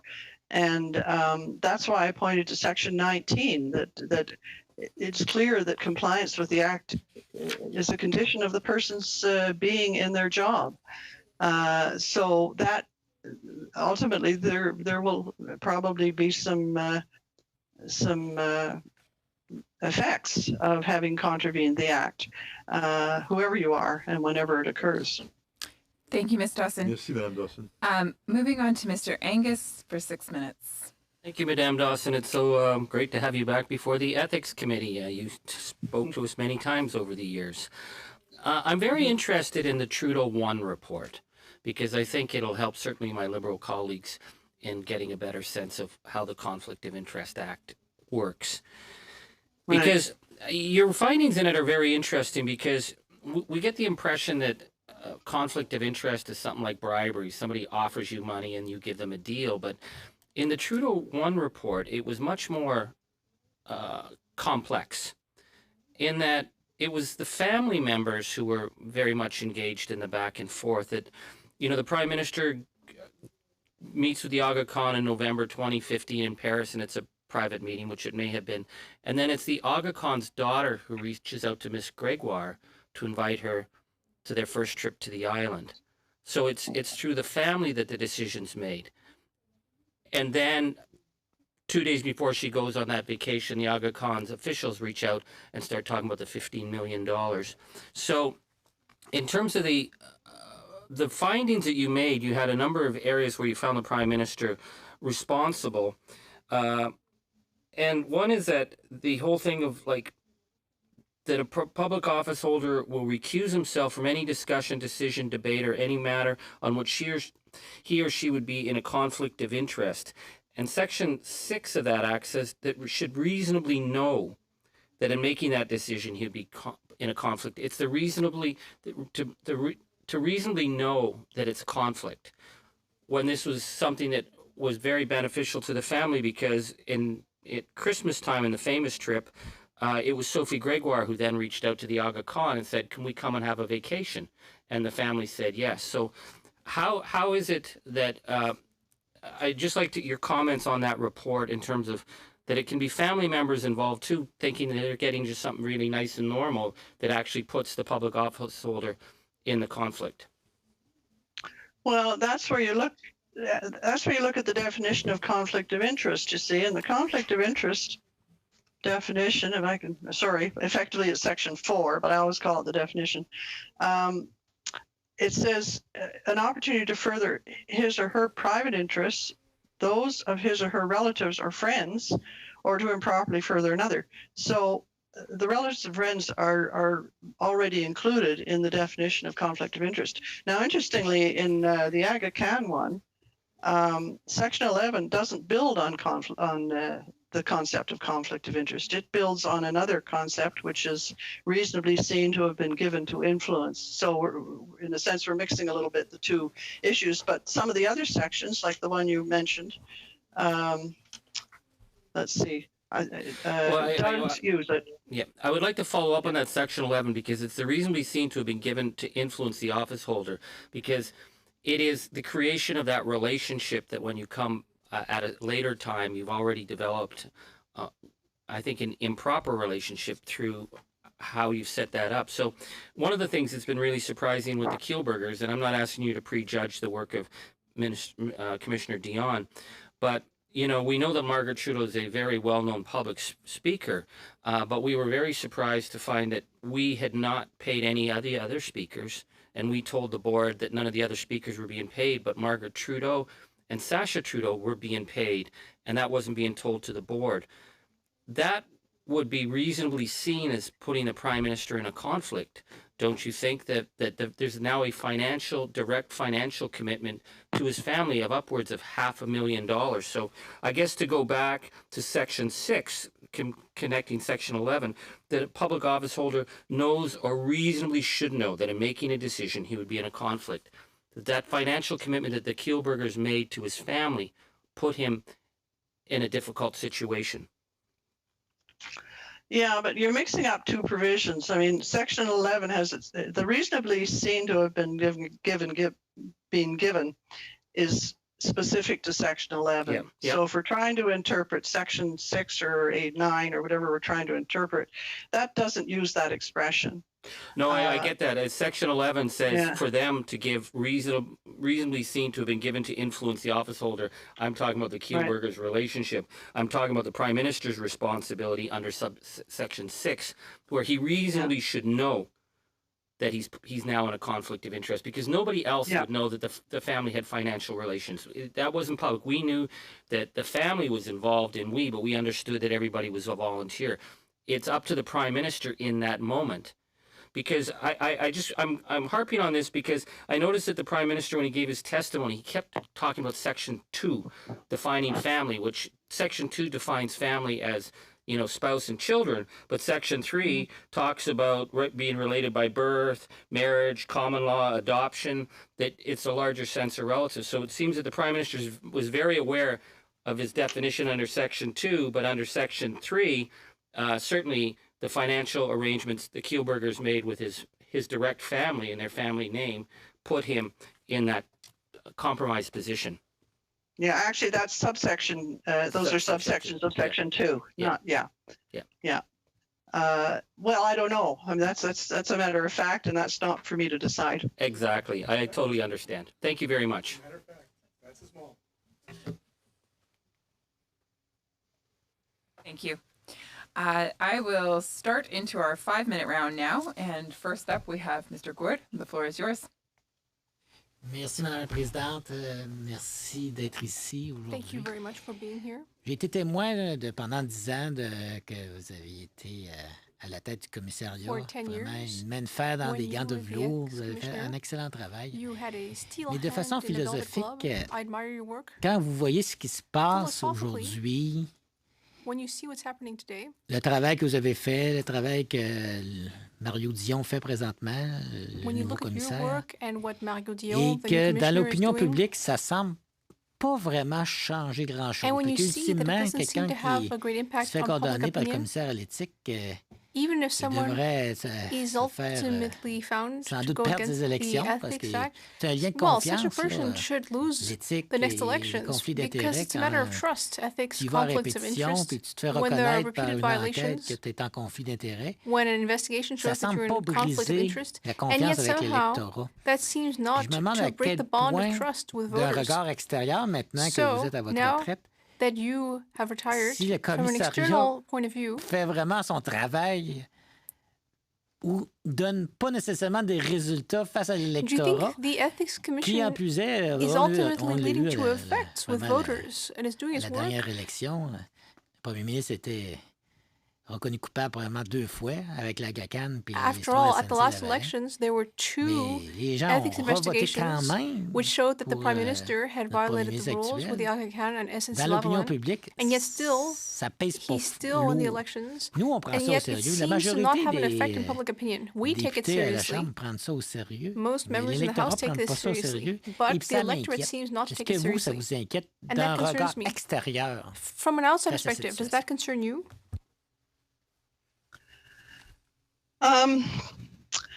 I think that there are different levels of badness in some of the contraventions that is found. Sometimes it's just not being careful enough. Other times it could be quite a serious thing. So I think the other thing to note is that, of course, you're thinking, I think, more in terms of members of Parliament who are also reporting public office holders, because, of course, there are many people covered by the Act that the public doesn't know much about. And then it's up to the organization to deal with to deal with that, or the government in reappointing them. I'm thinking of governor and council appointees. But, you know, I mean, I'm sure that continuing continuing contraventions are going to add up. You know, there are some extenuating circumstances in the current case, in the sense that we're in a strange pandemic situation. So it's just, I'm not surprised really.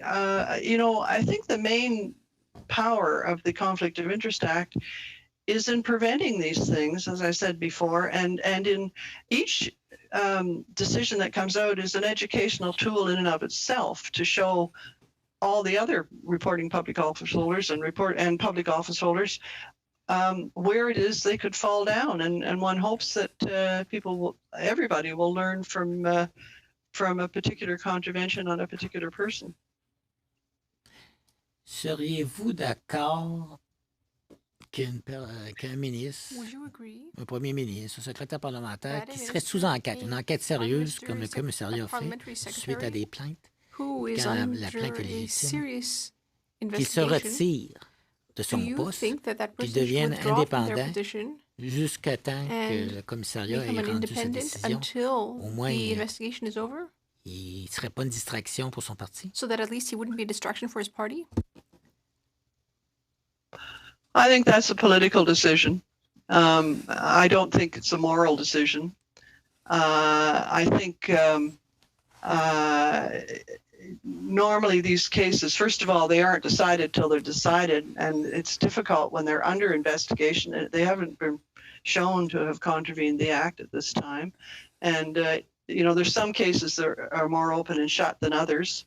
And some areas are a little bit abstruse, I think. But no, I don't think it's an automatic thing. Again, though, I point to that Section 19. It is a condition of their job, and so that will have a bearing, should have a bearing, but it won't always have a bearing. Mais après avoir été reconnu une infraction, est-ce qu'un député pourrait ne plus jamais retourner ministre si c'est vraiment sérieux? Mr. Court, that's your time. Well, I think the public will decide that. Well, actually, sorry, you're talking about a minister, not an MP. Again, it's for the party to, or for the Prime Minister, I guess, to determine that.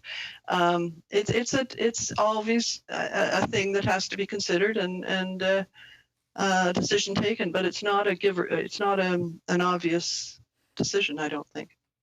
Thank you, Ms. Dawson. For another 5-minute round, we're going to Mr. Dong and Ms. Zahid. Thank you, Chair. Ms. Dawson, I'm a new member, so it's a pleasure and learning experience for me to have this opportunity to ask a few questions. I've been listening quite carefully what my opposition colleagues has asked, and your answer seems to me that they're more frustrated with the fact that your investigations and these incidents did not deliver them a winning campaign or winning election result in that last election.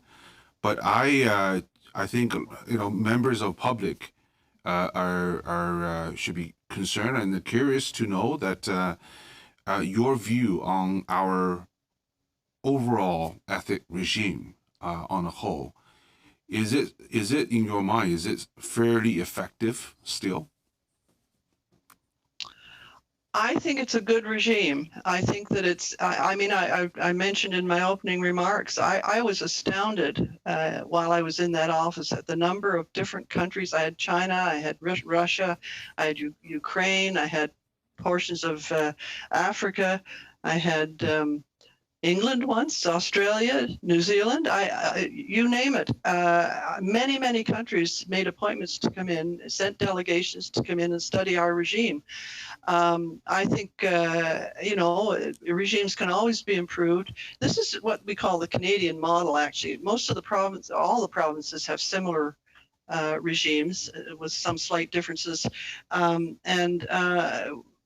Canadians, I think, should take pride in the regimes we've got. I think that basically they're a model for the world. They can always be improved. But for example, I mean, I had occasion to be on a panel with the former ethics commissioner, whatever it was called, of the United States. And in the United States, they don't have the power to investigate. All they have the power to do is advise.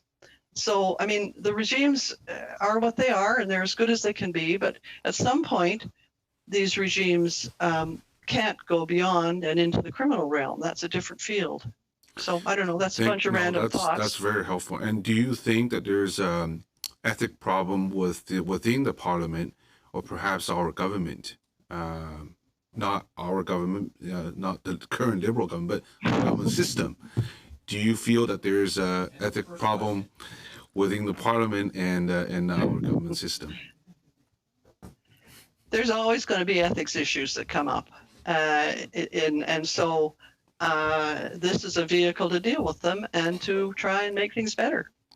And in your view, do you think ethics commissioners should be proactively working with the decision makers in the government, or they should just read and interpret and apply the code? Which way should it? Do you think that? Where do you fall on the spectrum? Well, I'm not sure exactly what you're meaning, but certainly when I was commissioner, and I probably continuously, we made ourselves available frequently to go and meet with, for example, ministers' offices or different commissions to discuss the ethics rules. And that was a very good exercise, because we could discuss where some of the issues were. I won't name any specific ones, but that is, as I said in my introductory remarks, a very important role of the office. Thank you. I'll pass this to Ms. Sayi. Thank you. Thank you. Thank you, Ms. Dawson, for appearing before the committee, and thanks for agreeing, as the system was not working yesterday, for appearing today. Do you stand by your statement which you made in 2018 interview with the Globe and Mail, that there is not an awful lot of bad stuff going on?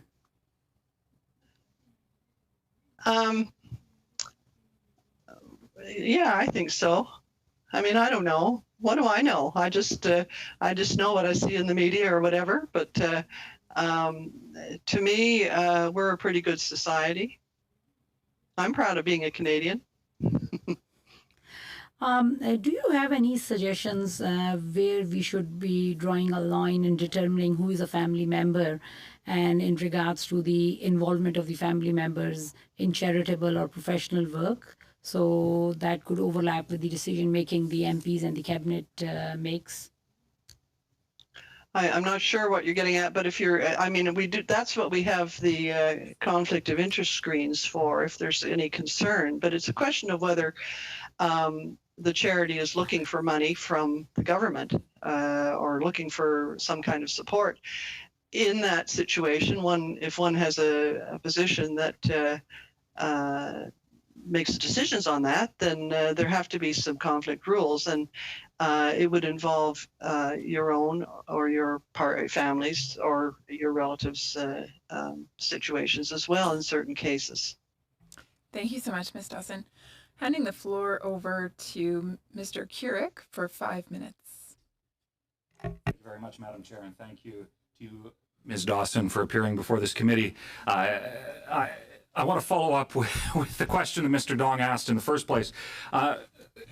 Does this current government have an ethics problem? I know the Prime Minister is now under his third investigation. I'd be very curious to hear your comments on the current ethical practices of the current government. The Prime Minister is one member of the government. The Prime Minister I believe has his heart in the right place, basically. Maybe he's not as careful as he should be. I don't know. But you know, when you look at how the various things that have been handled to this pandemic, I thought he'd done a good job on that. And we're in a strange situation right now. But I just think all of the people that are in government need to be brought up short when they do something that that contravenes the ethics rules. But I'm not going to, you know, it moves on, and these things pop up from time to time. No, I appreciate that. Now, I understand after the Trudeau 1 report, or at that point in time, the Trudeau report, you had the opportunity to testify before the Ethics Committee and be asked questions regarding that report. I was quite astounded as a new member of Parliament this past February when members of the government voted against the current commissioner having the opportunity to come and share his findings in the Trudeau 2 report before this committee. Wondering if what your thoughts on that are, and if you believe that the ethics commissioner should be able to report his findings before this committee. Well, you know, I don't know quite what I said at that other committee, but the thing is that there is a rule in the Conflict of Interest Act that your report speaks for itself, and you're not supposed to divulge anything as an ethics commissioner, any information that you got in the course of your investigation, or anything outside of what you have put in your report. So one has to be careful as an ethics commissioner not to go beyond that. Now, so I'm not sure how useful it would be for a commissioner to come and testify, except generally about the way the Act works or something. I mean, that's why I've kept myself general. I'm not even the commissioner still, but I mean, the current commissioner is under a legal obligation not to go chit-chatting about the report that he's writing, and after it's issued, it stands for itself. Now, getting back to my first question, then I have a few questions about your interpretation of the Act. But you made a statement to the media that reads, "One doesn't continue to do the same thing twice," and then goes on. Then you then go on to say there seems to be a little bit of a blind spot or something there.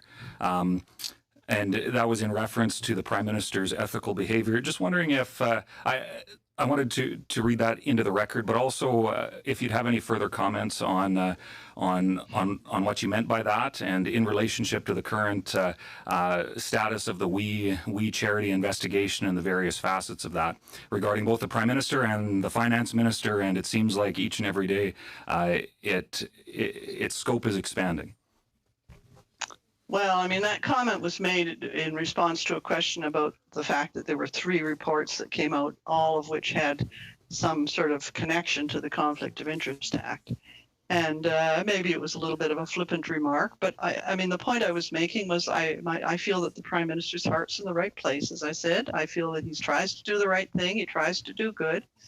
And I just think that these things have been oversights, basically. Okay. How much time do I have left? Okay. Just a really quick question then. Did you ever have cause to pick up the phone and refer a case to the over your last number of years as ethics commissioner? Pick up the phone and refer a case to appropriate law enforcement officers such as the RCMP. Did you ever have a reason to do that?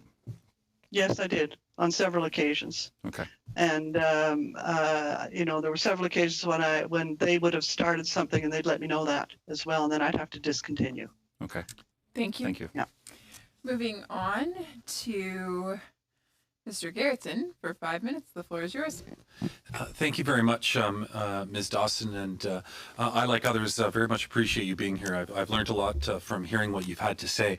You said something very interesting in response to a question earlier, not that long ago. You said there will always be ethics issues that come up. I don't know how the public would respond to that. I mean, isn't the point of a Conflict of Interest Act to prevent issues from coming up? What do you mean by that? I mean, that we can't catch them all. I mean, that's exactly why I highlighted in my opening remarks the fact that I think that's our most important work, is to educate and to be available for consultations and to give advice. But, you know, there are going to be ethical breaches that slip through the cracks, and there always will be, because somebody will not be paying attention. So, in your opinion, based on the work that you did in the past during your tenure, these things were coming up from time to time and dealt with appropriately, one way or the other, through your investigative work? I sure hope so. I mean, I did the best I could to make a good decision in all my investigations. So, out of curiosity, when you were doing your investigative work, would you often regard cases differently where you determined that the individual had intentionally, knowingly gone against the act versus one who may have done it unintentionally? Well, yeah. I mean, in my reports, I have quite often commented on how these things happened. You know, I tried to make my reports quite fulsome and explaining the circumstances as they were.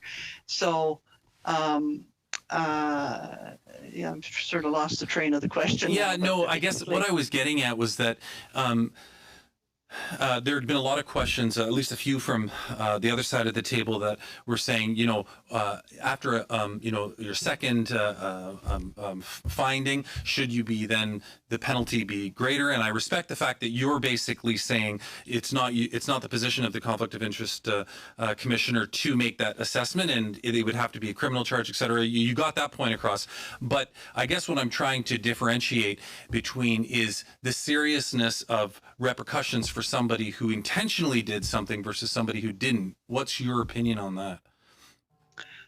Well, I think malice aforethought or whatever would be taken into account. But again, you know, I go back to the section that says it's a condition of your employment or appointment, and so it's my reports, and I'm sure the current commissioner's reports spell out the circumstances, and so it's for the people to read. So I want to just get to the point about when you're supposed to be declaring this. I know that, you know, when you say you know, it's a conflict of interest that relates to an individual, a family member, a friend, a relative. I think it goes without saying that you have to know in advance that that conflict exists, doesn't it? Because otherwise somebody would have to look every single time they go to make a decision. They would have to go and talk to every relative and friend that they have to find out if they have some kind of association with the organization. Would that be correct? Yeah, well, the test, for example, in Section 6 is if the public office holder knows or reasonably should know. Right. So it's not necessarily that they actually know, but if they're sort of willfully blind or something, in other words, if they're not paying attention, they reasonably should know. So it's a reasonable man test. Okay, and so my last question, and this committee's work is to determine some recommendations to possibly put forward. Do you think, I mean, I realize that having a conflict is pretty much a binary choice. You either do or you don't. But there would also be different times where the threshold might be greater or lower in terms of the amount. Do you think that when considering how to go about establishing, you know, the degree to which you personally must look into the various relationships that you might have or conflicts that you might have with relationships, that there should be consideration given to the dollar amount associated with a perceived conflict? Like, should there be a threshold where different tests are put into place? A very brief answer, please. Well, philosophically, maybe, but it's the contravention is contravention, but the facts will be there on the face of the report, and it will be for all to see just how big a thing this was. Thank you. Thank you, Ms. Dawson. Moving into a 2.5-minute round, the floor goes to Mr. Forte. Madame Dawson, on va jouer, on va fantasmer. Disons que je suis Premier ministre du Canada et vous êtes commissaire à l'éthique. Et je vous consulte. Et je vous dis que j'ai une décision importante à prendre. On s'apprête à octroyer un contrat de 43,5 millions à un organisme pour gérer 900 millions de dollars de bourse étudiante. Je vous dis que compte tenu de l'urgence, la décision va devoir être prise de façon inhabituelle, c'est-à-dire sans appel d'offres. Je vous dis également que je n'ai pas de vérification diligente complète de l'entreprise pour valider ses capacités ou pas à gérer le programme. Je vous dis que l'organisme en question a versé à ma mère au cours des 2 dernières années $250 000 pour des conférences qu'elle a données. Je vous dis que l'organisme a aussi payé quelques dizaines de milliers de dollars à mon frère pour les mêmes choses. Que l'organisme aussi retient les services de ma conjointe à titre d'ambassadrice. Et que j'ai moi-même donné des conférences pour cet organisme-là et encouragé les gens à travailler avec eux. Et je vous dis finalement que la situation me trouble, Madame la commissaire à l'éthique, et je vous demande de m'éclairer. Est-ce que je devrais ou non participer à cette décision-là? Quel conseil vous me donneriez? I would say it is your decision because it is the person who has to decide. But I would point out if they were aware of all these issues, I would point out the ethical issues. It's not necessarily clear cut that a relationship member of the family had at some point will continue in the future or whatever. The circumstances of each case is quite different. And that's the thing that has to kind of be sort of teased out in the course of looking at all the circumstances surrounding something. The way you've presented this case it doesn't have all the details you need to determine something. So you would give the ethics commissioner would sort of show the pitfalls and do the best to give advice. Probably the best advice would be avoid the situation if you possibly can. Merci. Because it's dangerous. Merci. Et si j'ajoute à la situation qu'au moment de prendre la décision, je réalise que l'organisme qui va se voir confier ce programme-là n'est pas celui que je croyais, mais un autre organisme ayant des liens étroits. Et ce nouvel organisme-là, lui, n'a aucun historique financier et aucun actif à ma connaissance. Et je n'ai aucune vérification diligente non plus pour me dire est-ce que cet organisme-là est solvable ou pas. J'ajoute cet élément-là. Quel est votre conseil? Thank you. Was what? Quel est votre conseil? Quel conseil me donnez-vous? What would you advise at that point? Sorry, I missed the last. I think the translation missed the last couple of words there. I'm sorry. I think you're positing a case of choices to be made. I think. Maybe you could just state in a nutshell what it is you're asking. Again, I think the translation missed a bit there. I'm sorry. Oui, mais c'est pas la traduction, c'est pas mon fardeau, Madame la Présidente. Non, excuse pour le système, là, mais malheureusement, je ne le fais pas. Alors, je répète la question. Si j'ajoute à la situation qu'au moment de signer ce contrat-là, au moment de décider sur ce contrat-là, je réalise que l'entité qui va se voir accorder le contrat n'est pas celle que je pensais, mais une autre entité à laquelle elle est liée, mais qui n'a aucun historique financier, aucun actif et qui est incorporé depuis seulement 1 an ou 2, sans que je n'ai aucune vérification diligente. Quel conseil me donnez-vous? What would you advise? I would advise caution. I would advise to go back to the people that are recommending this happen and see what the rationale is, and hesitate if there's an assurance about assurance about something that's important, you wouldn't go ahead. Merci, Madame Dawson. Merci. Merci beaucoup. Mr. Green, the floor is yours for 2.5 minutes. Thank you. We have heard, Madam Speaker, that ethics has been defined as a situation, that it's a learning, as you've suggested today. During your tenure at the Office of the Conflict of Interest and Ethics Commissioner, how often did the Prime Minister request your advice? Which Prime Minister? The last Prime Minister. This Prime Minister, Justin Trudeau. Well, I'm a number of times from the time he was just an MP, as a matter of fact. Did he ask your advice on scenarios where he went ahead and proceeded to violate ethical conflicts of interest? No. So did you ever volunteer advice without having received a request from him? If some facts were drawn to my attention, or for example, if his staff came and asked something, but it's not that often. Similarly with Mr. Harper. Because what we've heard here through you, Madam Speaker, is that, even though you're suggesting that perhaps that this act is good enough, it's pretty good on the global scale, you've referenced Russia and China and others, we have scenarios where there's just a habit, a culture of repeated ethical violations. Out of your 75 recommendations that you presented, none of which were accepted, would any of them prevented the current situation that we're in right now?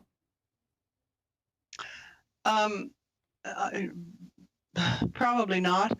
My last question through you, Madam Chair, is why have an act if it's not going to prevent the ongoing violations, ethical violations that we've seen?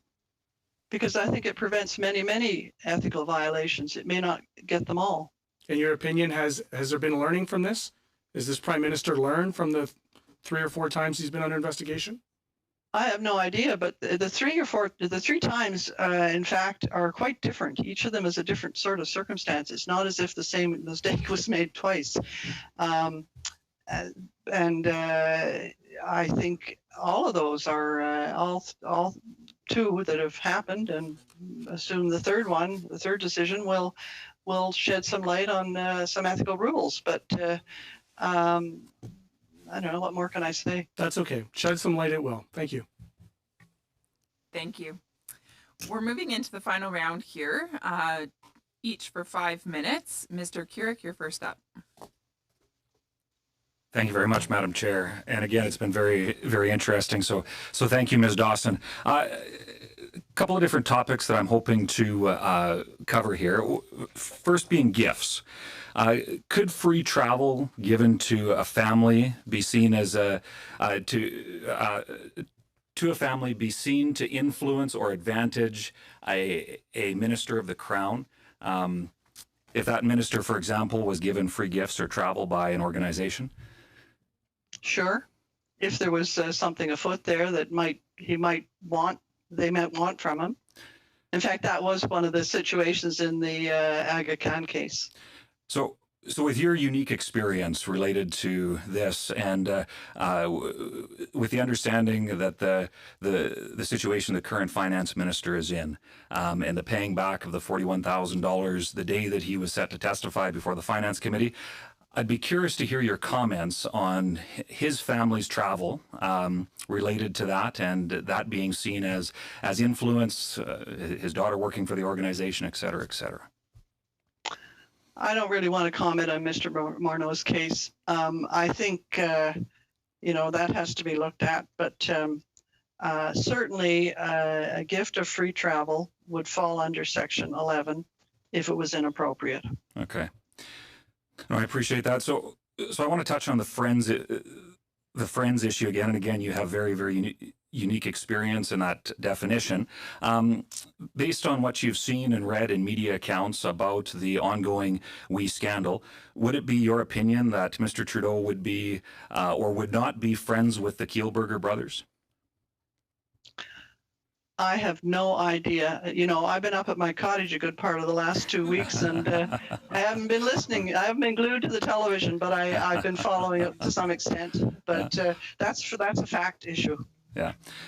No, I appreciate that, and I'm sure you've had a lovely time up at the cottage. I'm having trouble dealing with this, as a prairie boy, having trouble dealing with this Ottawa humidity in the middle of summer. But yes, me too, right now. So as a matter of general practice, if a public office holder were to consult the conflict of interest and ethics commissioner looking for some sort of blessing or approval on outside activities, would you normally use this opportunity to reiterate the public office holder's ongoing obligation to recuse themselves should the circumstances change or require it? Oh, I might or might not, but you know, usually I should say that usually the people that come for advice talk to some of the staff in the office, because one can't, but the commissioner's always available to speak if necessary to them. But no, you wouldn't. It depend. If they asked for a little bit of a lecture on stuff, you'd give it to them. If they were asking a specific question, you wouldn't necessarily take their time to talk about everything. No, I appreciate that. And may I ask how much time I have? You have 2 minutes. Okay. I do want to thank you as well.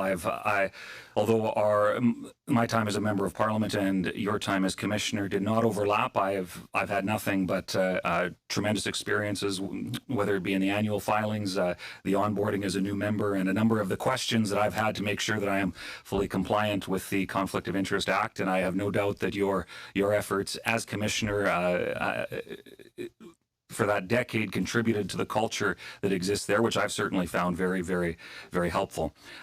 So a question related to that asking of advice is, when a public office holder consults you about a particular fact scenario, do you consider it good practice for him or her to follow up if there is a material change in circumstances? Oh, yes, that would make sense. Yeah, I mean, you'd give the advice on the basis of what he presented to you, and if it changed, one would assume they'd come back and double check. No, I appreciate that, and certainly, as has been my experience, the office is incredibly accessible, and it's encouraging that members of Parliament have that opportunity to have a continual conversation, and certainly I would hope that other members take advantage of that as it comes forward. So the real question here is a $500 million contract with what is a very close connection to the Prime Minister's family. I just in the remaining about 60 seconds, I think I'd be curious if you'd have any additional comments that you would like to share with this committee about the current ethical circumstances that we find ourselves discussing here, and needs to change in the Act so that we can hopefully see that these sorts of breaches don't happen again. Ms. Dawson, I'm sorry. Your answer will have to be very brief, like 10 seconds. Well, you know, I don't know. It's an unusual circumstance. We are in an unusual time, but this one will certainly shed some more comments that are grist for the mill in the ethics area. Thank you very much. One more. Thank you, Ms. Dawson. Moving over to our final questioner will be Madame Briere for 5 minutes. Thank you, Madame Chair. Bonjour, Madame Dawson. C'est vraiment un réel privilège de pouvoir échanger avec vous cet après-midi, particulièrement vu votre passé ici. Especially given your past experience here. Quelles seraient vos 3 recommandations prioritaires pour moderniser la loi? Vous avez dit tantôt qu'elle faisait l'envie de plusieurs autres pays, mais dans l'optique qu'il y a toujours place à amélioration, quelles seraient donc, qu'est-ce que vous pourriez nous proposer pour s'améliorer? Oh my goodness. I had, you know, I sort of picked out when I left the office, I picked out some that I thought I would highlight, and I've got them here and I'll just run through them. Increasing transparency around gifts was one of them, lowering the threshold for disclosure. There's some terminology issues in there, and the code covers entities, but the Act only covers persons, and entities are sometimes should be covered as well. There's some proposals I made to diminish the onerous provisions over people. I won't go into them.